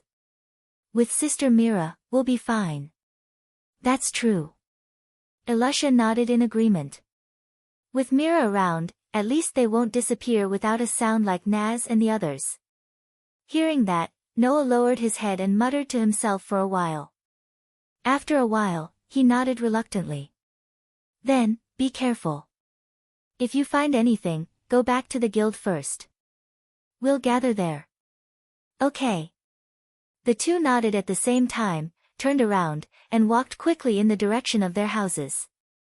Then whose house should we go to first? Ilusha looked at Noah. The closest house to here is Naz and Habi's house. It's on the other side of the forest. Let's go to Lucy's house first. Noah had a different opinion. Lucy only left the guild last night. It's very likely that she went missing later than Naz and Gray. If there are any clues left behind, it's only one night. If it's not done by someone, it won't be easy to eliminate the clues. So, let's start looking from there. Understood. Ilusa said in a strong and powerful voice. Her voice was filled with an extremely strong sense of self. If someone took them away, I'll let them know the consequences of stepping on the fairy tale's bottom line. Noah smiled indifferently and raised his head to look at the sky. The weather today was cloudy. The sky was always gray and covered by thick layers of dark clouds. It was like the calm before the storm, bringing with it a sense of oppression that made one's heart tremble.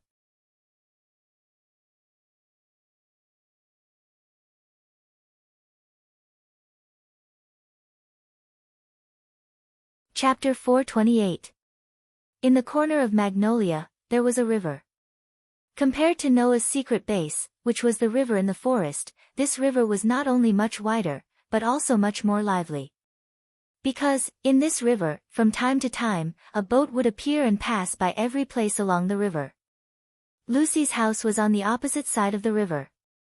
It was a very ordinary house. According to Lucy herself, although this house was very ordinary, there was nothing wrong with it. Most importantly, the monthly rent was only 70,000 J, which was quite cost-effective. Therefore, when Lucy found out about this place, she did not hesitate to rent it. This reason, more or less, made people want to cry. However, compared to the girls' dormitory in Fairy Tale, Lucy still preferred this house. The reason was the same as the previous one, the problem of rent. The girls' dormitory in Fairy Tale costs 100,000 J per month, but this house only costs 70,000 J per month. For Lucy, this could be considered as saving a lot of money. As a member of the same team, Alusha often went in and out of Lucy's house, so she was quite familiar with Lucy's house. Therefore, under Alusha's lead, Noah speechlessly climbed into Lucy's house from the direction of the window. From this choice, Noah saw a fact. That is, when Alusha enters Lucy's house, she usually does not go through the front door. No, it should not only be Alusha, it is very likely that even Naz, Gray and the others are the same, who knows. While he silently felt sad for Lucy in his heart, Noah's attention was attracted by everything that was imprinted on his senses in the next moment. This was an extremely ordinary room. The decoration of the room was not very luxurious, and it was full of a homey atmosphere, making people unable to tell that this was a place where a rich young lady lived. However, there was indeed a rich young lady living in this place. It was obvious that the room belonged to a young girl. Even the smell in the air was fragrant, making one's mind feel comfortable. The only factors that made people feel comfortable were the air and decoration in the room. However, there were also factors that made people feel bad. Noah was sure that it was definitely a bad factor that did not exist before last night. It was precisely this terrible factor that attracted Noah's attention. Noah's nerves instantly tensed up. He closed his eyes and activated his sensing ability. Like tentacles, it extended to the surroundings and enveloped Lucy's entire room. At this time, Noah could clearly feel the existence of traces of strange mana. It was a demonic power that seemed to have just emerged from some abyss, carrying an extremely dense aura of evil and darkness. Noah had only ever felt such evil and dark magic from one person. The guild leader of the Phantom Lord, Joseph. Of course, Noah meant that the nature of the evil and dark mana was identical to Joseph's, not that the mana was identical to Joseph's.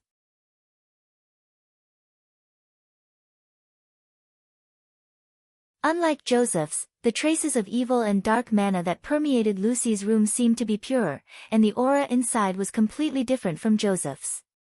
Therefore, the owner of these traces of evil and dark mana should be somewhat similar to Joseph in some aspects. For example, character. For example, magic. In short, this was definitely not the mana left behind by Lucy. And naturally, such mana could not have been left behind by Lax's.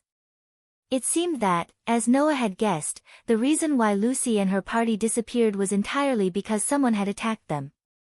This person should not be Lax's. At least, it would definitely not be Lax's himself. Although Lax's mana was also very special, that was because Lax's was a Dragon Slayer magic shooter. Like Naz, Gadjaloo, and Wendy, he had unique and extremely destructive mana. And Lax's mana was definitely not such dark and evil mana. This made Noah frown involuntarily. What's wrong? Alusha was just about to search Lucy's room when she caught a glimpse of Noah, who was frowning with his eyes closed, and asked suspiciously. Did you find anything? I found some residual mana. Noah did not hide it. He opened his eyes and spoke of his speculation. That's not Lucy's mana, nor is it the mana of anyone I know. You mean? Alusha's expression froze. Did someone really invade Lucy's room and take her away? As far as I'm concerned, this is the most likely possibility. Noah's brows were still tightly knitted.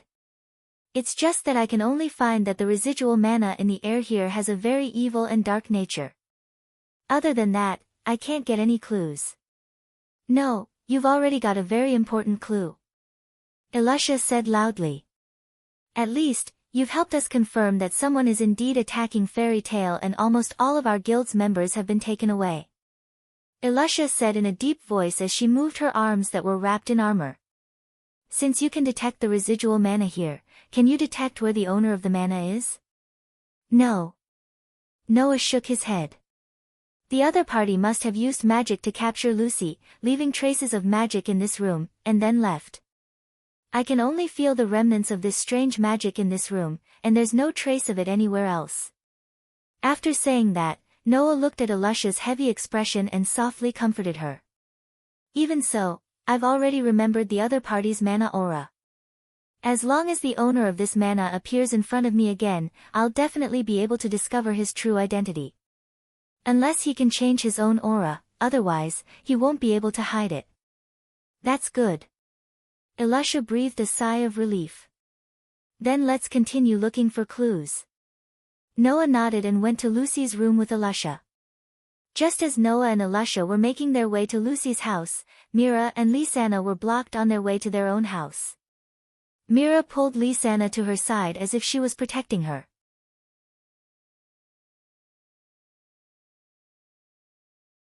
She repeatedly swept her gaze at the person blocking her way with a sorrowful expression on her face. Could it really be you guys? Are you the ones who kidnapped Big Brother Elfie and everyone in the guild? Lisanna shouted angrily. Hurry up and let everyone go. Thor's knights. The ones blocking Mira and Lisanna's way were none other than Rax's personal guards, the Thor Order. With Fried in the lead, Bixro, Iba, and Jerlin stood on either side of him. The three of them were only looking at Mira, as if they were intentionally ignoring Lisanna's existence. Mira, Jenny. Lisanna. Alba, who was holding a fan and covering the lower half of her face, called out. You'd better come with us obediently. Laxus wants us to take you there. Bixro stuck his tongue out and raised his hands in an exaggerated manner. If you don't listen to me obediently, then I can only let my baby play with you. I suggest you don't resist. We don't want to fight you. Fried looked up and stared at Mira. Even if the legendary demon kin were to fight against us, even if they could win, you don't have the confidence to protect your sister in battle, do you? Mira's expression changed slightly. Despicable bastard. Lisanna said angrily. Fight Sister Mira if you dare. Apologies, we only follow Laxus's orders. Fried's expression didn't change. In order to carry out Laxus's orders, we have no choice but to resort to despicable means. What's your goal? Mira bit her lip. What's your goal? You're wrong, Mira Jenny of the Demonkin. Albarglin chuckled. We don't have a goal from the beginning. Bixro laughed strangely. Our goal is to help Laxus, and Laxus only has one goal. Fried turned around, as if he knew that Mira wouldn't resist anymore. The throne of the next guild master of Fairy Tale.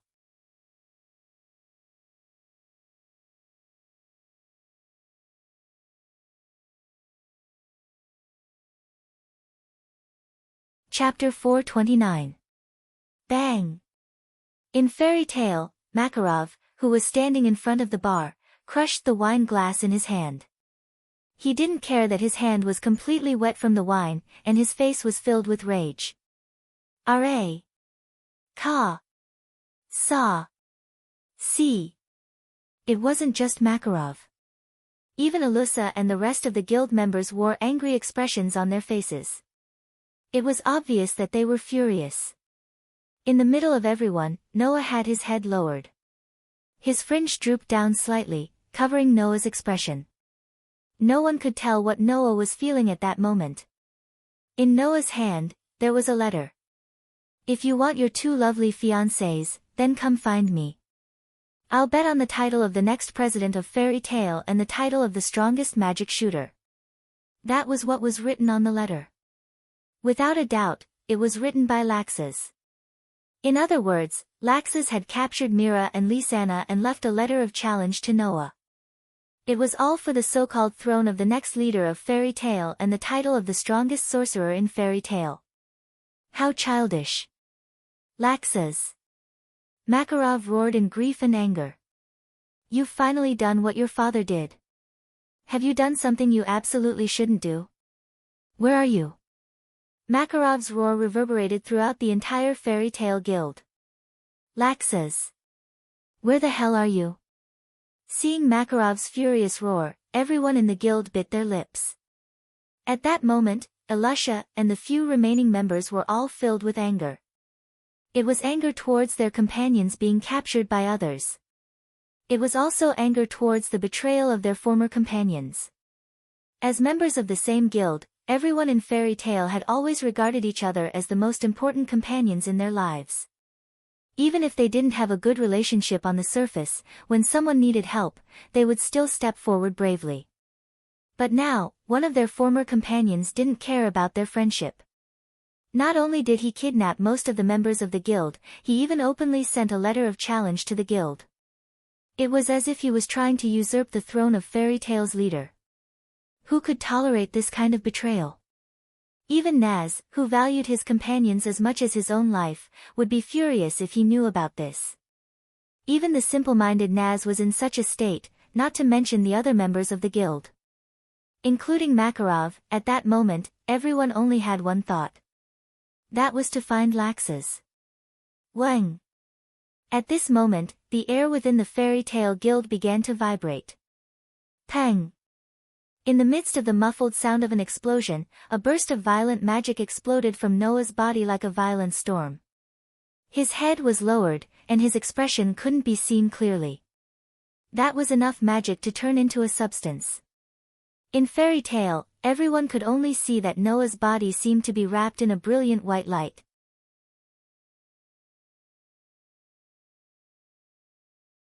His clothes fluttered without wind, and an extremely vast amount of magic turned into a pure white pillar of light that rose from Noah's body. It passed through the ceiling, transmitted to the outside, and went straight into the clouds.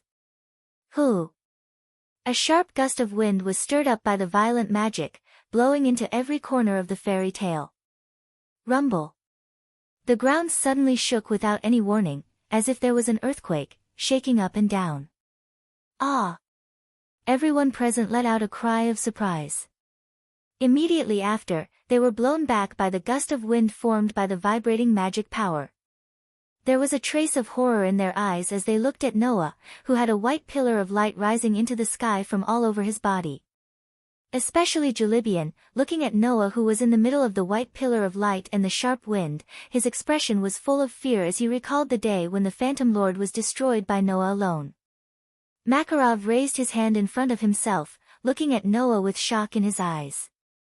How powerful is that magic?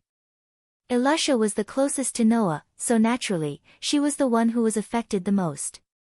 Facing the turbulent flow of magic that blew on her body like a gale, her heart was terrified because of the overly powerful magic.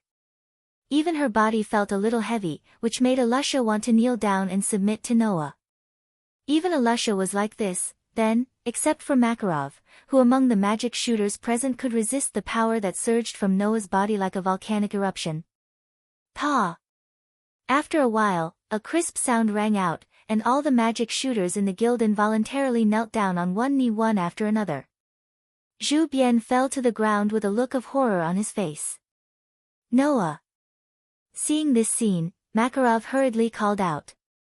Calm down. Noah! Calm down. Ilusha also reacted and shouted in Noah's direction. That's Laxas. Even if he's really crazy, he won't do anything to Mira and Lisanna before you go there. Mira and Lisanna are very safe now, they're just waiting for you to save them. As soon as he said this, the whole space shook. The magic that had turned into a gale and a solid pillar of light stagnated. In the next second, all the magic used in fairy tales slowly retracted and surged into Noah's body. Thus, the gale gradually dissipated and the pillar of light dimmed. After a long time, all the magic that rose from Noah's body returned to his body. All the magic shooters present, who were either kneeling on the ground or sitting on the ground, raised their heads with lingering fear and looked in Noah's direction. With Noah as the center, the tables and chairs in Fairy Tale were all blown away and piled up by the wall, leaving a vast empty space around Noah. Everyone couldn't help but gulp when they thought of the boundless manna that caused this scene, which made them kneel on the ground. This was the magic that Makarov had been praising since Noah was a child.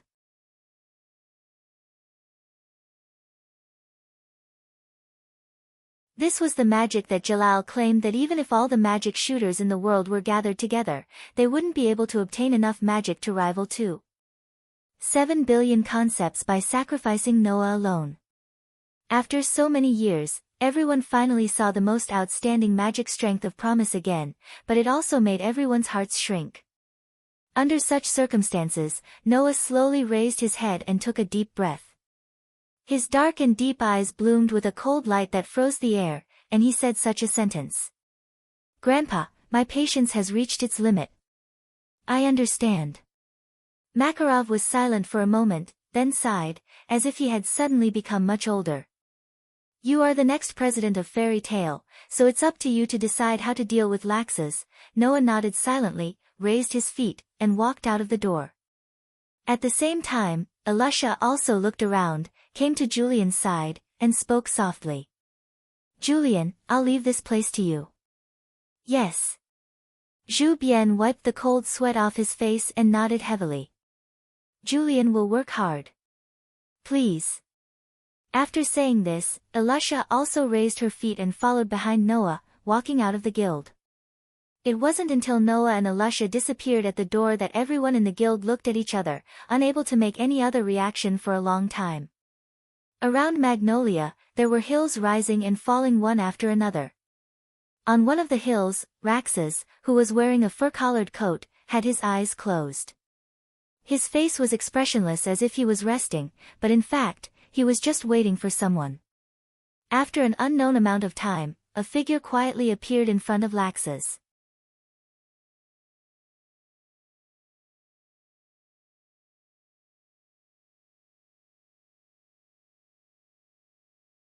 Chapter 430. Who? A cold wind blew from top to bottom, causing Noah's and Laxas's coats to flutter, up and down. At that moment, Noah and Laxas's eyes met, revealing emotions that other brothers would never have. One was as cold as ice. The other was as violent as thunder. Two pairs of deep and ruthless eyes met in midair. It didn't cause any strange phenomenon, nor did it cause any strange sounds, but it caused the temperature in the air to drop to freezing point all of a sudden. In this regard, Laxas seemed to enjoy it. "Since you're here, it proves that you're willing to hand over the position of Fairy Tale and the throne of the strongest magic shooter. Bet it all on this, right?" Laxas said with extreme joy. "Then, presumably, you should have already understood the rules, or do you need me to tell you the conditions and rules for winning, and even how to proceed?" This could basically be considered as a useless sentence. For Laxas, who only believed in strength, in this world, there was nothing more convincing than directly using strength to show results. Therefore, this so-called bet on the position of Fairy Tale and the throne of the strongest magic shooter, how could there be a second method? Fight. Other than that, there was nothing else. You should feel honored. Noah raised his eyes, with a calm gaze like the suppression of a volcano before eruption, and met Laxas's eyes. "You've finally succeeded in angering me." After saying that, the air around Noah's body began to slightly reverberate, and a magic visible to the naked eye turned into a burning white flame, covering Noah's body and rolling up. At this moment, the air on the entire hill became chaotic, and the air pressure dropped again and again. An astonishing pressure diffused from Noah's body, shrouding the entire hill. That overwhelming and terrifying pressure made even someone as powerful as Raxas feel suffocated for a moment. He stared at Noah, who seemed to be burning with white flames all over his body as he mobilized his magic power. Instead of being shocked, he was delighted. "It's been almost 10 years, you're finally serious?" Laxas laughed wildly. In the past 10 years, we've had dozens of conflicts, but you've never seriously tried to resist me, nor have you ever surrendered. When you have no power, you don't resist, you don't surrender. When you have power, you don't resist, you don't surrender. But the more you don't resist, the more you don't surrender, the more I won't accept it. Laxus fiercely tore off the fur collar on his body, and in a burst of crackling sound, his whole body was wrapped in violent thunder and lightning. The next moment, Laxus's roar resounded. Why can't you understand me? Aren't we brothers? Along with this voice, the violent thunder and lightning on Laxus's body rose. Beep beep beep.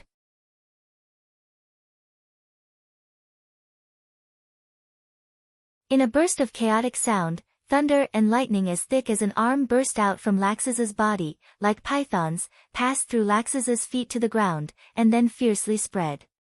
In an instant, the entire hill was filled with an indescribable, astonishing magical power. The space was filled with the magical power that resembled white flames burning on Noah's body and the magical power that resembled lightning bolts flashing on Laxus's body. It was as if the sky was falling and the earth was cracking apart, causing tremors bit by bit. Soon after, Laxus's crazed voice resounded powerfully from within the berserk thunder and lightning. Between you and me, who is the real leader of Fairy Tale, and who is the strongest magic shooter in Fairy Tale, let's decide the winner and loser here.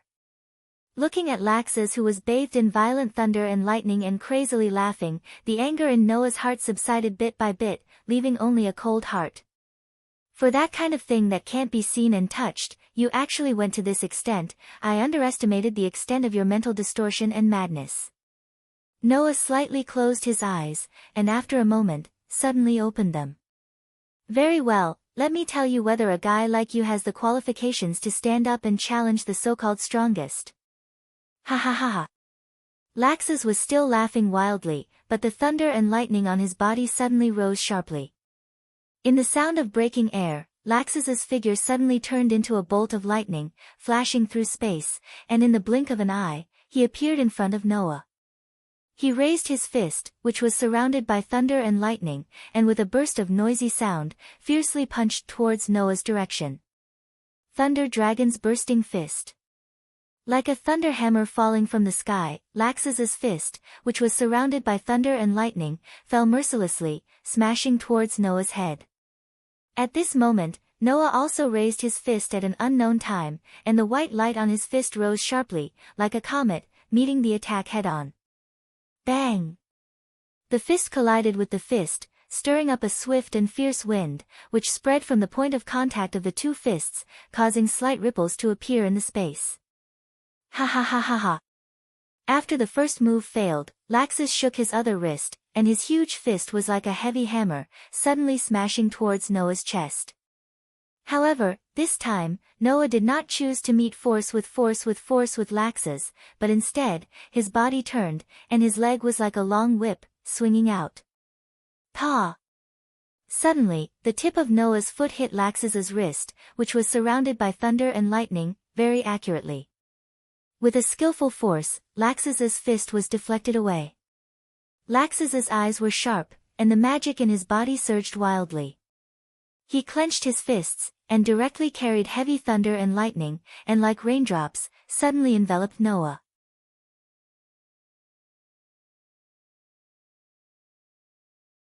Thunder Dragon's jaw.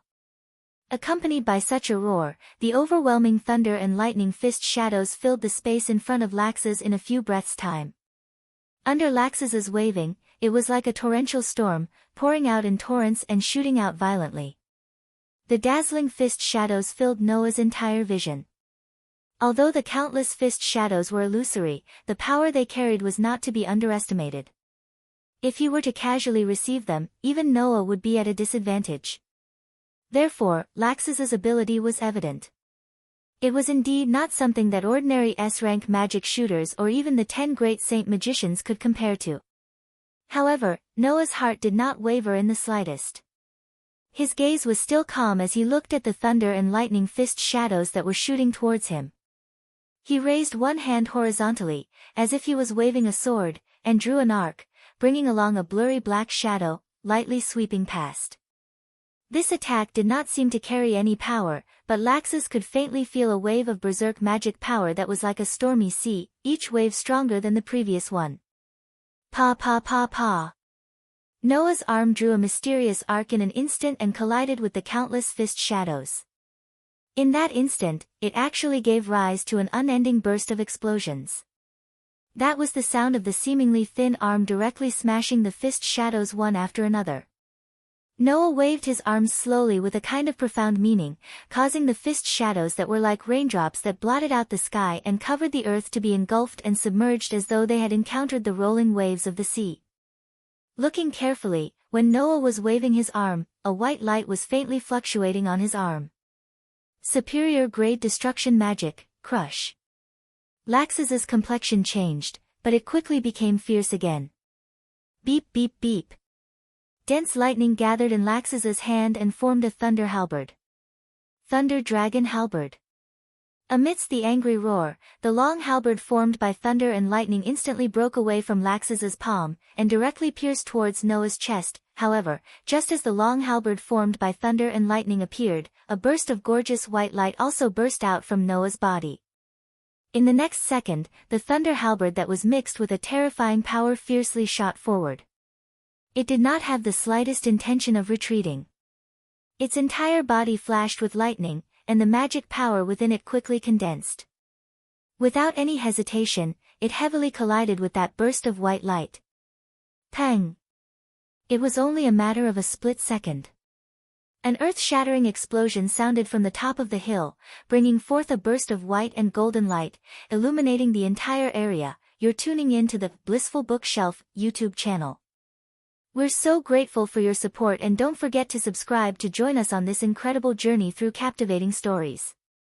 Your generosity through donations truly makes a world of difference, as it's the primary source of revenue that allows me to expand and enhance this channel for you. Thank you from the bottom of my heart for being a part of this adventure.